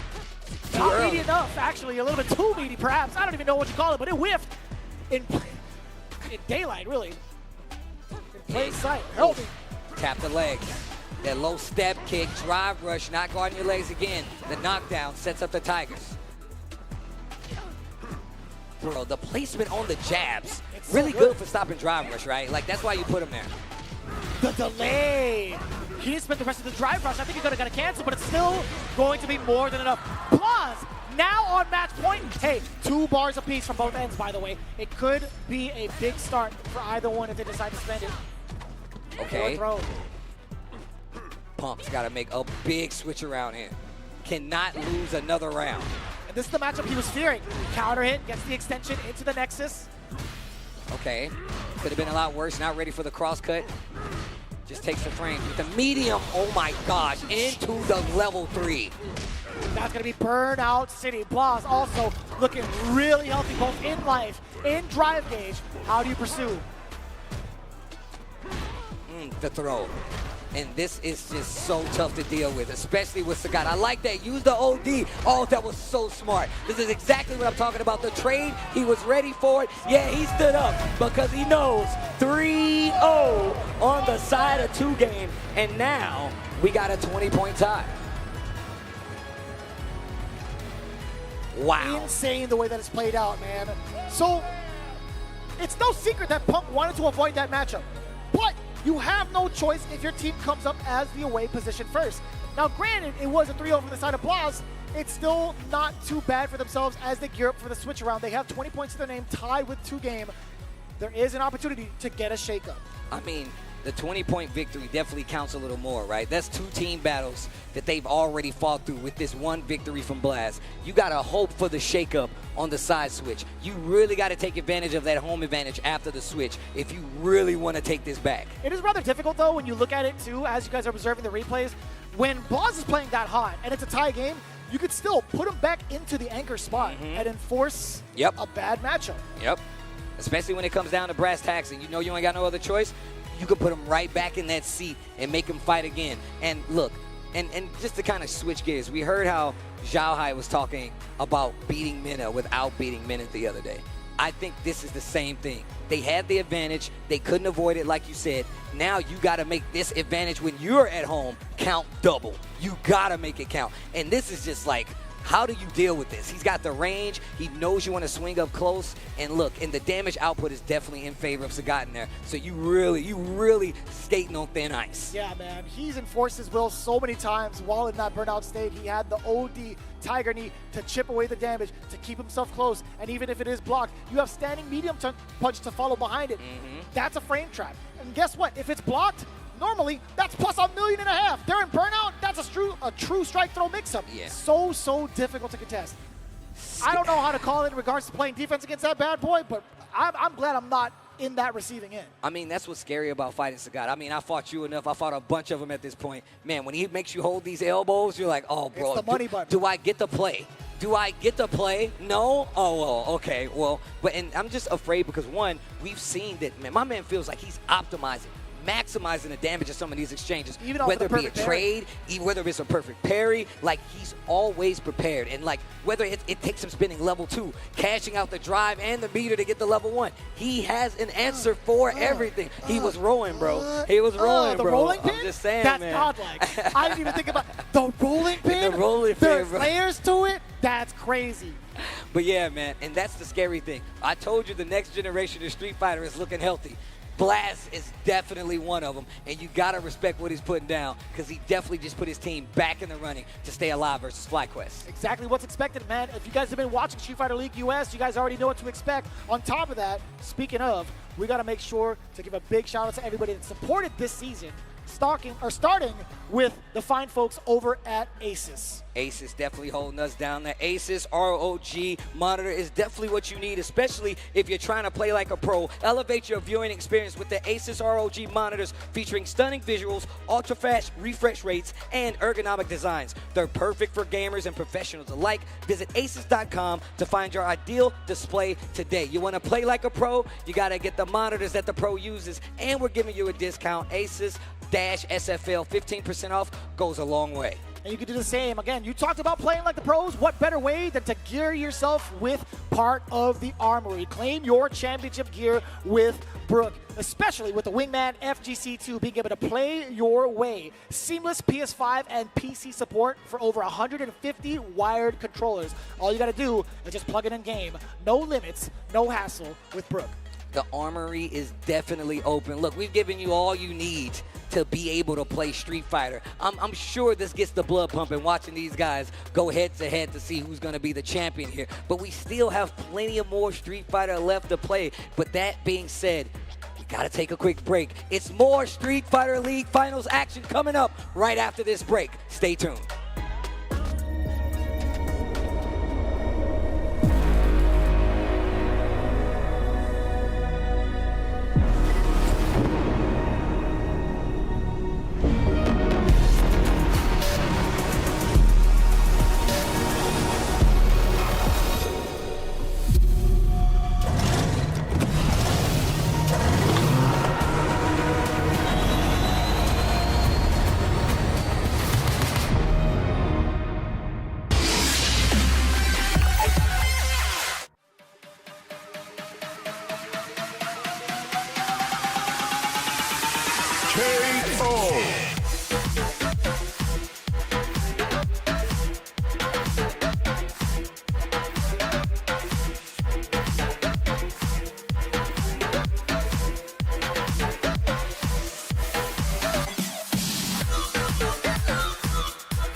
速やかに消します。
My loyal fans!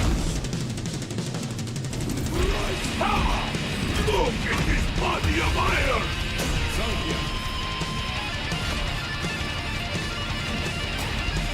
I'll take on all of you!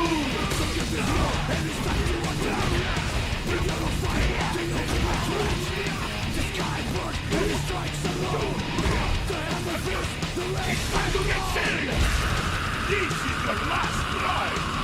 Let's go!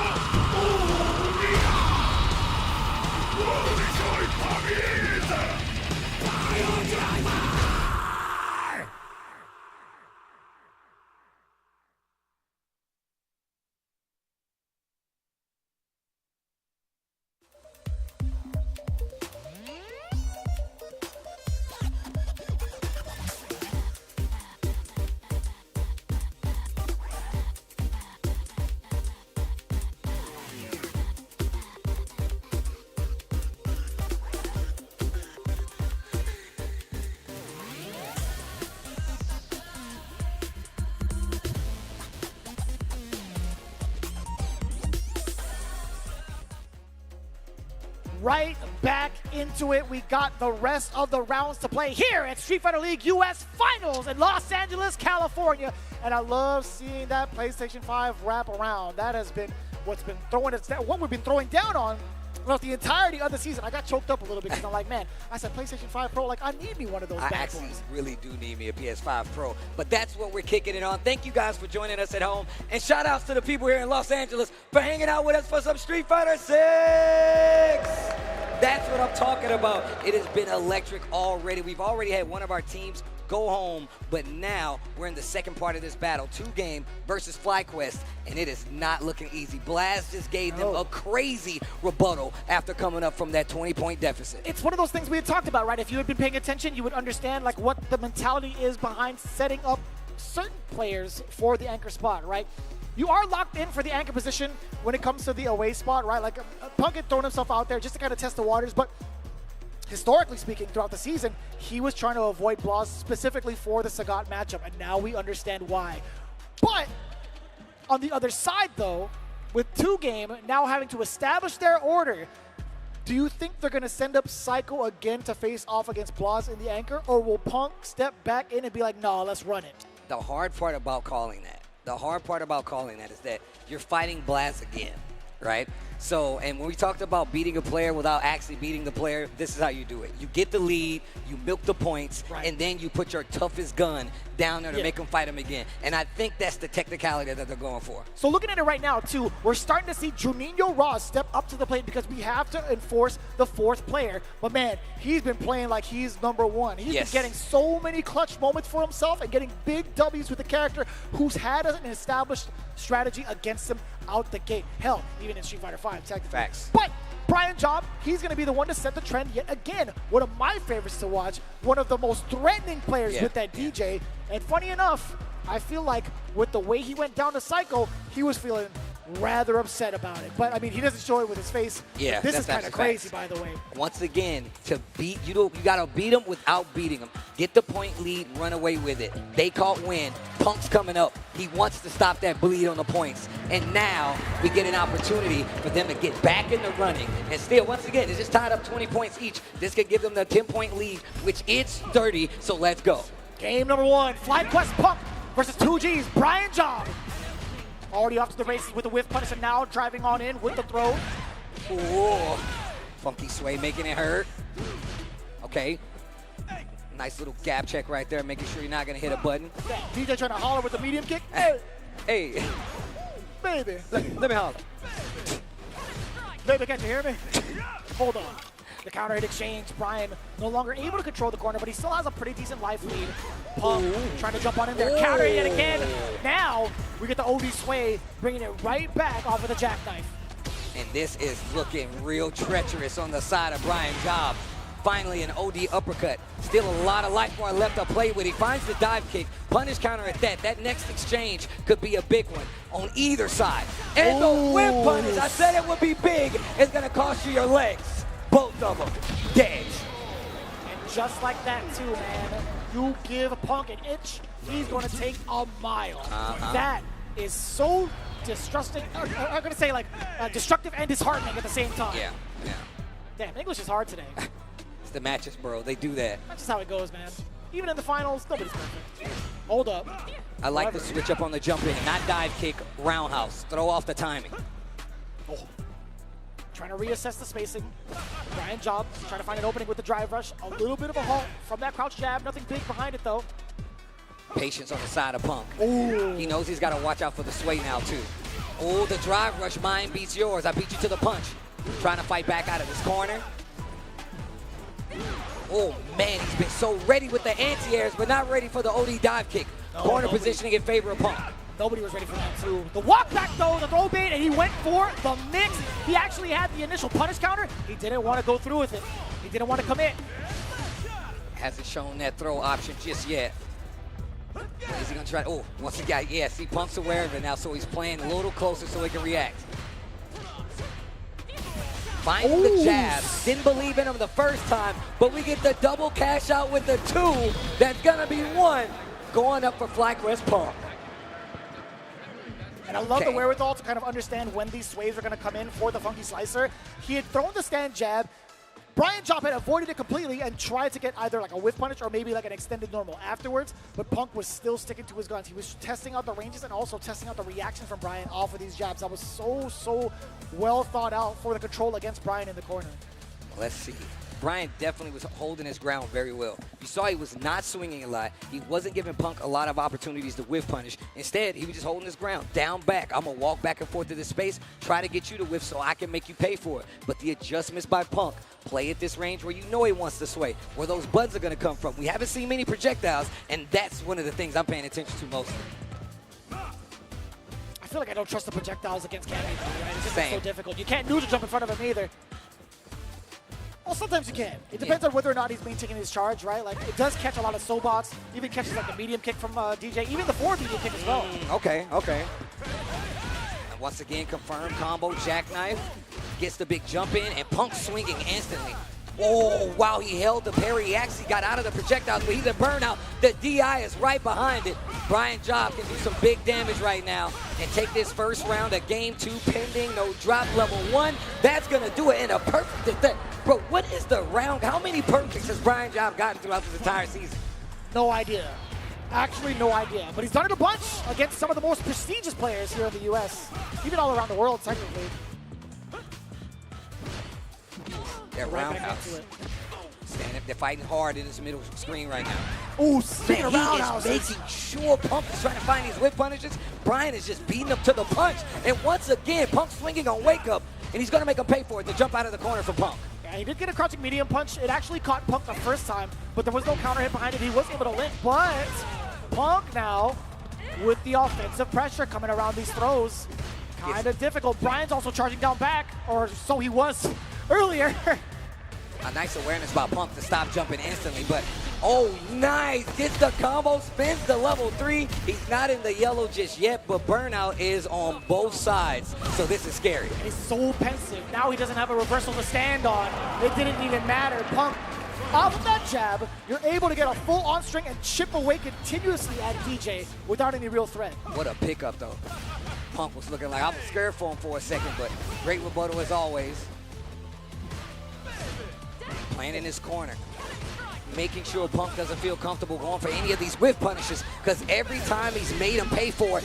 Big damage cash out with a level 3. Positioning gonna look good too, and that drive gauge is gonna be something you're gonna have to consider.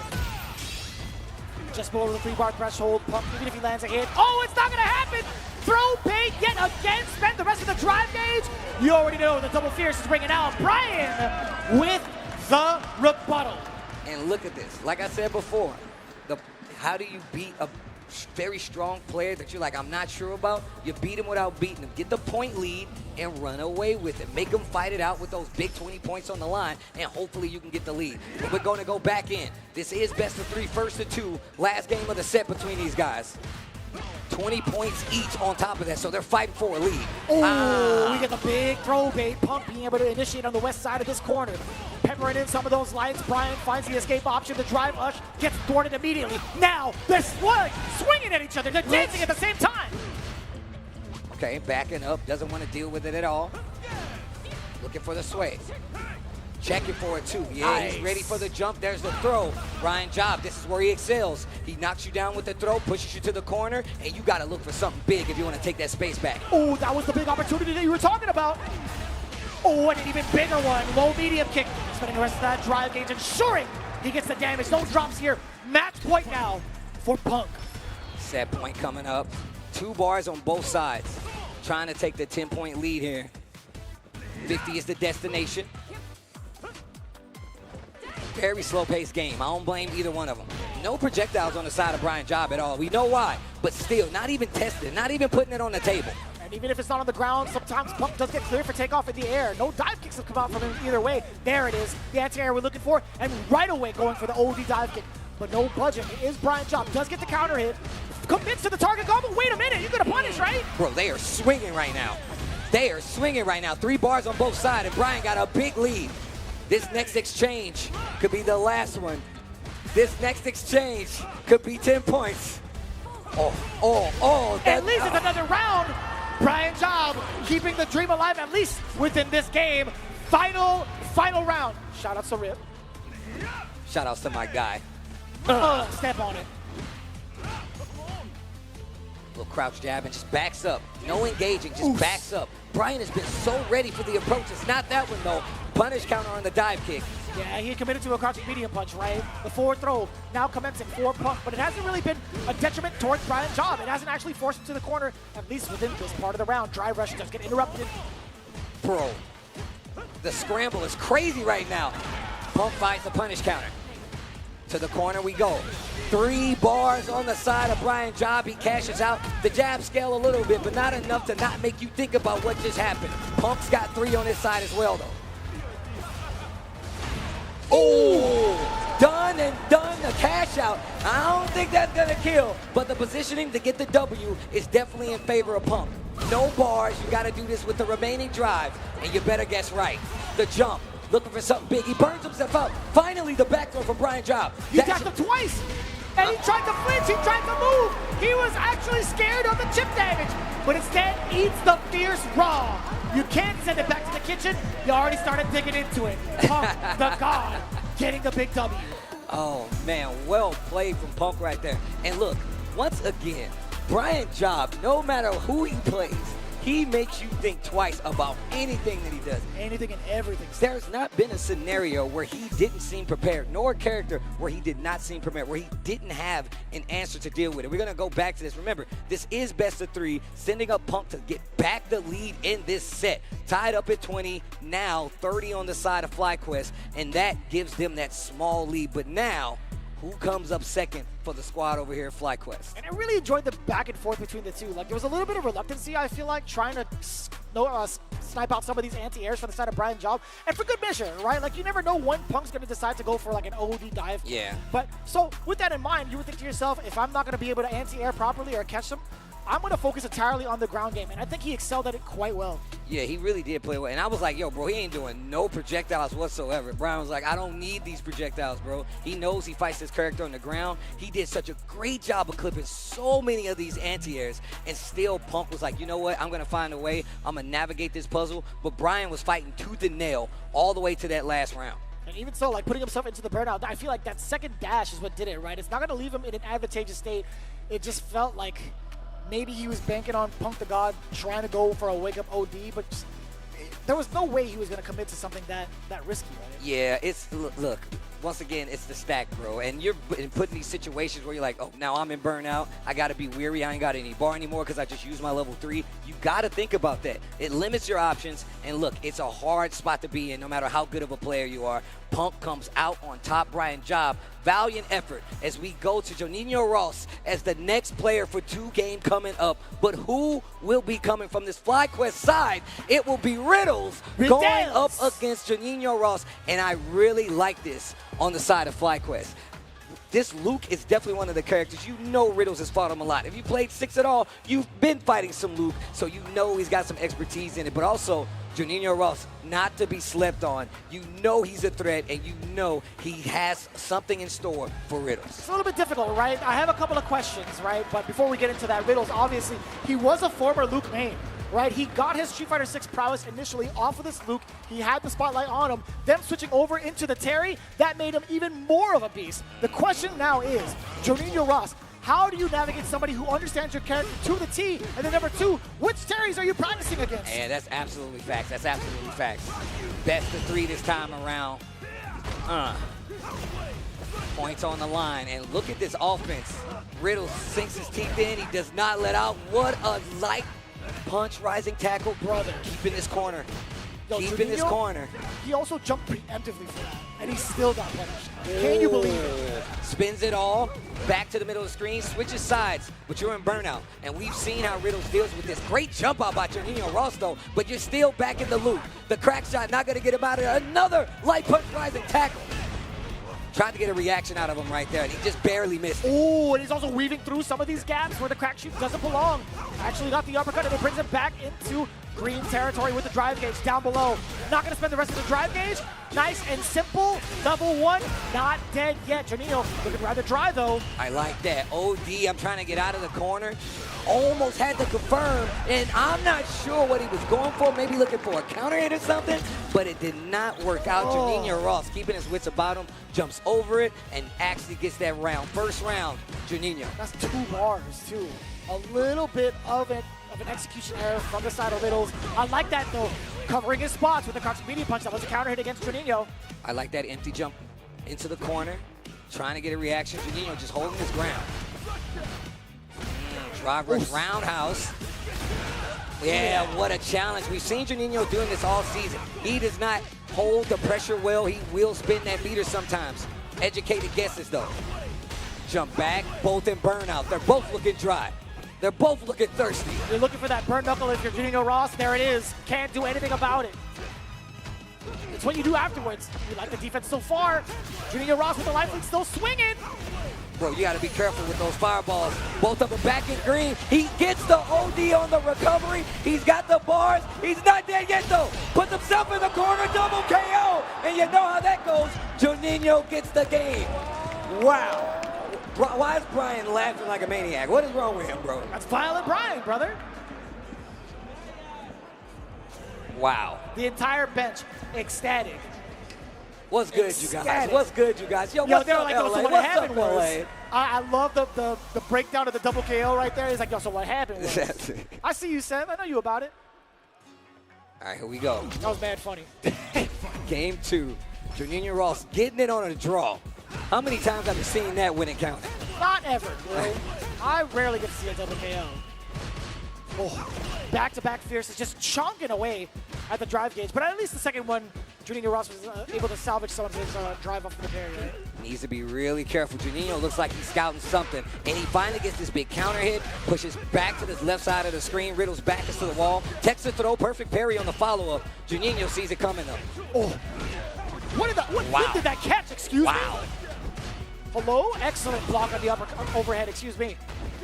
OD quick burn, and you tried to throw. The shimmy is strong. He's got meter, but he can definitely close out if he gets another preferable situation. One more engagement. Yeah, I told you he'll do it. He will do it. And that's totally fine. Riddles is willing to take that damage to him. Are you? He didn't block up the cross-side. At least not from this one. Uh-oh.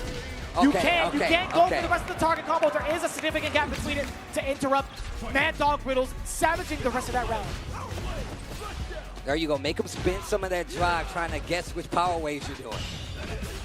Ooh, what a sequence of Riddles attacking the low repeatedly. That was insane. Still within range. The series was crazy, bro. Riddles evolving the game. Look for the throw, forward throw. Fight back to this mid-screen situation. Burn knuckle push back. Riddles is definitely, he knows Juninho Ross is trying to fight out. He will do it. You think he won't? Ooh, so scary. Punish counter. Riddles. Really convincing 2-round straight W over Juninho Ross. If you had taken a look at what had happened back on November 14th, my man had to fight up against him in the extra match, and he took it 2-1. Can he repeat those results in the hot seat? Yo, this two-game team needs a rebuttal. Juninho Ross had the opportunity here. Oh, I like that walk back. A little bit of a smooth criminal from Juninho. And look at this position. Uh-oh. Again! Too early for the throw. Juninho's going to make you pay for it, but you got to be weary of that drive gauge. Forward throw. Down. Do it again. Another one. Last one will kill. Go for the normal this time. Spaced quite well off of the crouching medium punch. It's very terrifying. Whoa, too early. The throw's whiff. Forward throw. Good option. Go for the forward throw, recover back some drive. The tech gives Juninho Ross a full stop. The crouching medium punch. What's spacing right there by Juninho Ross? He's looking for it now. That's right, yeah. Putting himself in match point. That was an excellent call against the burn knuckle. Just getting out of harm's way mostly. Trying to take a turn immediately afterwards. Actually a little bit delayed after the standing medium punch and hit from Luke. Give me that drive reversal, the first one we see. He's spinning. He knows he's got to spend some resources to fight back, and he's still hitting buttons. He will do it. He wants you to make sure that you know, oh my God. No, but he walked into the range of the burn knuckle. That was just disastrous. It leads up into this moment right now. Level 3, a slight micro step, still gets to immediate Luke. Will he do it? No, he doesn't. A throw though. 2 more of those. And the throw too early is gonna be Juninho Ross over Young Riddles. And the pop-off is strong. Once again, having a heart like this, being the heart of a team like this. You heard how we talked about the representation, and that Luke expertise came into play, even though Riddles has some expertise in it. Oh, I didn't even think about this. The score currently is so difficult. 30-30. Yep. Are you kidding me? It's a race. It's a race. Ladies and gentlemen, it is down to the final anchor match. We'll get there in just a bit as we highlight the back and forth between the two. Rather impressive. We saw a little bit of an error, but we saw the recovery. But as we went through it, man, I thought there was going to be a sequence to maybe get into level 2, but this double KO was everything for Juninho Ross to get the first game. Bro, that was so scary. Chip out was there. He chose to go for the jump into the corner instead of the chip out option. And look, it's not the worst thing. You're both in burnout. It could have went either way. And once again, calling out, like you said, that gap in the target combo. You have to be careful. And he was in burnout, so if you got clipped, it was going to hurt no matter what. We go into this next game, and the throws really did Riddles in, especially in that corner position. Juninho was backing up, giving him a little bit of space to see how he react. Riddles took the bait and put him in a cage. Juninho Ross going to get the W. Ties up the matches now. 30 points each as we get to this round 3. And there is Blaz once again. It has got to be terrifying, bro. I forget. Punk had played out right after the switch, right after the commercial. So that's crazy. We have the run back between Psycho and Blaz for the 3rd time. But is it guaranteed? Do you think it's actually going to be guaranteed Psycho? Because that's been like the go-to throughout the season. What if Nephew steps up? I like Psycho here.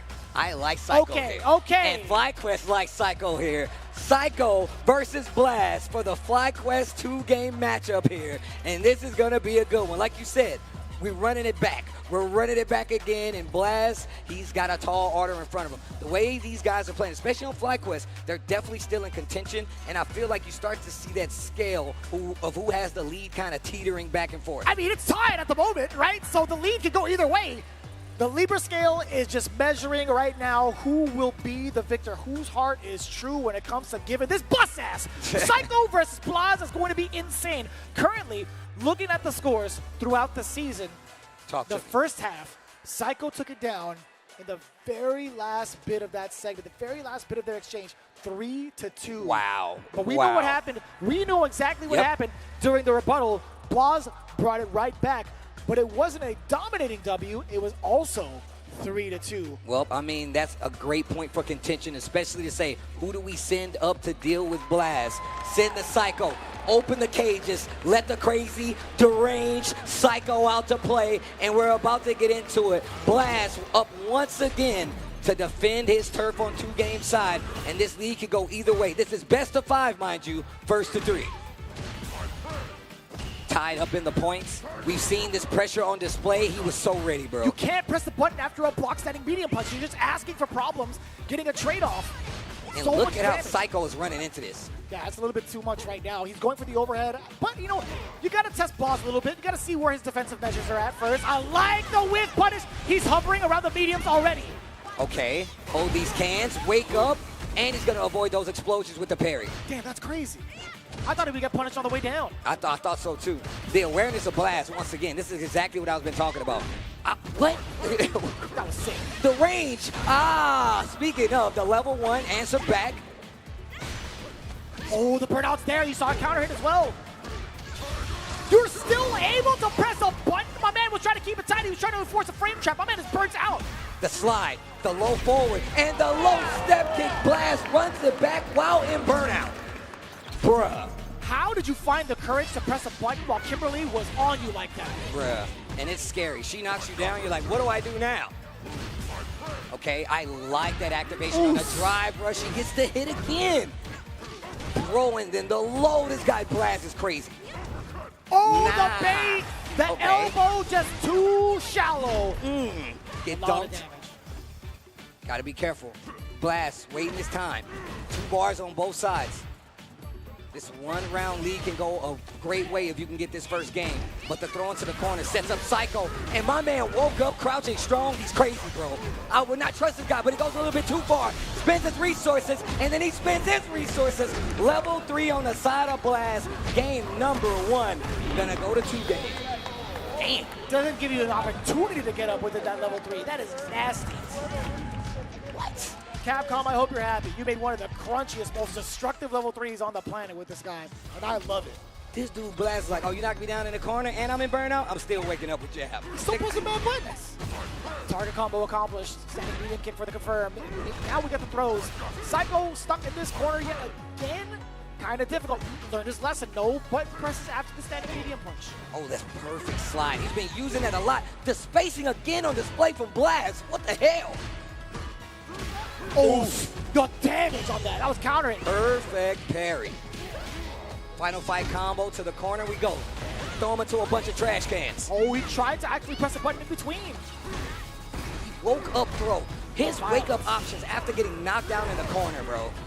Ridiculous. Excellent call. Ridiculous. Very, really good call. Switching it up, whether it's jab, throw, crouch, medium punch, it's all worked out. Life lead still in Blast's favor. Even though the punish counter throw is going to give the lead to Psycho. Tries to use that stand medium kick to confirm off the crouch jab. He knows Blast has been tested. He's been hitting buttons. So I'm going to run it down again. If you go for DI, you still breaking the armor. I know you want to hit a button. He delayed 2 of those lights. Oh, a little bit of a drop. The punish counter. Blas was swinging a little bit too far with that crouching medium punch.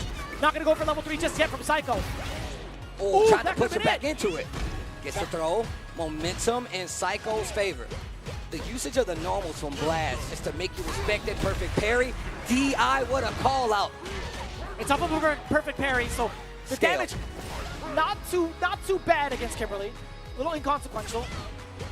Yeah, that scale damage basically just gives you the momentum. The jabs Beautiful. once again. Beautiful. Taking a page out of Blaz's book, checking him with the crouch jabs. Not dead, but the situation definitely favors Psycho, but we saw what happened last time. Force him to spend the meter, right? That's exactly what the game plan is. And Psycho getting the throw. And if you're in that position, you wouldn't mind taking a level 1 to the dome. Doesn't even matter for someone like him because he can teleport OD, teleport on in if Blas is not ready for the reaction. But even so, the odds were against Blas being in that burnout, despite having level 3, and I love that Psycho knew that. He still went forward. I mean, he's really been changing up. He's like, oh, you really want to hit buttons on wake up? He's just spacing it now, waiting for you to hit a button. We saw it even at the neutral range with the stand medium kick, the slide placement. He's very starting to pick up these spots where Blast wants to swing and making him pay for it. Ooh. Oh, Stand what a medium. punish counter off that. The jump back from Blas, just avoiding the throw narrowly. The trade, better for Psycho. He gets the knockdown off of it. Counter hit yet again. Keeping him in the corner, gets the slide, holds these cans. What is your options now? He's showing it all. Drive reversal usage once again, bro. And now he's got the jab. You know he's gonna check this mid-range. He's been using it quite a bit with stand jab, crouching medium kick. Let's see what he does. He's backing away too. He's trying to find a reaction all the way down. It wasn't a punish counter. He just got hit raw from the crouching jabs. But Blas has been under fire by this pressure from Psycho mid-range. Low step kick to at least get a turn started. I love that call out from Psycho. Excellent timing for the perfect parry. Set up the can, at least get one for yourself. I like it. Blas pressing too many buttons. Psycho is calling him out for mashing, and he's smiling about it. Okay, back to the neutral we go. Blast creeping into territory.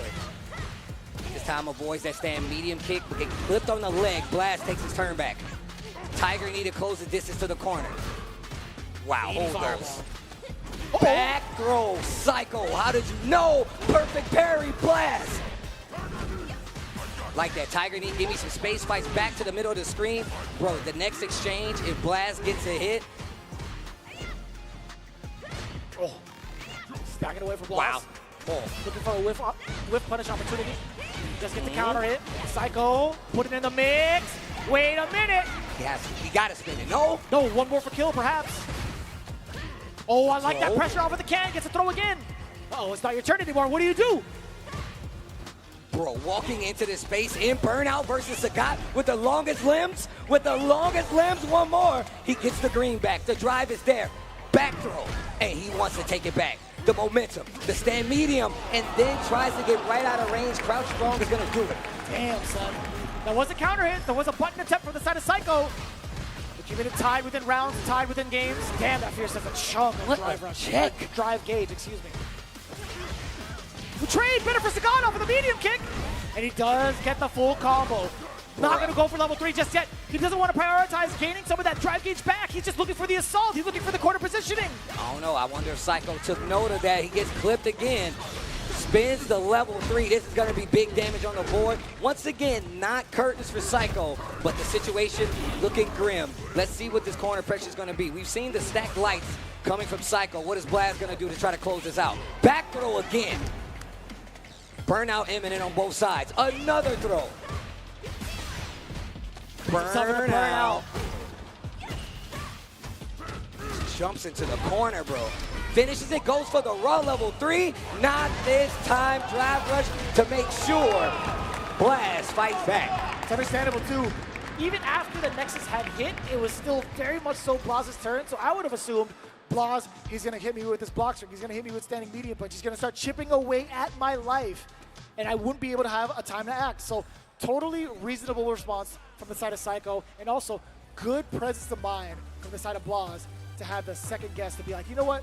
I'm going to pump the brakes a little bit. Man, the spacing for Blas using these almost right out of that range where you want to swing, gets the counter hit. And I love him just using the Tiger knee. Get me to the corner. I want to put you under pressure.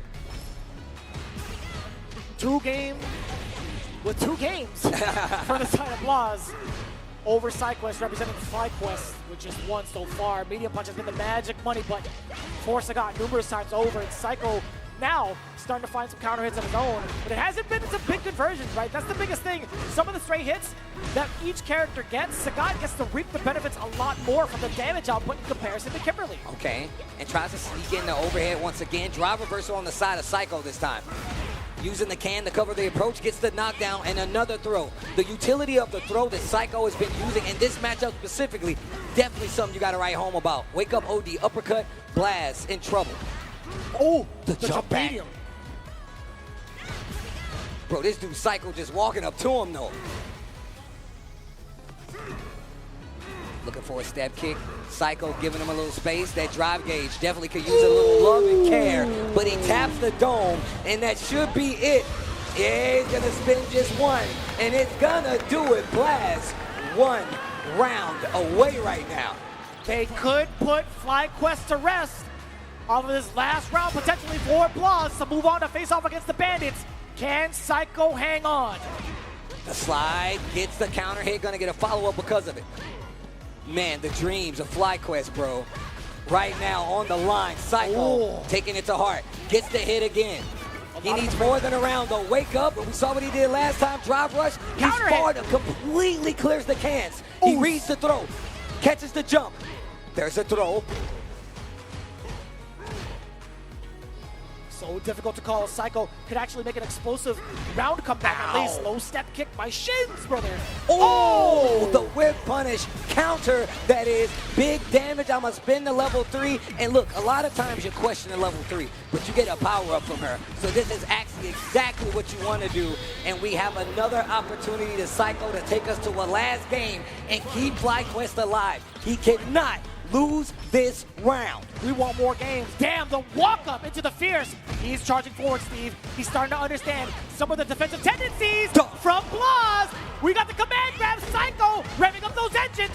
First time he's shown that option after that.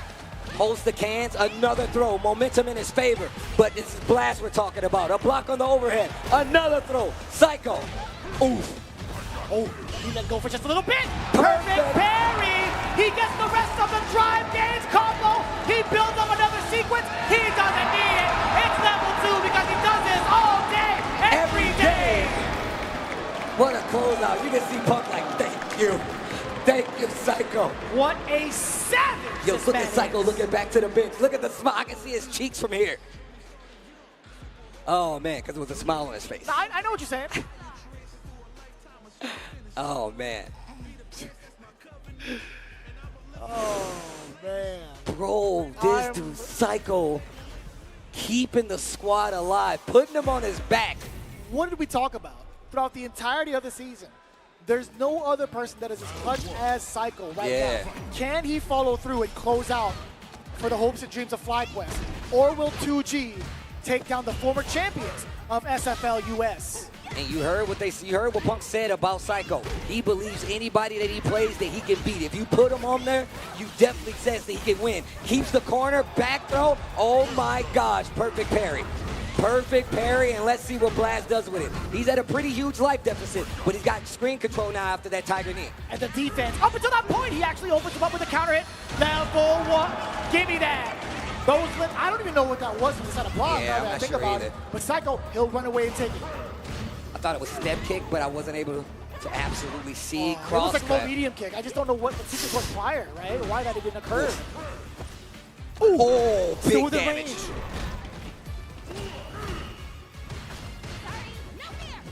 Command grab! Oh, he hit a button, no wake up again. He does that, and Blast once again has the opportunity to dash the dreams, the hopes of FlyQuest if he gets this round. 2Game has an opportunity to go to grand final. Psycho gets first blood, tries to go for a reset. Couldn't get the corner control. He would have been able to had he committed to the full combo. But he is a little bit low on the drive gauge. He now has 3 bars. He's playing it back just a little bit. Do not get whip punished. Counter hit. The next is for the mix. Multiple money buttons from the side of Blaz. You're too close. You're too close. Oh, man. It's starting to come back in Blast's favor as he pushes to the corner. He's got big damage, and he's got level 3. He cashes out now. Psycho, you are in trouble. FlyQuest is in trouble, but he's got 3 bars. He's going to have a little bit of drive, but it's what you do with it that counts. Single opener. That is almost the curse, and he did get the kill. Level 3, Psycho. Man, Psycho. Oh, man, he's got the power up. There's no bars on either side. Drive is there, and look at the positioning. Drive. Oh, my heart dropped. What do you do with the Steve? Forward throw now. Psycho with the momentum. Oh, my God, I can't talk. Drive reversal into the burn. Are you crazy? He gets the throw. Psycho with one more. The jump, and he gets it. Psycho saves him. Psycho saves him. Another one. The last one. What happens now? Oh my God. Give me another one. He's got the enhancements. He's got the walk speed. He's got the punish counter to start. He looked for a reset. Blaz with the wherewithal to get the back throw. The momentum has been shifted completely. Look at the damage. Oh Knee my to the God. sternum. Blas, drive rushing on in. Give me that level 1, baby! Oh, that's gonna work. And on top of that, I got an opportunity to bring it back. We know it's possible. You see him fishing with the fierce. He gets the, oh my God, he tried to go for an overhead blast. Calls it out with a throw. Oh, the jab, tried to call some out early. No counter hit, he was ready for the throw. Here's the pressure, gets the hit. Oh, the whip punish, Psycho. Level and he's 1, got some bar. level 1. This could cause a burnout. He could potentially cause a burnout. He could actually take it all the way, Steve. He does it with the reversal. He's so good at using it, bro. The slide, Psycho not backing down. He wants to get the win for FlyQuest, and that's gonna do it. FlyQuest Unlimited. That's what I'm talking about. 2 games done so, baby. Wow, wow, wow. Find me better Street Fighter than that. Find me better Street Fighter than that, bitch. I can't, Steve. You can't. I can't. It's here. It's here. Crazy, deranged, Psycho. When the chips are down, you talk to the crazy guy. The end is nigh. The end is nigh. You better listen to him. Oh my God, what a set. Can you believe it? The chips stacked against Psycho. Once he found his opening, he went all in. Bruh. And now he brings the team to the grand finals. That right there is the definition of clutch. Damn. Yo, LA, how you guys liking this Street Fighter 6? I just want to check in. I want to make sure we're on the same page. That's what I like to hear. Damn, that was crazy.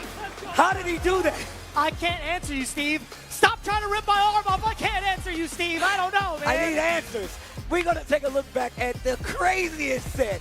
This looked like something that Blaz had in the bag. Psycho obviously contesting, and they kind of start to see the pieces start to fall a piece right there. He still gets to level 3. That first game definitely goes to Blaz, and he's looking so strong right out of the gate. But we said this before. What happens when you use your captain first, and you got to have somebody when the chips are down take out their big gun. That's send in Psycho. That was the play from the get-go, right? They've trusted their gut, putting faith in Psycho to match up specifically against Blaz numerous times throughout the season. And it came down poetically. It came down to the final round yet again between these two. If there's anybody that made Blaz look human, it's Psycho. Oh my God, dude. Waiting for the last second to go for the throw option. That was so smart, bro. Big damage on the board. This dude, Psycho, is ridiculous, actually, bro. I can't even imagine. My God, I can't even imagine what's going on through his head as he makes these minute adjustments round per round, depending on how much life he has left. How often do we catch him with 1 pixel of life and making the miraculous instances happen? Oh my God, the throw, bro. I can't believe he did it. I can't believe he did it. Oh my God, dude. Brother. Oh, Look at this. What is this? What is this, bro? Look at this exchange. Bruh. He has been waking up with the crouch jab. Good call to go for the jump. He tried to go for the cross cut. And then he forced the checkmate immediately from the team. Damn, son. That's the first time I've ever seen Nephew smile. Bro, look at that guy. Look at that guy. Yo, do me a favor, LA. Please do me a huge favor right now.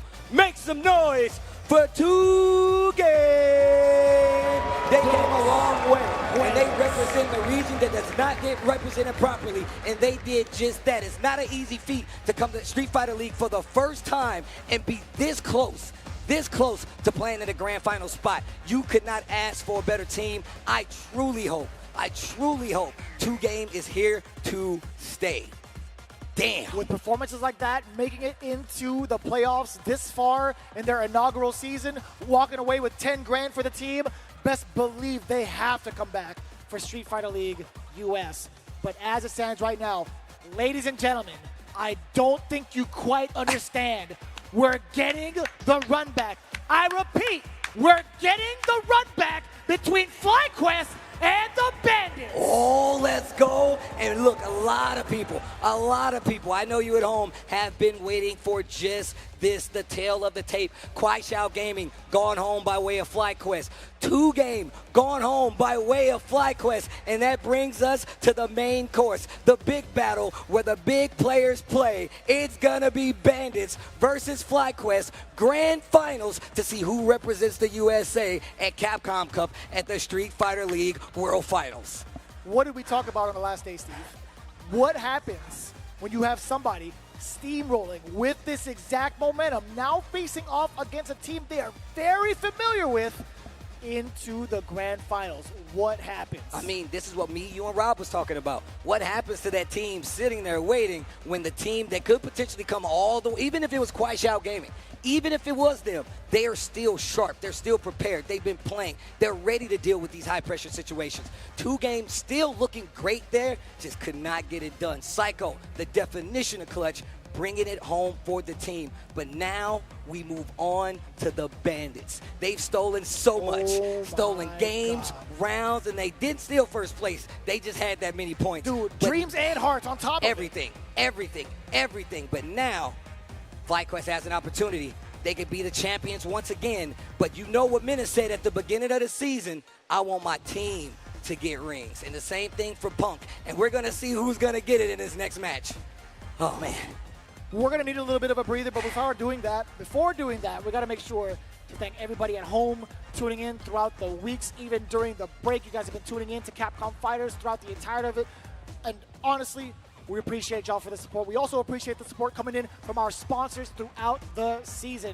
One of them being SteelSeries. Pro players have won more prize money using SteelSeries gear than any other brand, and they're the most winning brand in esports history. These guys are using it, so you know they're keeping the story true. Shout outs to SteelSeries for supporting the FGC and supporting SFL and just making some really cool gear for us to have. And, you know, make sure we can hear you guys when we're playing the game. You're damn right, man. We had so much support throughout the season. We also have another sponsor that has come through for us. Hey now. And by us, by the way. Hey. We got 10-0. Be sure to check out all the officially licensed merch with merch.10-o.gg to pick up some of the illest designs taking and paying homage to some of the former Street Fighter games that have been a part of your legacy. And as you can see right there, man, look at those handsome gentlemen rocking out the blue Sprite coming in from L.I. Joe. Who's that man on the right? Rocking the Luke Sullivan. I don't know. He looks cool, though. I like the hair. Yeah, but you can get any one of these cool items, death mats, the merch, some of the coolest clothes in the fighting game community, man. And these guys definitely did their homework. I know because I was there. Make sure merch.10-o.gg is where you want to go. That sale still running. Scan the QR code. Get yourself some cool clothes, pins, death mats. We got it all. Make sure you head on over. Show some love to 10-0. Man, the perfect time to also celebrate with everybody in the building alongside Corsair. They've actually brought out a full-on stand for you guys to test out the Nova Blade Pro. It is the official leverless controller of SFL US. Be able to sharpen your reaction times with the Nova Blade Pro and rapid trigger technology on top of it. You can witness the fastest inputs in the FGC, courtesy of Corsair. Hey, look, I know you guys hear the clicking. If you've been watching SFL, we've all been taking our turns hitting this bad boy in real time because we're all gamers, right? And if you want to play like a pro, you got to get like a pro. Get one of these bad boys. Look, you might not need a lever, and that's where we got you covered. This is one of the best ones out there, and they're here in person, so they support us. You guys should support them because they've always held us down, man. Shout out to Corsair. With that in mind, again, you already know what to expect. You can't even afford to leave. You actually got to get a little bit of a break. Get some drinks, get some snacks, but whatever you do, please come back to that seat as we have the Bandits facing off against FlyQuest in the grand finals. Let's close another chapter in the books of Street Fighter League US right after this.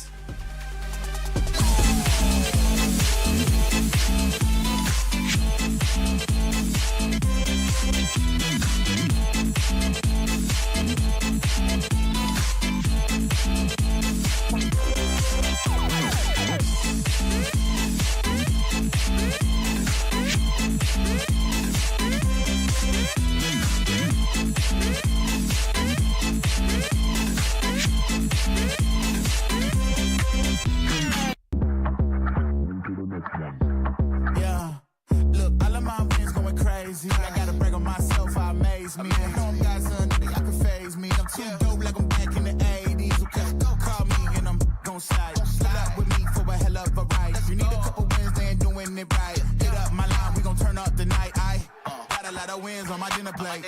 Ain't coming down, gotta levitate. I know my next win is the best one, so I tell them that I'm on to the untrained.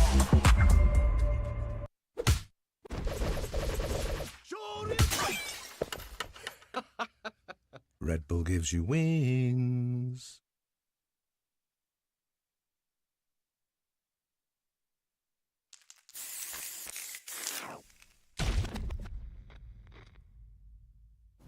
Workaholic Director of Siren Holdings Research and Development Department. Grace Hill is nothing but a cover story. Crimson Viper. My code name. Stay out of my business.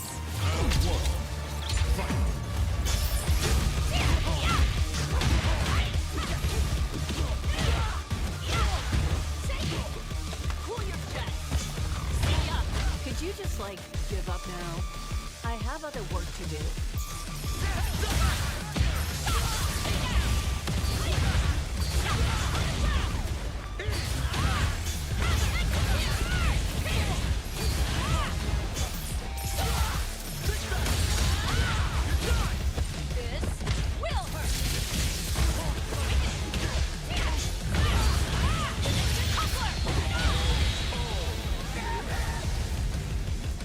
A B+ for effort. Let's rock.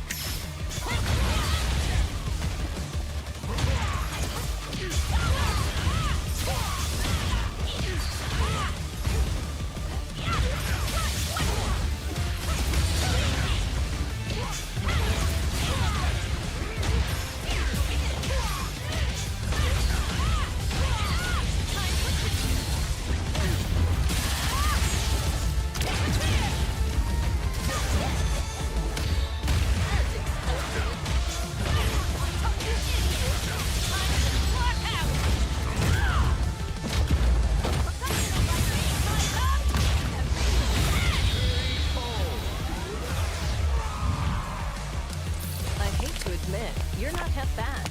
Even messed up my makeup.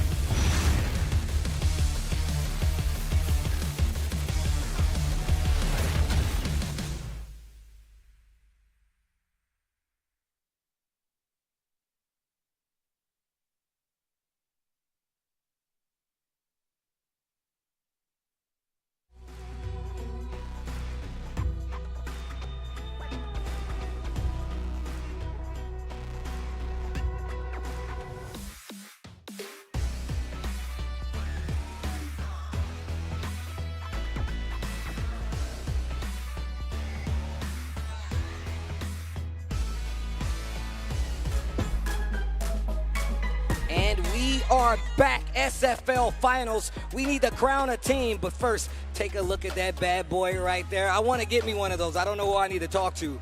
I need one of them too. It's your boy Tasty Steve and the bald eagle of commentary, my brother from another mother, Vicious, holding it down. Hopefully you guys have been enjoying this Street Fighter League action. And look, first and foremost, we're getting to the grand finals, but it does not stop here. The destination is Capcom Cup. Street Fighter League World Finals is where the winning team will meet the other teams from across the globe to crown the undisputed, undominated champion for SFL. And it's going to be hot. You want to be there. Make sure if you can, pull up. But it starts right here, though. Oh, my God, does it ever. We've already established a champion from SFL EU. The guys over at Europe threw it down, and it was, man, quite the showing. But Ninjas in Pajamas, they are the champs to beat again, back-to-back years. Can we get that effect over at SFL US, or will the Bandits have something to say about it? Again, FlyQuest on a miracle mile run, coming in from 4th place in the playoffs, taking down KuaiShou Gaming. Then the rookie team with an immaculate season, 40 Bomber after 40 Bomber after 40 Bomber, coming in from 2 game, aka Dos Juego, taking them down as well. And now we have the grand finals to see the final 2 teams representing the U.S. And it's just a little bit different this time. Not 50, 70 points on the line this time around, so more games will definitely be played unless somebody just doesn't get their way. But I'm here for the long haul. I'm sure you guys are too. And this team coming up, bro, we've been talking about them all season. It's not just Minna, it's not just Kaba, it's not just Boost, it's not just Chris T. It's the unit as a whole, bro. They have made it a precedent to be like, we're training, we're coming up. It is the Banditos. Make some noise for Minna RD, Boost Lee, Chris T, and Caliber Cabo. These guys are ridiculous, though. These guys, definitely the team to beat here for SFL this season. And it'd be different if there was something that they squeaked by with, something that wasn't clear. They had the most points, probably the highest points we've ever seen on the SFL US side of things. And they are sitting pretty, waiting for whoever made it out of this gauntlet of these last three teams to fight them. And the preparation, look, go back and check his timeline. Look at what Minna has been doing. It has been nothing but preparation, preparation, and preparation. And he goes over and talks to the team instantly. He's like, yo, good luck, good luck, good luck. Yeah, and damn, the sportsmanship, too. How can you hate this guy? So looking at it right now, too, let me break down the lore in just a bit, right? These guys have been dominating the entire scene with 370 points, and for good reason, too. They've not only accumulated themselves as some of the finest players in Street Fighter 6, but they've become a cohesive unit, right? They've talked about family, they've talked about mentality, they've talked about faith. But now I want to know what's there even more to talk about from the side of Bandits, and we had that interview with Rob TV. Minna RD, two-time Capcom Cup champion, EVO Japan, EVO Vegas, which is just EVO, back-to-back, Street Fighter League world champion, Red Bull Kumite champion. The superlatives go on and on. Here you are trying to do it again for Street Fighter League US Finals. Why? Have you ever asked yourself that? Why do you always want more? Because nobody else has done it. Because nobody else has done it. So what does that matter to you so much for, though? Why is it that you think that you want to be great? I think it's all about legacy and inspiring other people. You know, I remember when I was young, looking at tournaments and seeing people just achieving great things. It made me want to be better, and it gave me hope. Like, one day I'm going to be that. Doesn't matter what's around me right now. It doesn't matter how bleak things look. There's that alternative. There's that beautiful life that I can have, and I want to be that for people. That's what I want to be. That helped me get through tough times. That helped a lot of people in my country, and I want to be part of that. Do you think that you may have been able to so far be that beacon to some degree for even members of your team? I hope that I am. That's what I'm trying to achieve, and I know that there's more to do, but I hope that what I have done till now has helped, even in the smallest way. That's the point of everything that I do. Minna, you guys just had, I would say, probably the most dominant season, regular season of Street Fighter League US that we have seen. Now you're in grand finals. You're about to go into your match. What is in your mind right now headed into this? My mind is just, all the process that we did, all the hard work that we did, it just flashes through my head, and it doesn't matter how tough, the opponent that we get there. It doesn't matter how difficult the matches might be. It's way easier than what we already have done. I think going to Japan twice, practicing, dealing with each other, and forcing each other to improve every single day, just for the sake of the culture of the team and having that winning mentality, is way harder than what any player, any champion can throw at us. Your confidence is seemingly unshakable. I've even talked to you behind the scenes. I said, how you doing? He said, I'm fine, because nobody can mess with me. And you meant it from the bottom of your heart, and then you proved it. That was before the season even started. Where does that confidence come from, Minna? And do you believe that the rest of your teammates had that same confidence? I think that it comes from the fact that I've dealt with a lot of difficult situations, and I've been at the bottom of the barrel. And I don't mean it just in the, rags to riches and I was poor thing. I mean it in mentality too. I've been afraid. I've been scared, and I've been just trying to hide from problems, from things that I don't want to challenge, and I know how that feels. And already being there, I realized that the only way from there is up, And that's all I've been doing all these years, just trying to improve and trying to face every single challenge that life throws at me. So why should I be scared for? You know, I only got one life, I only gotta enjoy it, and I only gotta keep improving. So I'm not scared of anything in life. It's just not the game, it's just me in general. And I think my teammates, you know, they're adjusting to it. I don't know if they have the same philosophy as me, but I think it rubs off a little bit. When you got a guy like me that is just going ahead of things, I think they take a little bit of inspiration, because I've seen them go ahead of things. I'm like, no, there's no way he does that. There's no way he challenges this. And they go and face it head on. So it makes me proud when I see those kind of moments. Men of RD, ladies and gentlemen, please do not forget, just because you see all of the championships and the success of today, this is indeed an underdog story straight out of the movies, and we are about to see what the next scene is like.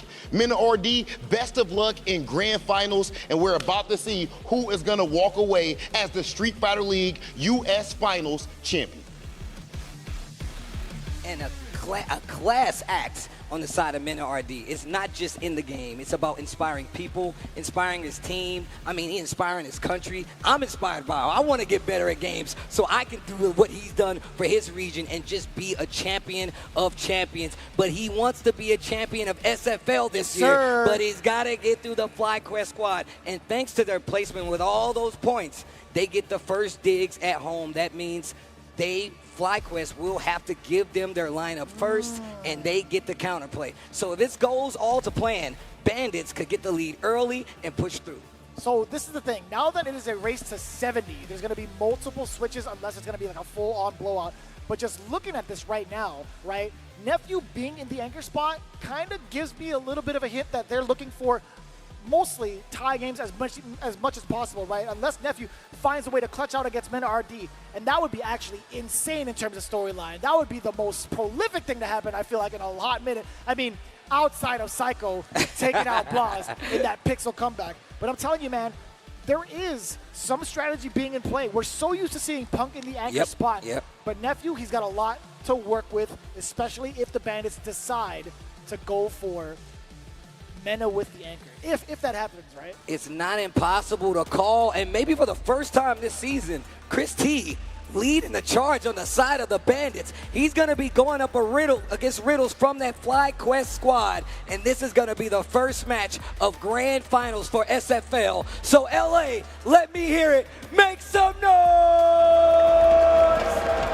It's about to be electric out here. Only one team will go on to represent the USA at the World Finals. It's happening in Japan at Capcom Cup. The teams are all lined up. Riddles, Chris T, first match.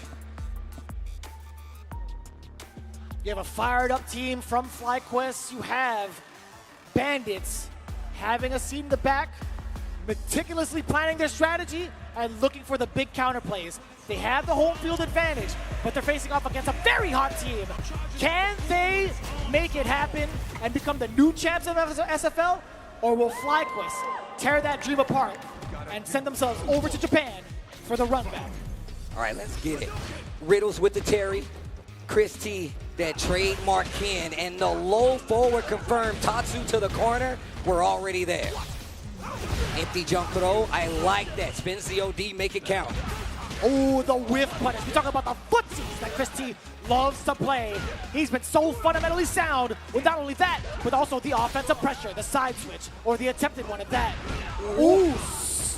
Nice burn knuckle, fights back to the other side. Riddles has got a lot of life bar to make up if he wants to take out Chris. Especially in this first round, the low forward confirmed. He's got one bar now. Chris has two. The throw works out. What are you going to do with the rest of the time left? Another throw. What do you do? The final moments. OD uppercut to ring out. Chris T has an opportunity. OD rising tackle from Riddles. Not scared to reapply that pressure to steal back the rounds away from Chris T. Rising tackle. He's playing the stand jab has been such a pivotal point to move on in, right?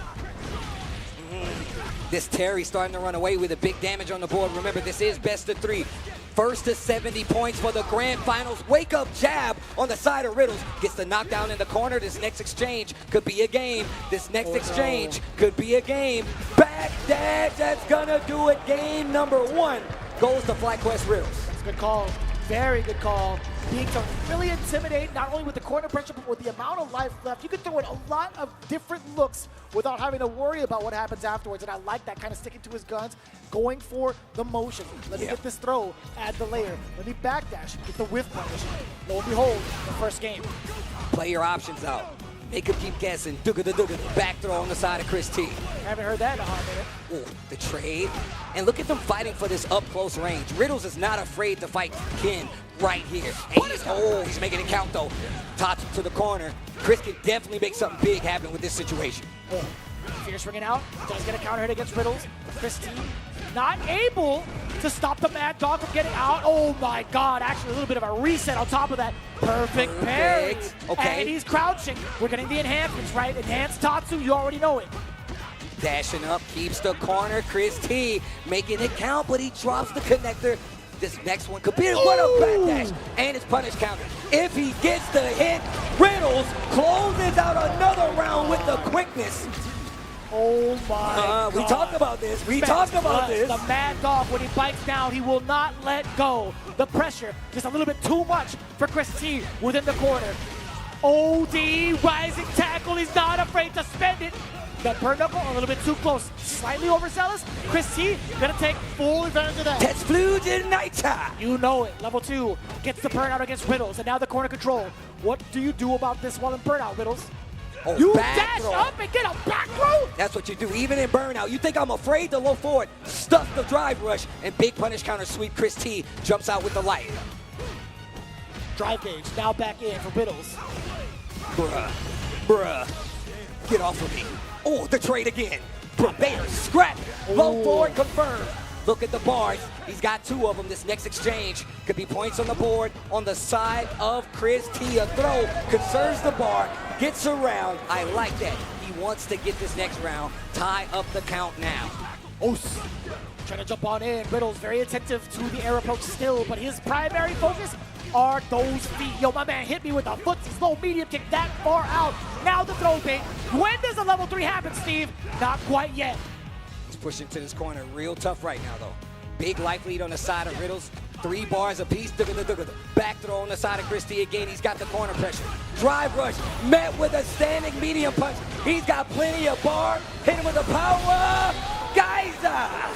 And just like that, Riddles takes the lead in this grand final set for the FlyQuest squad. Riddles got that dog in him, He got Steve. that dog in him, He bro. got that mad dog in him, I'm Steve. just saying, bro. He Look bite- at the cold-blooded look. He gave some high fives over there. He's like, nah, man, I got this. My man is business-oriented, bro. And that is I've a seen him. wayside Riddles. He was forced in the front position to set the tone. He's like, bro, I'll do it, though. You need me to do it, I'll do it. Riddles is definitely one of these players. He's still new to SFL, but my man has definitely been in the competitive circuit for quite some time. He knows the mentality it takes. He knows how to single out those guesses that you're going to make and make you pay for it. And he steamrolled. Every time he saw an opening, he took advantage. No matter how small, no matter how big, he made it count. And I love that. You talk about making it count. The conservation of meter towards the end was excellent. He had enough in the tank for this exact sequence because he held on to that level 3 for so long. And it wasn't even necessarily level 3, right? Still, level 2 into level 1. No matter what it was going to be fat damage. And Riddles had it all calculated down to a T. Bro, he didn't even have to use the level 3. He's like, no, Christy you want is that, actually. Kaisers, bro. Oh, Bruh. yeah? He's like, oh, yeah, I don't even need to use this. I'm going to just hit you with the guys. Just had one more in the tank if he needed it. He's like, in California, take this tectonic plate. Pow! Pow! You Terry guys are used to couldn't live here. earthquakes? Terry couldn't live here, bro. He'd destroy us all. But either way, 10 points on the side of FlyQuest. First blood against this Bandits team that has been virtually unstoppable throughout the season. Like I said, the most points we've seen in quite some time. Maybe the most in SFL US history. We talking to Rob. So let's see what happens next. Punk is coming up to play next. I'm so concerned about who the Bandits are going to be sending up for the middle spot and the anger spot, and if we'll even see Menardi, because I feel like the entire Bandits camp are suitable for like any position especially when they know what the away order is ahead of time, right? That's one of the advantages the home side's going to get. If they're trying to play the long con, I wouldn't even know how to even approach as like the home team or even like as the Bandits can, because who knows when the switch up happens. Boost. It's going to be boost. So, brother, what if Kaba is in the anchor spot? What if?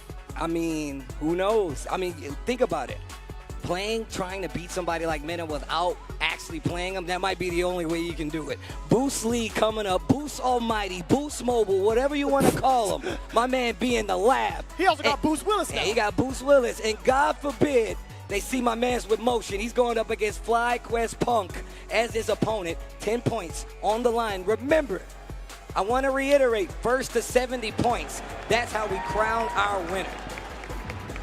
Yo, why my man hate Todd so much? I don't know what Todd did, but I'm sure he doesn't deserve that kind of hate. Here we go. It's crazy. Another Terry. But think about it. You fight one all the time in riddles. Let's see what's different. Let's see what's different on the menu from this Terry than my Terry. Oh. Yeah, you got to play. You got to out-footsie Punk. Good luck. I mean, Terry's got some good normals for it, though. That's that medium kick right there. Good at controlling that range. That's exactly where Cammy wants to operate anyway, as you can see by the clip. And mind you, these guys play a good amount of times throughout the week, whether it's in a can opener, whether it's a TNS, right? You see these guys in contention for top 8 most of the time. But this is where the stakes are even higher, right? Boost does get the big opener and also the side switch, and now a forward throw on top of that. Wow. He spent a little bit of that drive because, you know, that ground wave stopped sharp, but oh, what a whip punish. Wait a minute. Back throw. Not in that critical area yet.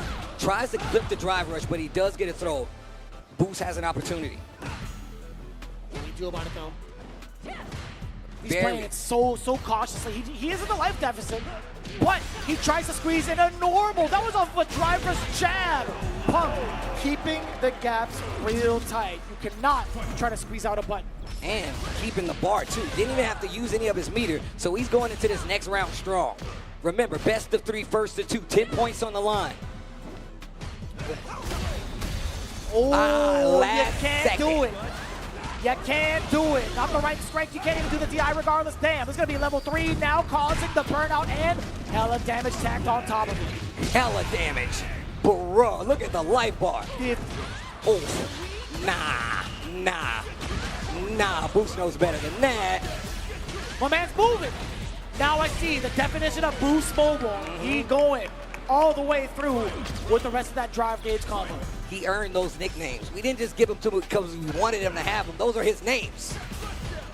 Crouch strong, drive rush to try to close the distance already. Try to start that push to get Punk to the corner now.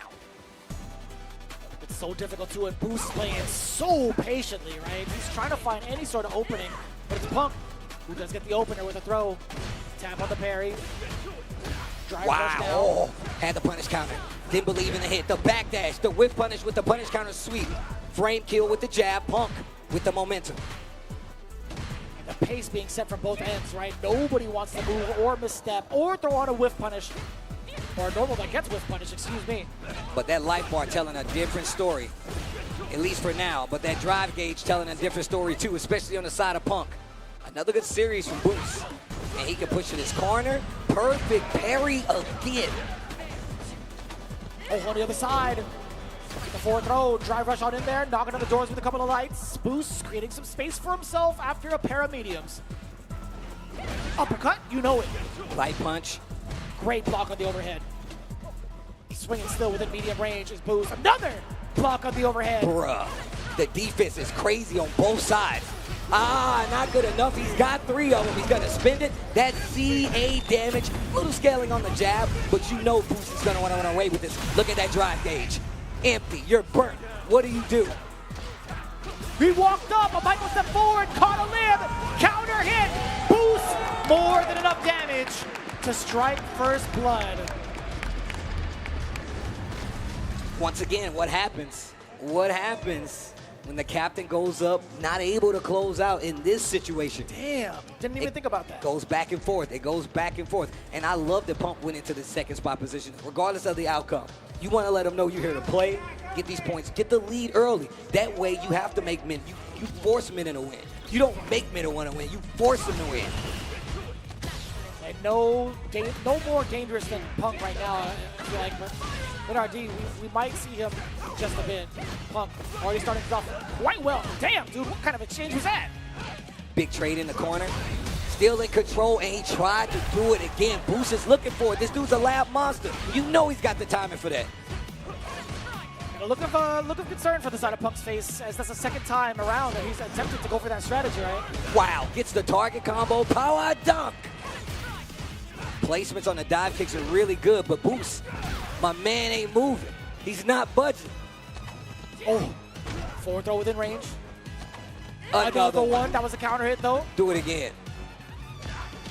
Oh, the confirm off of the stand jab. Excellently placed. Unfortunately, you got to spend it, but again, it's an investment, right?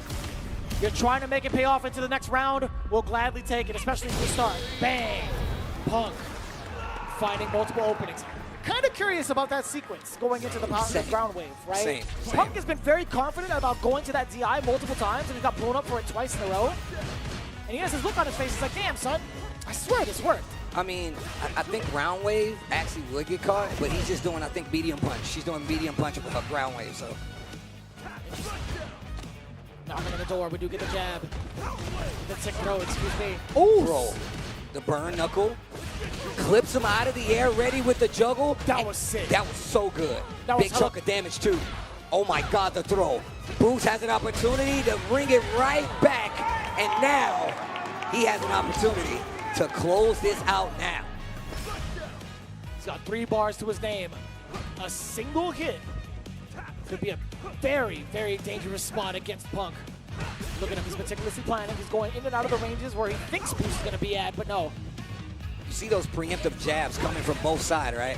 But also Boost knows Terry's got a long-reaching standing medium punch. So he puts it at this range. Sometimes it'll clip dive kick if you place it right. Oh, that's fair. Speaking of medium kicks now, both being the tool. Ow. Jesus. What an interruption. Still ready for the drive rush approach is Punk. Now the forward throw. Boost stuck in this corner.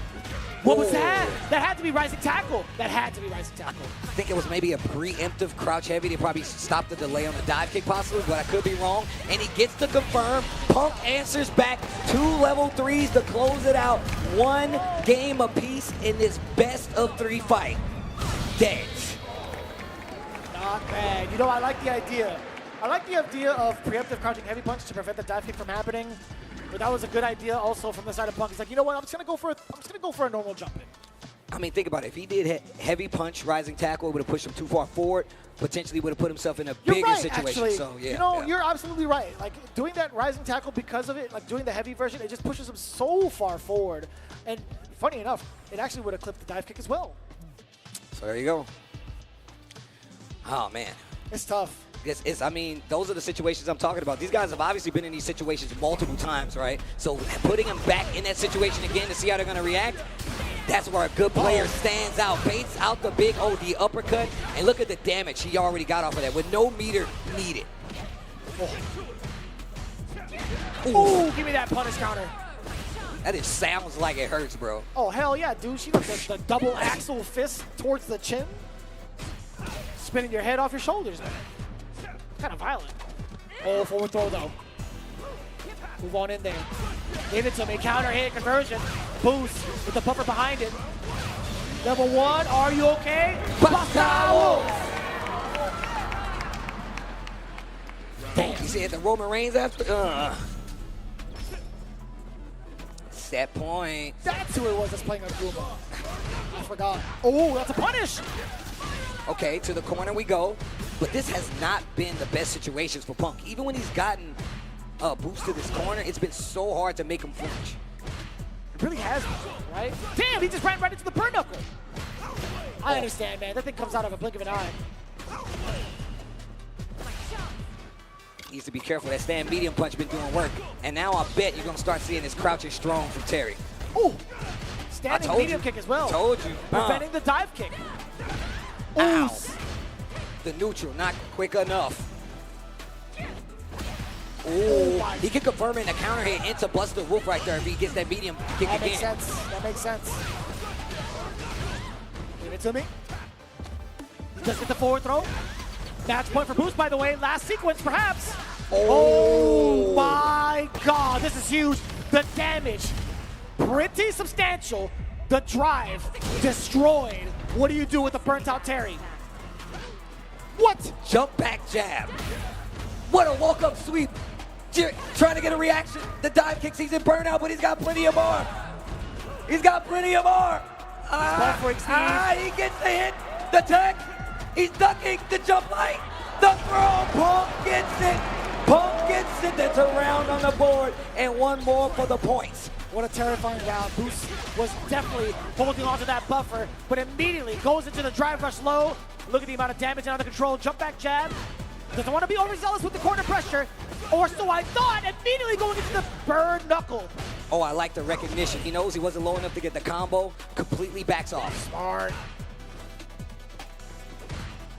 Man, Boost keeps walking into this range, and Punk's kind of luring him there. He's like, yo, come right here. Play right here. Eats another throw. Burnout's there. Boost still holding on to the 3 he had in the tank before, and this is not looking good. Dive kick, that's gonna hit. He's got 3 bars. Not yet. He's only got 2. Oh! Jump back jab again. Boost, he's backing away. Oh, I like that. Yep. Rising tackle. That was dangerous. Oh my God. He's back up. Back up off me, bro. In the corner. CA on deck for Boost Lee. Oh. Walk up throw. Oh, the cash? You're gonna cash? Of course I am. He's gonna use the geyser instead. Burns him out, and that's why you do it. The big damage cash out. That's gonna give Boost Bandits the game, and wow, what a play. Terry with that big damage cash out with the power geyser. Spend all your resources. Go to the bank, withdraw the bar, cash it out. That was good recognition too. He did have an opportunity to cash out a little bit more of the drive gauge, but I fear the scaling might have not been enough for him to get into critical alert and possibly kill. He ended the combo a little bit earlier to go right into the triple geyser. That is so imperative as a Terry main. Yeah. But for Boost to do that in a clutch situation where the chips were against him, phenomenal. That lets you know phenomenal. his awareness is definitely that of a Terry player. Boost making this look like much more of a fight right now, especially with the touch and go that we saw here. And it was looking really good for Punk at the beginning of this. Damn, son, it really was. Actually, no, I'm going to say I felt like it was slightly in the pace of Boost Lee, right? There have been a lot of moments where you're expecting like a lot of like these bird knuckles. You're expecting him to kind of throw out some of these mediums. He's been rather aggressive with it throughout the season.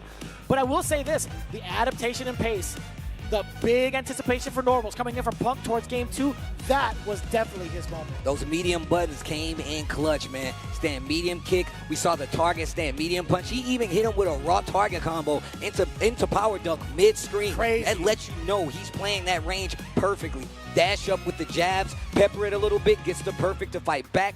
Does not take Punk out of the running. Crosses him up in the corner. He's got the bars to do so. The level 3 is going to keep him alive here. And that big life bar made you think Punk had something coming going into this last game. And then when we get to the final moments, right, there was a lot of time against, I want to say, Punk for that first round. I felt like Boost being aggressive didn't give him any chance to kind of actually play defense, right, especially with the drive rush. But then towards the end of it all, right, just the misstep going in from the hooligan into the shallow dive kick for the punish. The fact that Boost was ready to spot that out and get the full kill conversion. Damn. That is cold-blooded, man. Oh, man. Well, speaking of 10 points on both sides, Bandits and FlyQuest, Boost getting the W for the squad. Once again, it is a race to 70, and that's who's going to be our champion. But now we get to this round 3 match. I could bring instruments in here. That's what that sounds like. I'd be down for that. You got to tune up the band. I got to go in sync, bro. You got to go in sync. That Dominican flag out there. A lot of Bandits jerseys out in the crowd. They're really cool. I don't blame you. But that should tell you just how much support this Bandits team has coming into this grand finals. And the expectations a lot of his fans have, especially by being a winner or potential winner for this grand finals. So I'm thinking about it right now, right? It is currently tied 10 points apiece. Riddle's got the big 2-0 over Chris T. Boost with the rebuttal, getting 2-1 over Punk. It's now up to Nephew to get us through for the anchor match. Who do you send? You know what? You said it, though. You know what? You said it, though. It's expected.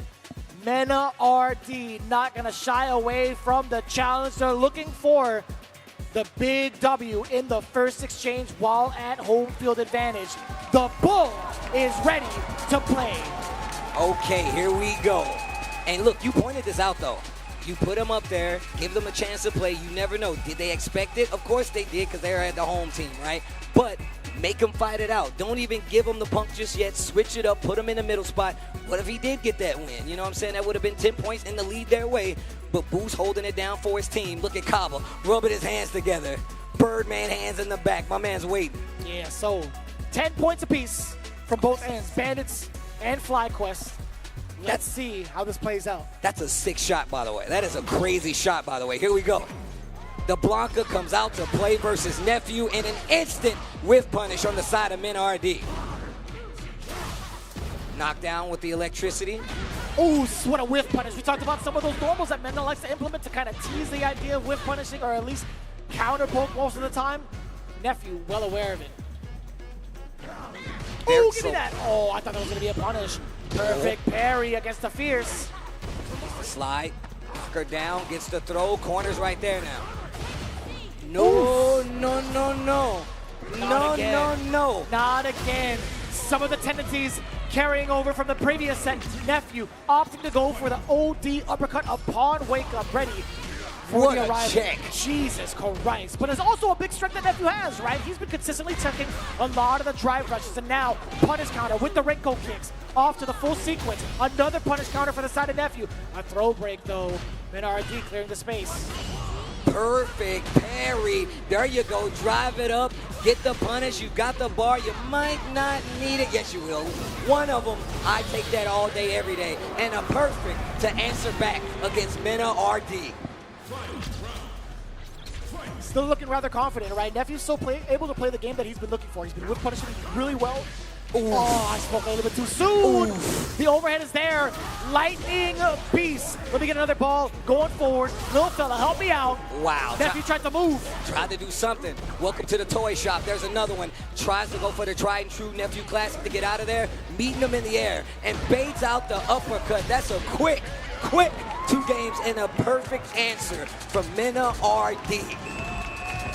Kyle talking to the crowd. How does Mena know? Right, he's been sitting at so much life. He's applying so much pressure. Back-to-back-to-back sequences of offense, and then in the last second, pumps the brakes. Genuinely, how does he know? They're going ham. They're going ham out there. Man, I'm not sure, bro. I mean, this is questions we've been asking about Mena for years now. Like, why is he this good? How does he know your options? But this is practice coming to the forefront. My man is nice. Needs to be careful once again. Crouching Fierce right there to try to keep control of this corner. Not cancelable button, but it will get you a hard knockdown. They trade once again. Nephew doesn't stop swinging. There's a punish counter, not too heavy on the damage or the retaliation from the side of Mena RD off of that charge. Nephew delaying some of these normals, checking the walk back as well. Very close to burnout as Mena RD. No uppercut, by the way. A lot of space to clear that out. And not ready for that option coming out of the corner. Whoa! Oh! No way. It's all falling by the wayside, I feel like. Nephew not in control just yet. Yo, this Mena timing is really making it hard for Nephew. But he gets the level 1, gonna push to the wall.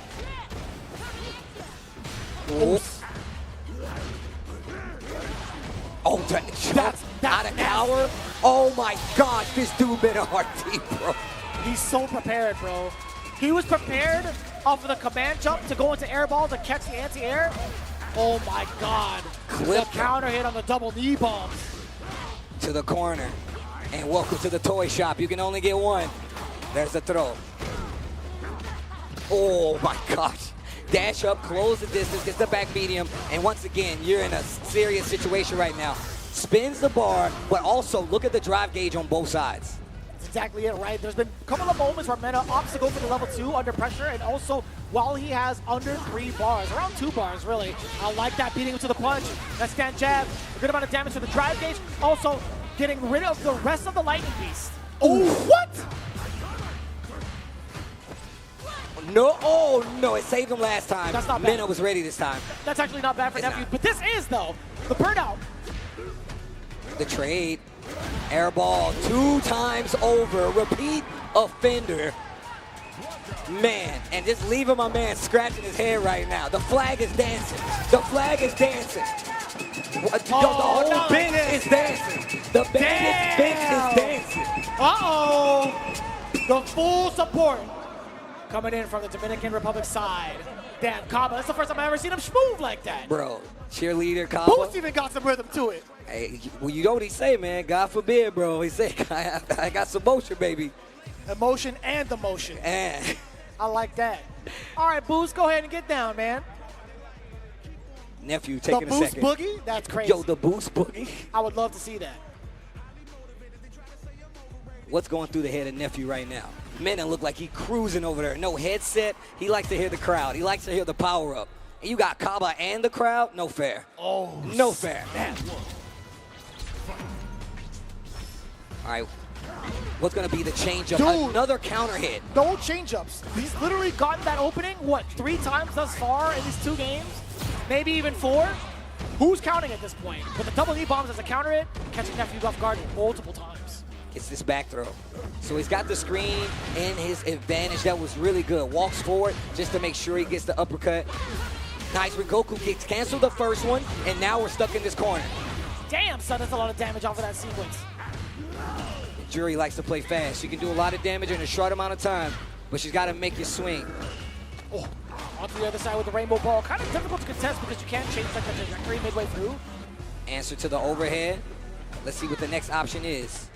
Forward throw. Wait a minute. Another one. Nephew stops the bleeding. The ground bleeding. He got one on the board. Great sequences from Nephew. Good awareness for what MetaRD wanted to do with that rainbow ball as well. Not taking too much damage up until this point. Gets a dash up and a save jump afterwards. That punish counter is everything. How many times, Steve? We got the Lightning Beast yet again. Oh, different setup? Ready for it. Excellent defense from Nephew. And you still got hit by the Blanca chain. Get this thing out of here, bro. That's cheating. Nah. That's cheating. Why was it still there? A throw and one more to go. MetaRD. I am upset. I am upset. Me too, Steve. I thought he had cleared that. I thought little fella wouldn't even reach as she went down, but man, that guy's got a homing missile kind of like feature to it. And what a clip on the legs. Back to the corner you go, and he catches him low again. Another throw. Not able to tech. Running away. Not able to guess what MetaRD wants to do. He can do it one more time. Activation to the Lightning Beast.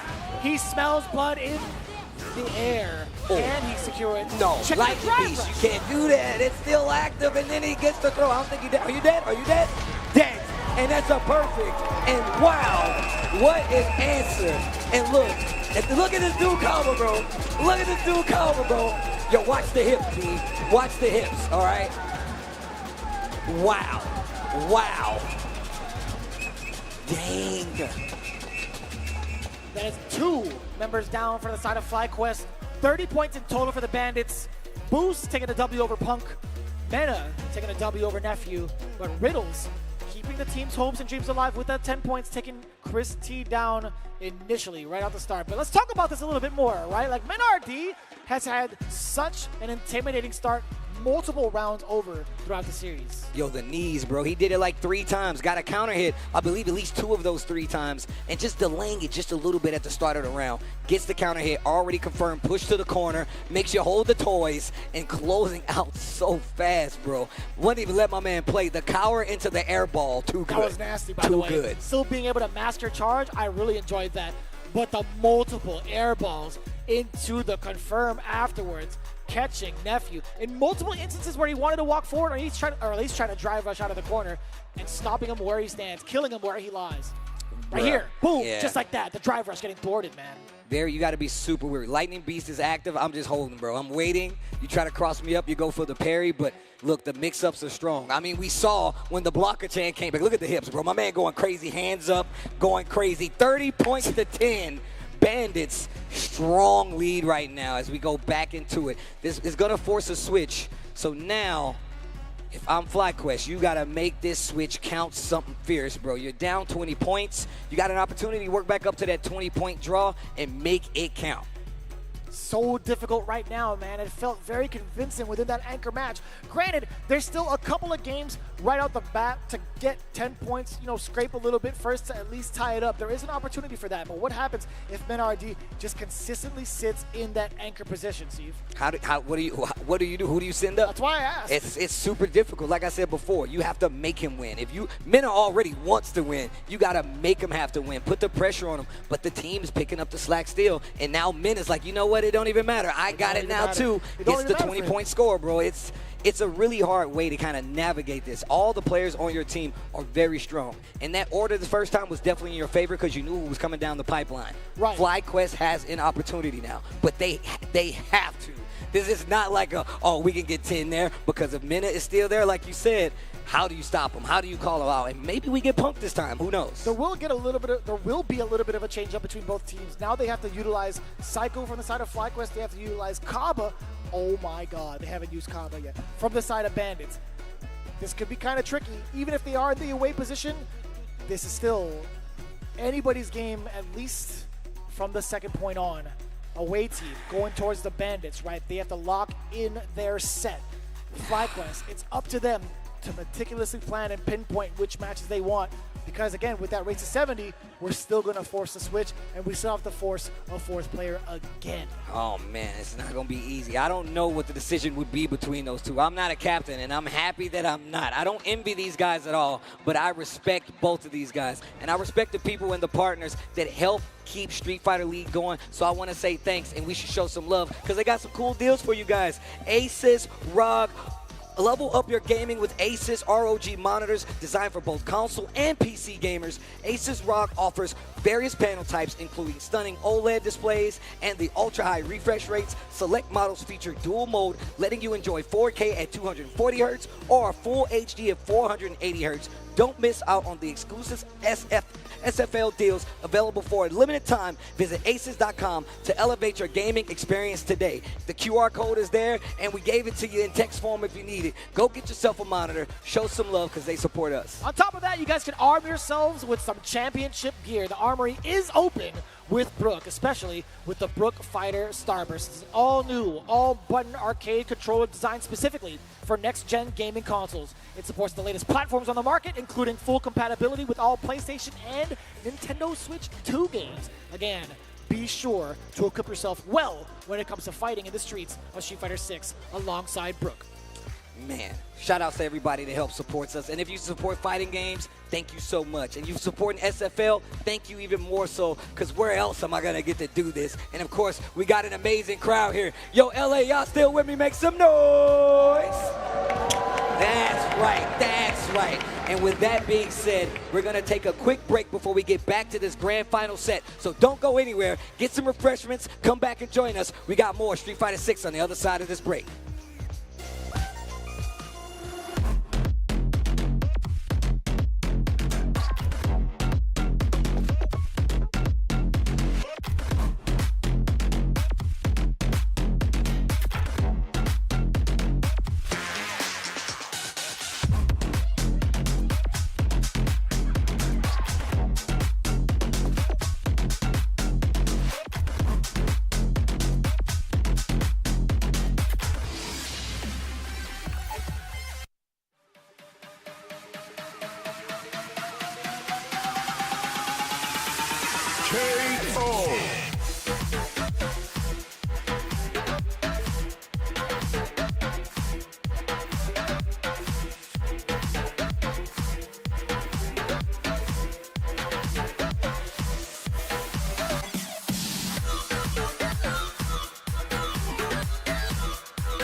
You ready? Top player is We here. see you on the scene. With their poisons on the menu. No mercy for you. Ready?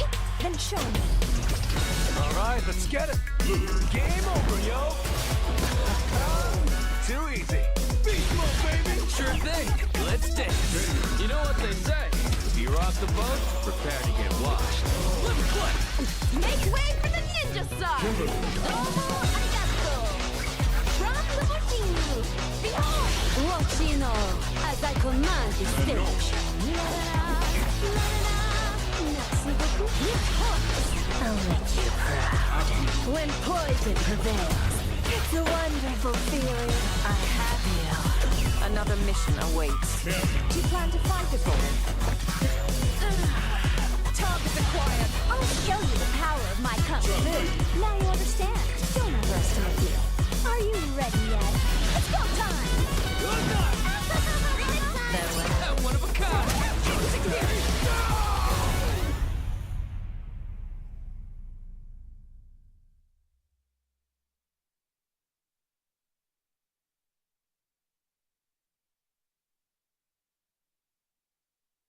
If Vermeil is to survive, our people need help now.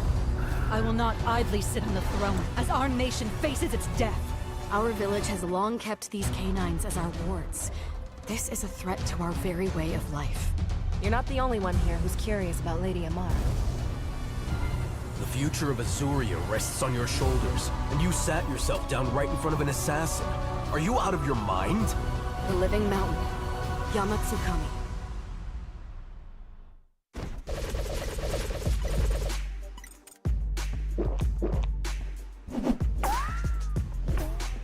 Red Bull gives you wings.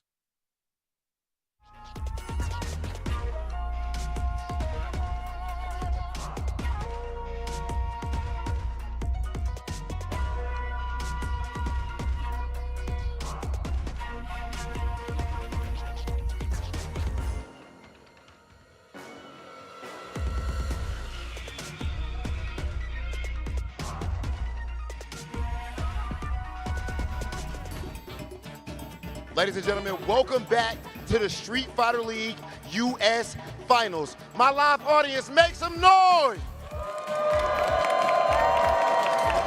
Shout out to Tasty Steve. I do feel like make some noise is pretty much trademarked at this point. Of course, I am here with Feisty and, of course, Louis Man. Feisty, I know you're here supporting Team FlyQuest. What gives you the confidence that they can turn this thing around? I just know them. I know them all, and I know they can do it. When we spoke the other day and I said Psycho is my GOAT forever, I meant that, okay? And he's showing that today, just like all of them, okay? The Psycho had easily probably the best comeback, the best match of Street Fighter League so far. But the best team up to this point in Street Fighter League has been that jersey that you're donning right now. Louis Man, what is making Team Bandit so strong right now? First of all, God. That's the first. You know, the team were in Japan training hard. So the thing that makes Bandits the strongest team in the world is that they work hard. Okay. Patient. They work. You know, they don't. Even if we are tired, even if we don't sleep, we wake up and play, train, study matches. So that's it. And so far, it's working out. That's it, ladies and gentlemen. On camera, live on stream, I need you guys to let me know one thing. On the count of 3, I want you all to yell out what team is gonna take it. 1, 2, 3. Yes! We are about to officially get the answer to that question, ladies and gentlemen. It all comes down to this, FlyQuest versus Team Bandits. Let's send things back up to our commentators. Damn, that was split pretty much down the middle. Steve, what you got going on there in your hands right now? I stole these from downstairs because I was missing out on throwing some shirts. All right. Y'all trying to get one of these shirts? Y'all want to get one? You know what? Let's do that, actually. We got a couple of shirts to give away real quick as we get ready for the final matchups. But before we do that, obviously, let's get a screenshot. Let's get a little bit of a shot going into it. Let's get a different angle, shall we? Hold on. We got to make this count. Where the FlyQuest fans at? Yo, where the FlyQuest fans at? Where the Bandits fans at? Where the Bandits fans at? One more. I'm going right here, baby. On the steps for you. On the step. Damn, okay. Oh, I hit him right in the head. I'm so sorry, oh Kyle. My God. Kyle, you're my my He boy, said he dude. was I'm gonna so do that. sorry. He said he was gonna That's do that. crazy. He Kyle, hella said that. I love you, bro. I'm so sorry. That's crazy. I'm so sorry. Yo, Kyle, I love you, man. Wow. Wow. That's a godlike aim. Wow. Godlike aim, huh? Intentional, I see. That was Well, wild. well. That was wild. Yo, that was crazy. Yo, that was money. That was money, huh? Kyle, I'm so sorry, brother. Whoa. I'm gonna DM you after this, brother. I'm so sorry. He's gonna beat My man me was up. over there hitting the knobs. It's rough when you're actually like friends outside of like the whole production. I'm so sorry. Kyle, listen, if you watch the replays, I'm so sorry, big dog. He's gonna put me in a headlock real quick. But I'm pretty sure he'll be like, yo, that was a good shot, bro. I'm almost certain he would do that. Anyways, man, it's such a good time here in Los Angeles, California. Kind of bring it back to the grand finals of it all. Just to lay down the land right now. Bandits coming in with 30 points over FlyQuest. We are going to get the switch up where Bandits have to ensure their spots, ensure their lineup with the away side, and it's up to FlyQuest to really pick and choose the correct matchups for themselves. They do have an opportunity here, like I said, to switch the gears and actually get some more points on the board. But once again, these guys are so prepared for so many different instances. I mean, we saw the advantage actually go by way of FlyQuest at the beginning, but then the turnaround happened. Mina came, stole it all. I mean, look at what Booz did in that second game as well, and he's still in that spot. But first and foremost, we got Caliber Kaba coming up here, and it is not going to be easy, whoever they send up on the side of FlyQuest, but also Booz still holding down that second spot. Mina RD, the Bull, you got to get through him if you really want to get the W, but also that puts them so much closer. And Riddles my God. coming up first to take on Kaba. I call this guy Kaba the thermometer. He knows how to check the temperature of any match, bro. You put him in there first, I guarantee he's going to be like, yo, actually, I got it. Don't worry about it. But Riddles, the mad dog, we've already talked about it. The first person to score these points for this FlyQuest team. Let's see if he can do it again, this time with the home advantage on his side. Funny enough that you mentioned that, right? We've seen this matchup before, and we've seen it in this exact position. On the first couple of days, in the first phase, I should say, Kaba, he was sent up there from the away side. He had to face off against Riddles. They purposely put him up there. Guess what happened? 2-0 in favor of Riddles. Can he widen that lead? Can he get the first 10 points to bring FlyQuest back to the deficit for the second half? Let's find out. Look at this pressure already. Kaba, multiple throws, nice life lead. And he really likes to use that OD power wave to like try to get something started. Makes you second guess your ground approach and instantly OD flash kick Terry in the burn. Yeah, this is kind of difficult too. And Kaba, being able to one to kind of test out the ranges first, be that thermometer that you were talking about. Especially right now, Riddle's actually getting exposed down below with that slight walk back afterwards. You do get the counter hit, still in burnout. Best believe if Kaba gets himself into level 2, he might get that SPM. Got to be careful doing this versus Kaba, though. He is in burnout, and you got to be careful with the test as well. You know he'll hit a jab if he has to. Burn. The screen shakes. You got to hold that. No check on the jump, though. Oh. Crouching medium kick into that crack shot. Burnout still there, but he finally gets the green back. As soon as he does, Riddles gets the hit. That's going to be the first round. FlyQuest still alive. And he kept all of his meter for that. He spent the entirety of the drive gauge and still had enough. That is insane. Give me that flash kick. Kaba, absolutely ready for the air approach. He was holding onto that charge. Perfect parry, just taking that space to walk up. I don't blame him. Close the gap, push to the corner, crouching short. Oh, speaking of, just a little shimmy backwards. Gets to confirm on the counter hit. Still, Kaba with a life lead and his back is to the wall. He fights better that way, and he's got 3 bars, too. What do you do about this, though? Kaba has been nothing but a wall with a lot of these projectiles, and the flash kick is looking like it's Street Fighter 2, Kyle, my man. He has been sticking to his guns the entire time and just waiting. He's like, I dare you to jump. I dare you to jump. Mario couldn't do it in that meme. I dare you to do it right now. I feel so sorry for Mario, bro. He's not making that jump. That's the only jump he ain't meeting, bro. No but shot. Here we go. Oh, gets the counter hit. Rising tackle, push to the corner. Yeah, that light kick once again. Catching him on the legs. Kaba, back to the wall. Another throw. No. Yeah, has to pay the toll, right? You do get the side switch, but it's still damage on the table for the side of Riddles. OD flash kick again. He's been trying to perfect parry these booms and find a way in, puts himself in burnout, and he's got the corner. He navigated so expertly when he got it last time. He's got the bar. Level 3, Riddles taking first game away from Kaba and potentially getting another chance to keep his team alive. And that was a plus frame scenario. That burn knuckle actually caused the screen to shake, which lets you know that it's going to be plus enough for you to not press buttons, right? At least from the jab. But Kaba, again, still he was trying to test the waters. Maybe he had a read against Riddles. Maybe he was like, you know what? I'm going to try to press this button regardless. I didn't actually get to see what the current state was in regards to like the supers. I know, I mean, Riddles was burnt out, right? That was the sequence, right? He was burnt out. He actually defended all the way till he got his green drive bar back, and then he got the W. We go into game 2. Side switch looking a little better right now for FlyQuest, right? We saw what happened last time when they put Riddles there. He scored 10 points for him, but now Kaba coming back in to try to make this a lot closer. Ooh, I like that, sniping out the crack shot. OD flash kick, stuffing up the drive rush now. Give me that. Oh wow. My God, son. Wow. He's like, yeah, you ain't never been hit with any of these, have you, before, Terry? No drive rush check against Kaba. We get the back throw. Hella damage. Grabbing that parry. Punish counter through and through. Kaba. First round of game 2. Kaba okay with just holding back.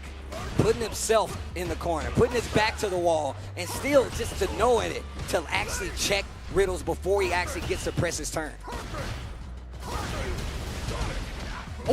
Wow, what a smart way to dissipate the OD power wave. That was so good. Makes a lot of sense. Punish counter, we do get the target combo upward, by the way. The downboard roundhouse. Spinning a lot, spinning a lot. Oh, it's time, baby. SPM, solid punching machine. That's Kaba right there. Oh, another dunk. He knows he's looking for the baby booms, and he's mixing in the throws to make him think about it. Look at the positioning. Look at the drive gauge on the side of Riddles. Yeah, it's so tough to even manage multiple booms at once.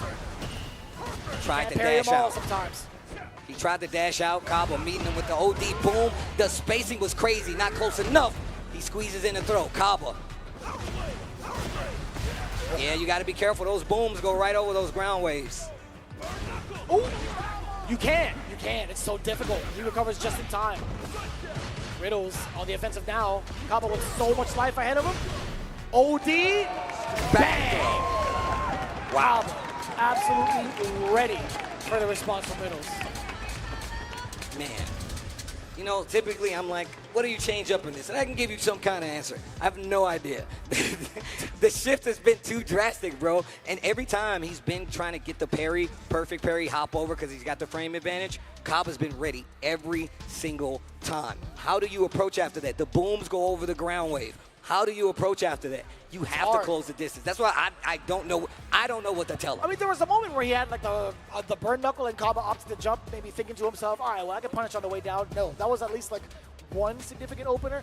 But the amount of control that Kaba possesses with his boom placements, with his boom timings also, being able to catch out the jumps numerous times over, it's been a very steady pace and strategy from Kaba. I'm rather impressed that he's still sticking to that out. Oh my God, just drive rush over, trying to clip the overhead. A much more aggressive Kaba right out the gate. Multiple drive rushes. Using the blade too to make him throw off his parry timing, walking up and getting these punish counters throws. He tried to enact it early this time, and this time he clips him when he tries to get rid of the power wave. That was so smart. Gets the counter hit, crouching medium punch too.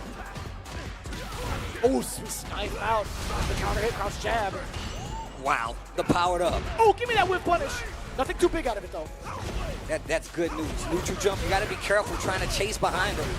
Kaba's idea of dealing with it has definitely worked out, but the jump in gets the positioning in the corner in favor of Riddles.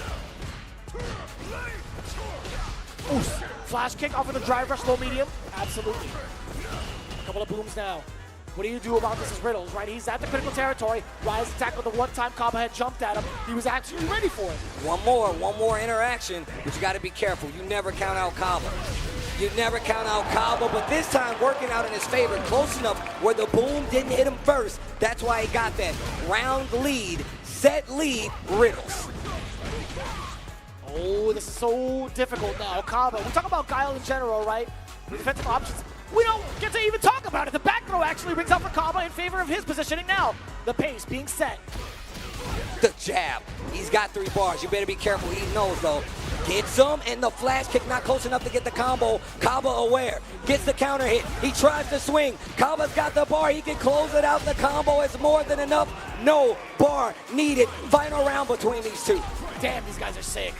Final round. The projectile swinging. We got 3 bars apiece. Kaba and Riddles trying to find an opening against the other after these projectiles. The overhead connection. Best believe the level 3's coming out. Kaba spending it early, and I like that. From the boom to the boots.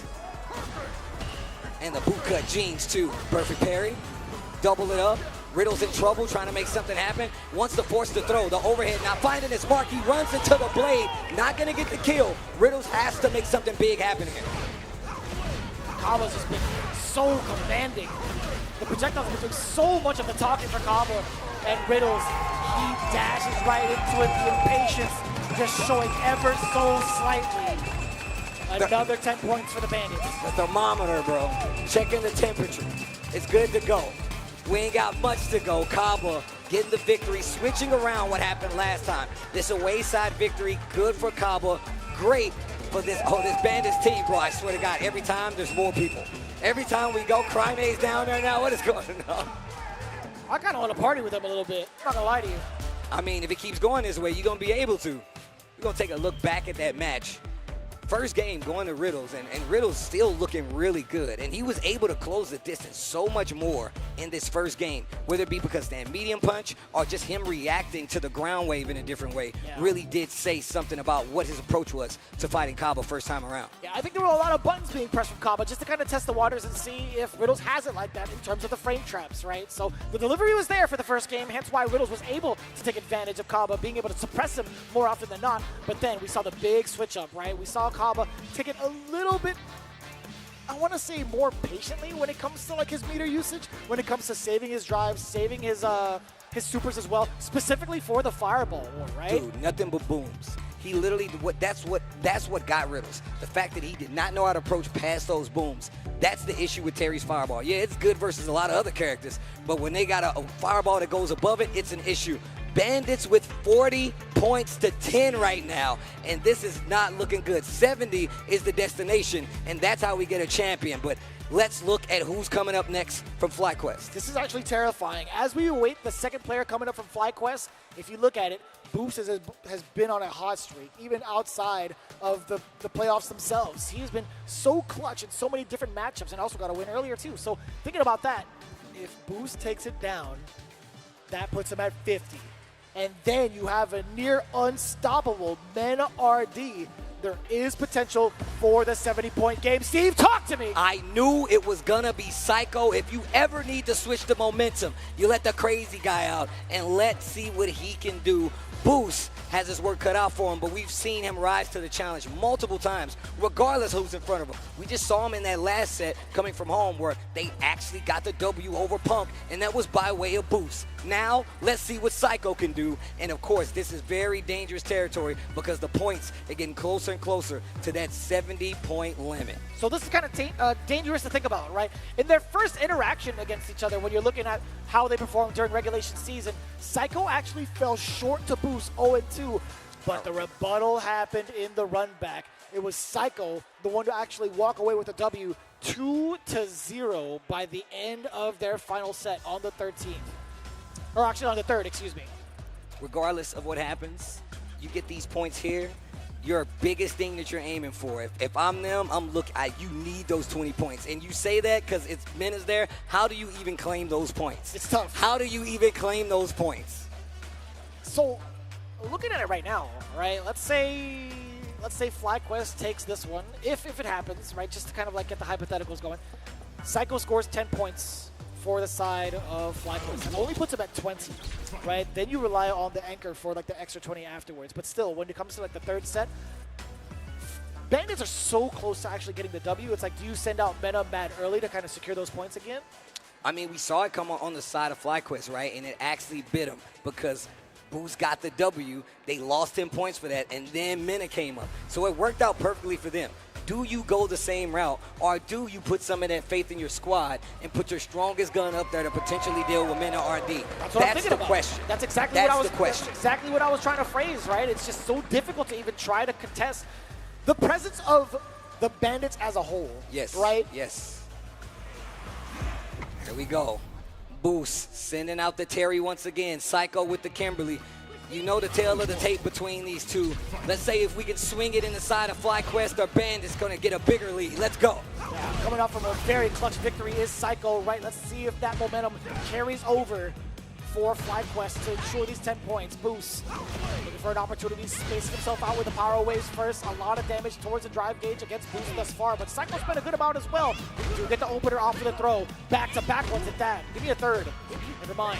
Almost got the hit and the confirm in that corner, but Psycho backing off just a bit. Great anti-air. Makes it whiff, gets the throw. Big lead, hold these frames. Drive reversal. Great choice right here by Boost.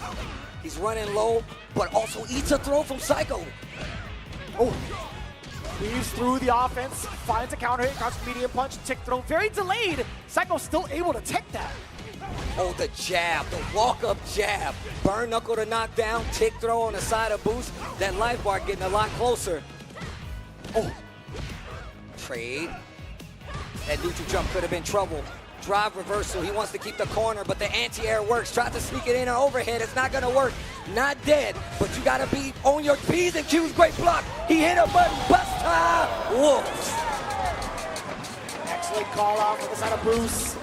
First round, so touch and go for both. He saw the burnout on Boost's side, thought he was gonna back up. Boost says, I'ma cash it anyway. Spins the Buster Wolf, steals that round. The patience on the side of Boost right now, bro. Okay, knockdown. Forward throw, back to back. You hear the tap parry. Actually, there was a punish counter, just assuming it was a parry, right? Okay. More pressure. Psycho knows when to back up. Almost got himself in trouble with that big jump in, though. Oh, my Lord. Wow. Counter hit confirm all the way across the screen. Driving one in, yeah. Crouching light, being able to get a continuation. The link off of the medium. Now it's going to be a throw. Back to back. We could get a third. Overhead! And that can do it. Boost taking that first game away from Psycho once again. Wow. Even Mena's like, this guy, man, he's still good. Do you believe this? You believe this Boost guy? Why didn't we pick him up earlier? That's what I'm assuming he said. And it has to say a lot. lot. Just nod your head if I was right. Just nod your head if I was right. Don't worry about it. But it's tough, man. You can't ever count out Psycho just yet, though. True. Best of 3. You got a game. Don't lose 2 consecutive rounds, bro. You should be all right. Oh, my God, the drive rush up short. He's turning on the offense right now. At first, playing a lot more defensive. Now, stepping on the gas. It's kind of difficult, right? We always talk about Kimberly not having the best defense. She doesn't have any options with her drive gauge to use a reversal. She's so reliant on that super art to force people to back away. Okay, little staggered pressure, finds a hit. Sly gonna push to the corner. Boost ready for the throw. Oh, plus frames. Yeah, Psycho, he understands. Not gonna force the issue just yet. He's looking for an opening. And you see him using that jump roundhouse. Has a crazy angle, even on the side of Kim. Overhead again, Boost gets the cash out once again. He puts himself in burnout, but one more round, and that's another 10 points. 2 points, 10 points, excuse me. 2 bars for the side of Boost Lee. Can he find a way to set up the captain? Boost. Round wave, burn knuckle to get the knockdown in the corner. That could have been disastrous if he hit a button. And both of these games, both of the times they've exchanged fates in the season, it's been by way of 2-0. So Boost could possibly do it again unless Psycho says something, and it has to be right here and right now. Turning on the offense, walk up jab out of the corner. Drive rush to get some space. Okay, Psycho answers back. Fights back to this corner. 3 bars on both sides. Bust time, Wolf. But still got clipped by the mines. Hold on. And the throw, punish counter. Again? Not this time. Not this time. Psycho sees it coming. He's got the bar. Doesn't even need to use it. This is advantageous for Psycho and FlyQuest. Still can't lose a round, though. What? Oh, why was he so ready? That was nasty. Actually nasty for the conversion. Boost gets the forward throw, right? He gets to now bully as much as he wants to. Psycho, he's forced to spend this bar if need be, but Boost now he backs away, right? As soon as it's not his turn anymore. Uh-oh. Reaching too far. There's another throw. The reset. Saying a lot. Those throws, you're in the corner. Psycho in dire straits right now. He gets the clip over to the power geyser. That's a perfect. And Bandits is looking so strong headed into this anchor part of the match. We know who's waiting for Bandits. Who's there for FlyQuest? This is possibly their last chance to make something happen. Look at Boost going ham. Oh my gosh. God forbid. God forbid, bro. Boost get a little bit mobile. Boost coming down with the boogie. The Boost boogie. Tell your friends. Hey, Boost got a little two-step in him, all right? Right? Wow. Men are already setting up, and I can only assume it's going to be Punk coming up. I can only assume as well when it comes to the final potential matchup. But let's get to that when it's time. In the meantime, Boost, pure destruction when it comes to his ambiguity of the offensive approach. That was actually kind of nasty. Like, who would have thought? I mean, Quick Burn, not going to be that too severe, right? He's going to be able to steal his turn back with a level 1. I was actually quite surprised. I thought that was going to be like punishable too. I mean, he did. The defensive choices for Psycho was correct. He blocked the quick burn overhead. He stood there, but he was like, yo, you're in burnout now. I'm going to try to take my turn back. Boo says, I don't have the resources, but I got a bar. Spins it, catches him peeking, and makes him pay for it. And it was starting to turn up a little bit for Psycho here, but then the throws. Then the throws and just inching in a little bit, clipping him on the toes, goes for the OD, and then the guys are the closeout. Man, this dude Boost. It's kind of wild, man. You have Kaba as a thermometer, Boost coming in with the seasoning. Shut up. That's crazy, son. 50 points heading into round 3, 20 points on the line. We're going to 70. That means if Bandits gets this, that's all she wrote. And these guys are going to Japan to represent the USA in the World Finals for Street Fighter League. And FlyQuest, they got their work cut out for them because whoever comes up here, they put the weight of the dreams of FlyQuest on their back. Don't cheat, bitches. Just don't. You already looked. I heard the woo. You know who's coming up, right? Maybe. Let's get the full-on reveal, shall we? As we prepare for the potential final match, it's going to be blank. You like how I did that, right? You like how I did that? I was like, what? He's going to say it. I was ready for it. I was ready for it. Now is the time for everybody in the chat to kind of figure out who's going to be coming up to the plate, to the hot seat. Everybody in the stands right now obviously knows. Who do you guys think is going to be making it to the anchor? I feel like it's kind of obvious. It's got to be obvious, bro. I mean, look, unless somebody's stepping up on the side of FlyQuest, like, actually. You know what? Give me nephew. Give it to me. You know, like, I got this. It is Punk the God. You knew it. I knew it. The American people knew it. This is going to be the big anchor match between the two gods of Street Fighter. It is time. Can FlyQuest stay in position, or will the Bandits come away as the new champs of SFL US? It's like the Wild West out here. The Bandits getting another train and stealing it from Punk and FlyQuest, and they're gonna run away with it to Japan. But now you put the hopes and the dreams. The anchor is the anchor for a reason. Punk is the person sitting up there, and my man Mena be up here with no headphones, just raw. No headphones, listening to the crowd, taking in the energy, and this is a tall order, bro. So the odds couldn't be any higher. You've been here for 4 days total. You were there for the first. You were for like half of phase 1, half of phase 2. Did you catch the matchup between Mena RD and Punk in the first exchange? I don't believe so. I wasn't here for it. I probably watched it at home. So check this out, right? Because they played on the first six. So technically you didn't, but that was Ringe covering it. Shout outs to Ringe. That's my boy, by the way. Mena took down Punk 3-1. But in the second half, Ringe covered it again, and it was different. It was Mena still, but it was 3-0. Yeah. So he has a 6-1 record over Punk right now. This is dangerous. Well, we got the dive kick already, and the OD ball to stop the pressure. Best of 5, first to 3. 3 games on the side of Mena sends the Bandits to the championship. 3 games on the side of Punk sends them to another life and opportunity. What a check two against the drive rush, the double knee bombs. We get the punish counter though. The sweep the patented Punk. Oh, stuffing out the jump approach. Use so many of the moves in different ways. What a whip punish. Mena RD, first blood, and this anchor match broke. It's tough, man. This is tough. Very difficult to withstand the type of pressure that Blanca can execute with, especially without level 2. But when he has level 2, which he does now, you can expect the Lightning Beast to be an even bigger problem.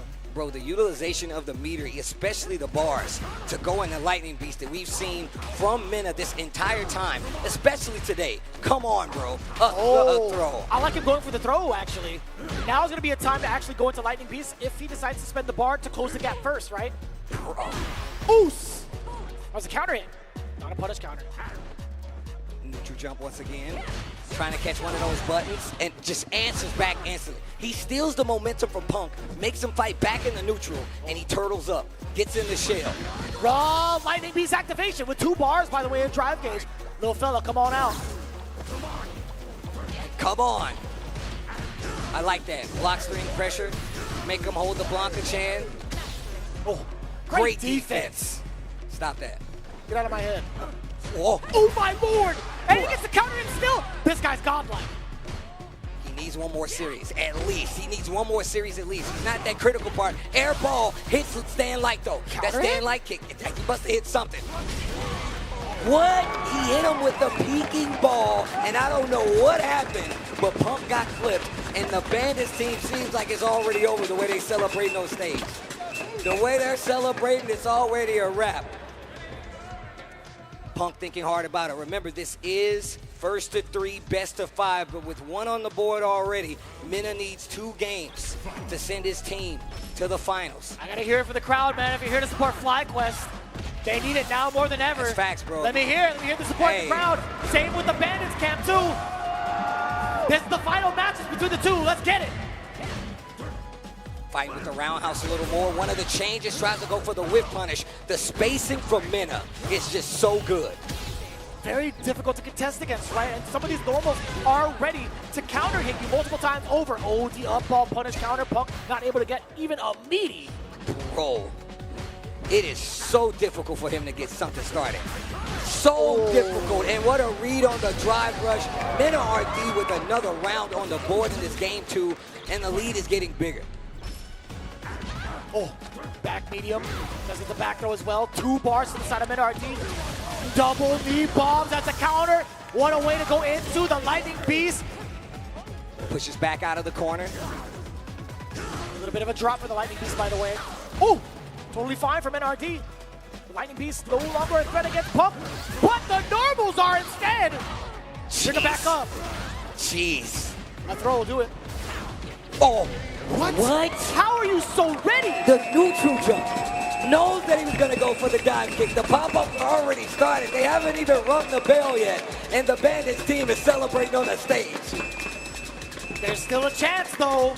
FlyQuest still has 1 game to play. 1 more game to play, at least to stay alive. There is a fighting chance. If Psycho could do it, Punk could also possibly do it.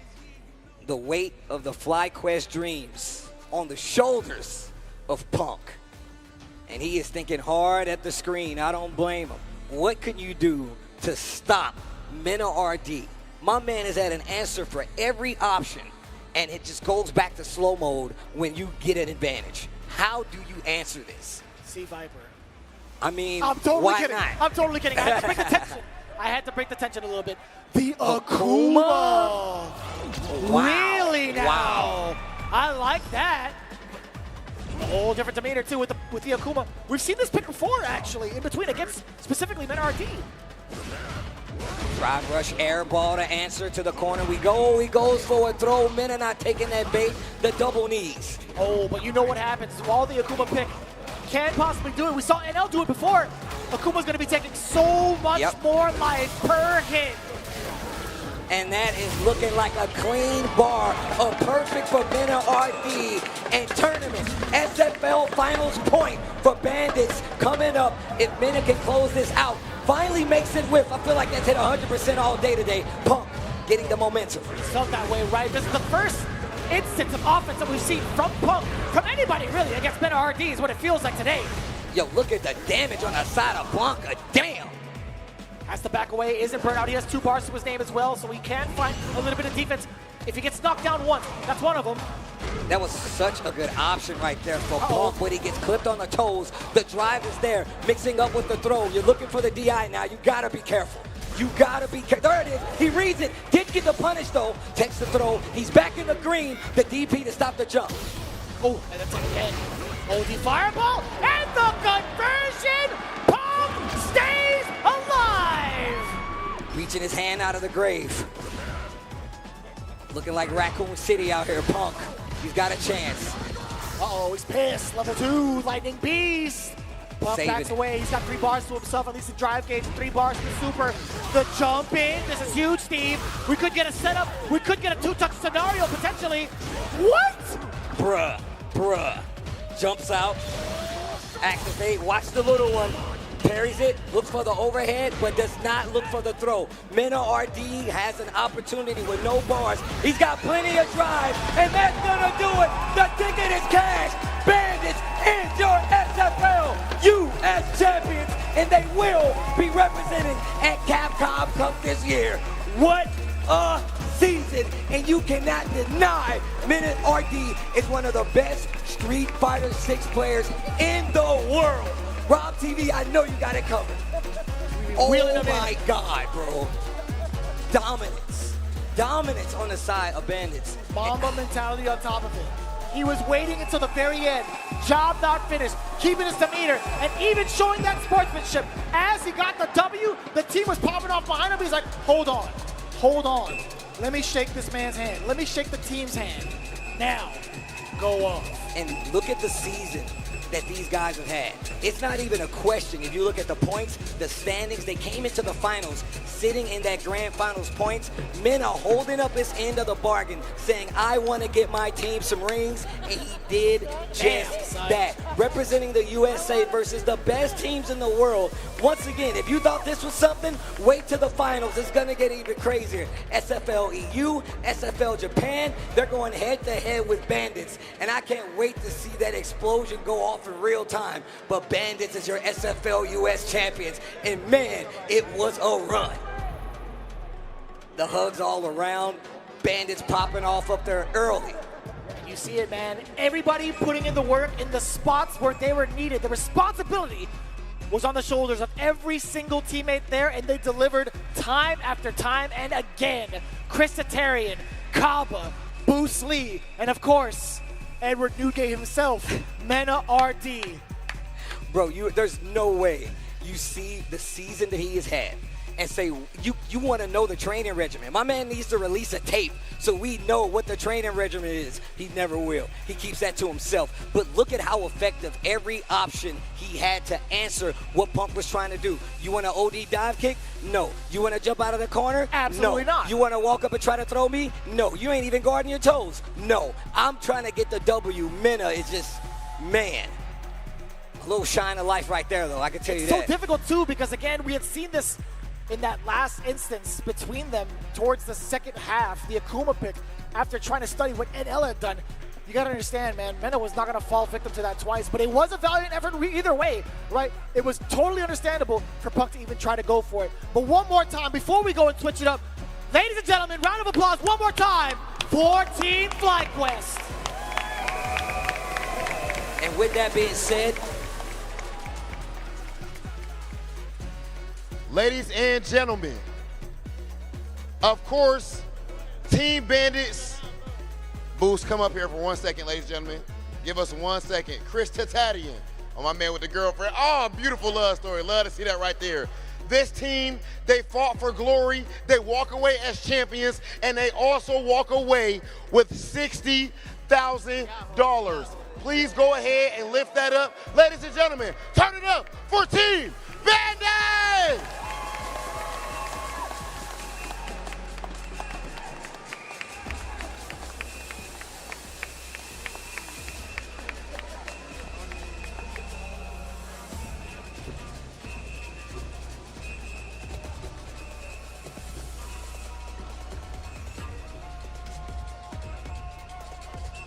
We have officially crowned our champions, Team Bandits.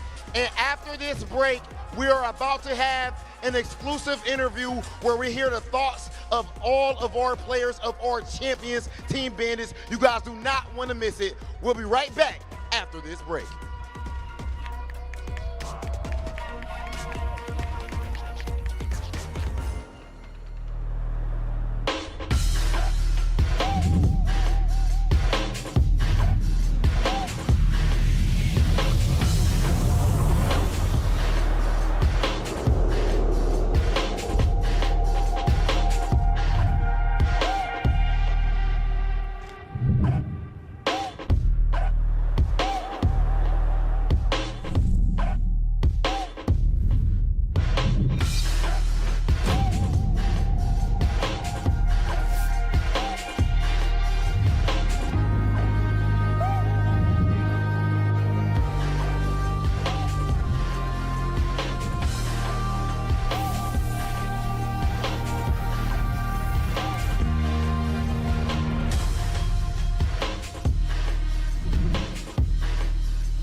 me. I know I'm got something that I can phase me. I'm too dope like I'm back in the 80s. Okay, call me and I'm gon' slide. Pull up with me for a hell of a ride. You need a couple wins, they ain't doing it right. Hit up my line, we gon' turn up the night. I got a lot of wins on my dinner plate.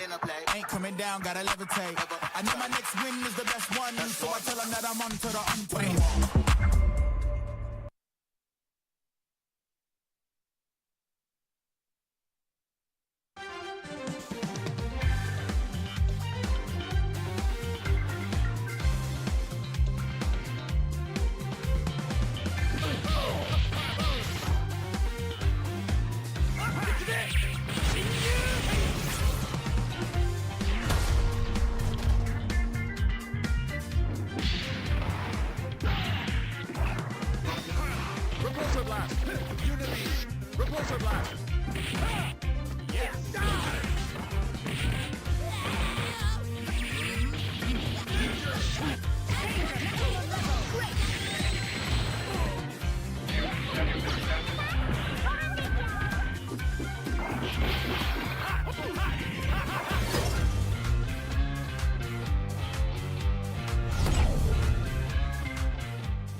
速やかに消します。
Ladies and gentlemen, welcome back to Street Fighter League US.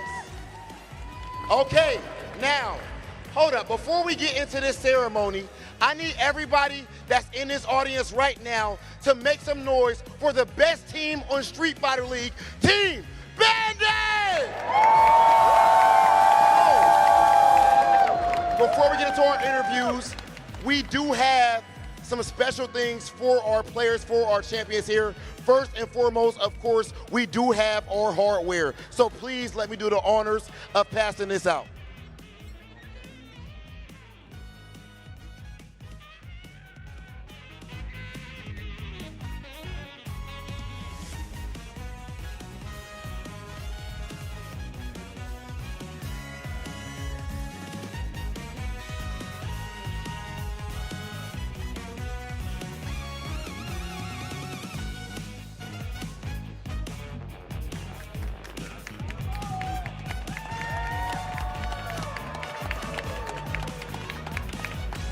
And we also have custom leverless fight sticks as well from Corsair, leverless controllers from Corsair.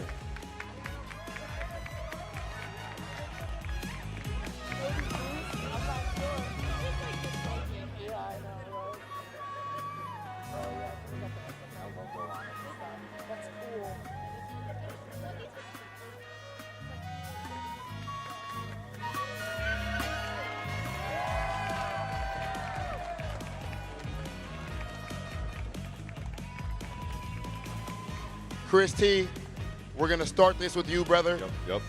I know that you've really taken the time to finally go full time with this. What does it mean to you to have it in like this as a Street Fighter League US champion again? First and foremost, man, I want to thank my Lord and Savior, Jesus Christ. Without his blessing, without his grace and love, we would not be standing here right now. All the opportunities, it just goes to God, man. And I'm grateful for this team. I'm grateful for my family for the support. My lovely girlfriend just supported me throughout the whole year. And I'm grateful for all the supporters as well. Thank you for continuing to support Bandits and myself. And this is just an incredible feeling, man. I'm glad to be up here with my brothers. They held it down. We held it down, man, the whole season. We had an unbelievable season, so I'm grateful, man. This is a dream come true.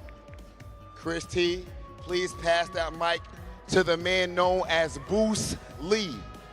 Boost, how much have you grown as a person or as a player through your time with Team Bandits? Well, to tell you the truth, when I first got introduced to the team, I had a little incident and I got kicked off for about a month and a half. And, one thing led to another. I got back on the team, thankfully. And I'm just grateful for that. That month and a half just gave me such a perspective. There are things bigger than any one person. And that team is one of those things. Boost, ladies and gentlemen, clap it up for Boost. Boost Lee. We love a comeback story. Please pass that mic over to Kaba. Kaba, you've been here from the beginning, brother. I know about you studying your stoicism and everything. You're already a Street Fighter League world champion. Kaba, what does it mean for you and the Dominican community to walk away as Street Fighter League US champions again?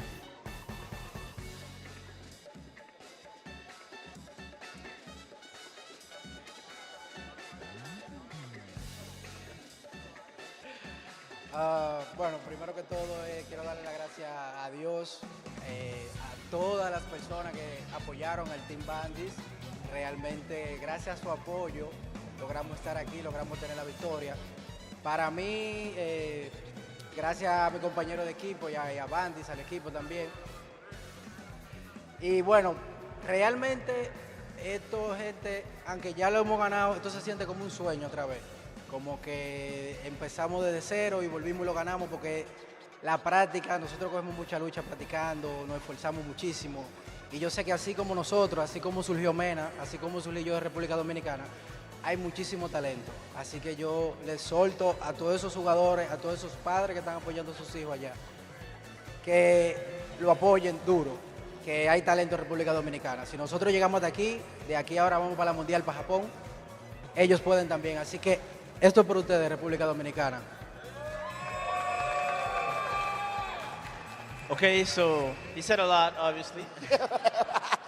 He said first, thanks to God and thanks to everybody that supported Bandits, everybody that's here. And he said that just as, he's a champion, but winning it again, it still feels like a dream, like he's in shock right now. But just as I came up and as he came up, he knows that more Dominican talent will come up. And that he believes that, any kind of player from the new talents, that they can go to Japan and they can make their dreams come true, and that this is what it stands for. Okay. Kaba, extremely, extremely well said, as I would expect. Congratulations, brother. And now, I have to ask questions to what I believe to be the GOAT of Street Fighter, Mena RD. Mena, last year you were on this stage, but it did not turn out like this. Instead, your rival was on this stage, even exclaiming that you were slayed.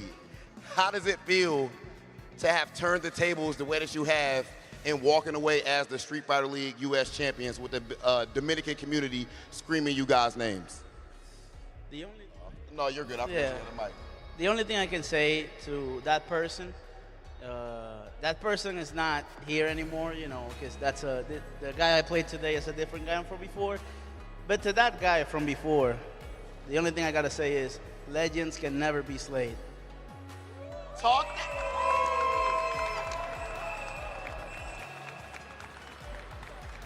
Mena RD, this is arguably the most dominant team that we have seen to date on Street Fighter League US. From top to bottom, you guys got it done. You had one loss in the first half, and as personally, the team didn't even lose. Went to Japan, came back, and dominated. How is it that Team Bandits performed this strong? You're dancing on stage, and what does it mean to give this type of, or at least help give this type of success to all of your teammates? Yeah, that's a very important thing. You know, everybody knows about the work ethic. We've been preaching about it the whole season. We don't even got to talk about it. You can see it in us. This is one team. This is not 4 players together. It's just Bandits Gaming, and that's what we've been working for, and that's what we're going to keep doing. And I hope that for the next teams that come up, for the next players that want to do this, remember that you have to be a team, and you have to work on the things outside of the game. You have to know your partner and the players that are along you. You have to know them just as you know yourself, and that's something that we do. And for me, it means everything to help them get this opportunity. I've already done everything I wanted to do. Honestly, I'm not going to stand here and cry and be like, oh my God, I won again. I've won too much, honestly. And I thank God for that. And I thank God for that. But the opportunity that I don't take for granted is being able to improve other people's life and impact them in a positive way. I want this to be a message that it doesn't matter if you don't have a clear tournament to win, you don't have a clear goal. Just standing up, waking up, and turning on the game and playing means a lot to a lot of us. And bringing the opportunity to these guys to keep playing the game, it means everything to me.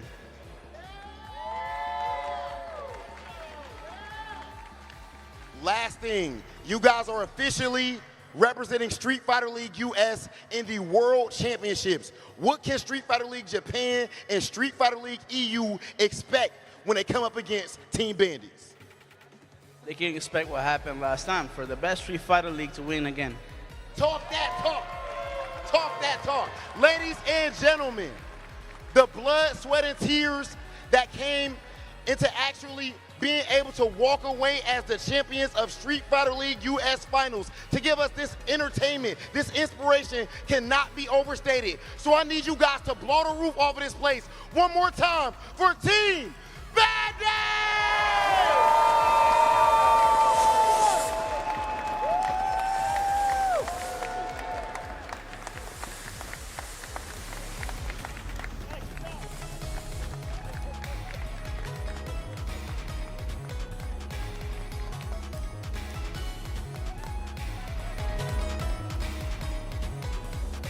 And there you have it.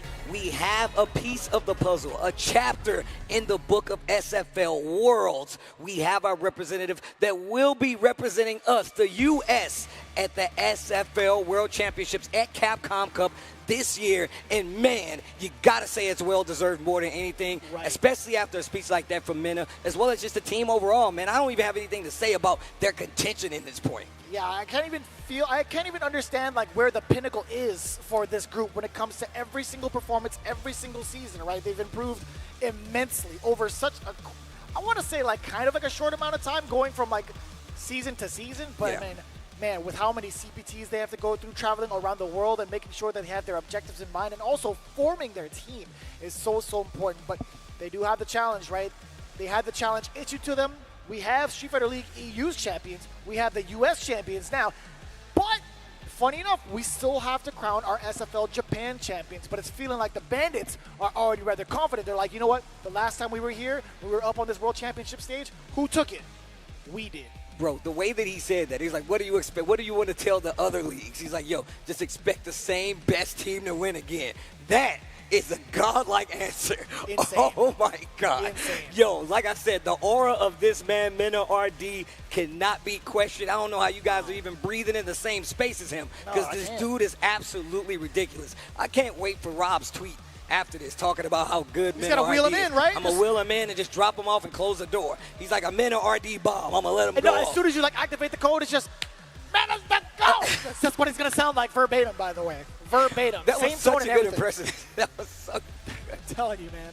Well, look, hopefully you guys have been enjoying SFL, and you've enjoyed the conclusion of it as well, man. There's been so many people that has made this happen. I want to say shout-outs to production, shout-outs to everybody that has jumped on the mic. My brother Vicious, you already know what it is. It's always a pleasure. You know how much I love this, so I love doing this with you as well as all the amazing people here that pulled up, showed some love, the people watching at home, the people that shared their 2 cents about what they liked about this event, but it only starts here. We still got SFL Japan. SFL EU is completed. We'll see you guys at the World Championships to crown the undisputed champion of SFL. And that's only a part because you still got the CPT going on, too. There's so much to go through before the big dance. But I'll tell you what, man, it's going to be an exciting time. We have Street Fighter League Japan coming up next weekend. You don't want to miss that as we get ready for it. But in the meantime, hater loved it. Y'all still watched, and we thank you for that. That's us, Street Fighter League US. We appreciate y'all. We'll see you for the next one. Sure, you gotta respect that projectile on the screen. And Reynolds, Did you see locked his in eye? on speed to get some screen advantage. Level 3, I don't think that's gonna work. Zen sees it coming. That's gonna be KuaiShou Gaming. 10 points on the board. He's got 3 bars. That next interaction could be it.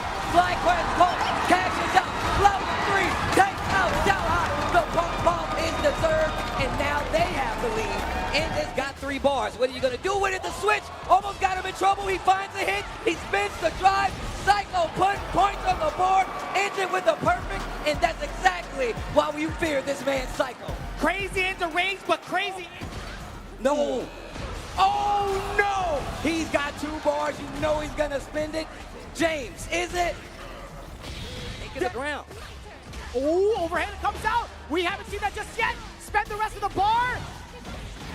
Oh, man. No need to question kill. And that is going to be 3-1 on the side of KuaiShou Gaming. Punk, what do you do with it? Out of the corner is Xiao Hai. He catches the low. Ladies and gentlemen, it is FlyQuest eliminating KuaiShou Gaming. Oh, my God. Waving goodbye to the team. Is there. And look, Brian Jobs still has the level 3, but he goes for the level 2. It's not going to work. Psycho putting points on the board with a perfect to send him home. Brian Job goes down. Looking at the screen, he's like, I knew you were going to do it. 5 gauge, one of the biggest resources he needs. Oh, my God.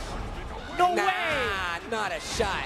Not a shot. Nephew takes it too tough to deal with, especially with Sagat. I like that. Use the OD. Oh, that was so smart. This is exactly what I'm talking about. The trade, he was ready for it. Yeah, he stood up because he knows 3-0 on the side of the jump. Looking for something big. He burns himself out. Finally, the back throw from Brian Job. He got him twice. And he tried to flinch. He tried to move. But instead eats the fierce raw. You can't send it. 2 more of those. And the throw too early is going to be Juninho Ross. Oh, he's so good at using it, bro. The slide. Psycho not backing down. He wants to get the win for FlyQuest. And that's going to do it. FlyQuest Unlimited. That's what I'm talking about. 2 games done already. Wow. My God. What a set. Christie again, he's got the corner pressure. Drive rush, met with a standing medium punch. He's got plenty of bar, hit him with the power, Geyser. And just like that, Riddles. Oh, the cash? You're gonna cash? Of course I am. He's gonna use the Geyser instead. Burns him out, and that's why you do it. The big damage cash out. That's gonna give Boost Bandits the game. And let's see how this plays out. That's a 6 shot. In the air. Can he secure it? No, Check like the drive beast, rush. you can't do that. It's still active, and then he gets the throw. I don't think he dead. Are you dead? Are you dead? Dead. And that's a perfect. And wow, what an answer. And look at this dude come. One significant opener, but the amount of control that Kaba possesses with his boom, the projectiles have been doing so much of the talking for Kaba and Riddles. He dashes right into it, the impatience just showing ever so slightly. Another 10 points for the Bandits. The thermometer in the corner, Psycho in dire straits right now. He gets the clip over to the power Geyser. That's matchup perfect, and Bandits is looking so strong. Heading, who's there for FlyQuest? This is possibly their last chance. Phil RD has an opportunity with no bars. He's got plenty of drive, and that's gonna do it. The ticket is cash. Bandits is your SFL US champions, and they will be representing at Capcom Cup this year. What a season, and you cannot deny Minute RD. Rob TV, I know you got it covered. Oh my God, bro. Mamba mentality on top of it. He was waiting until the very end. Job man's hand. Let me shake the team's hand. We have officially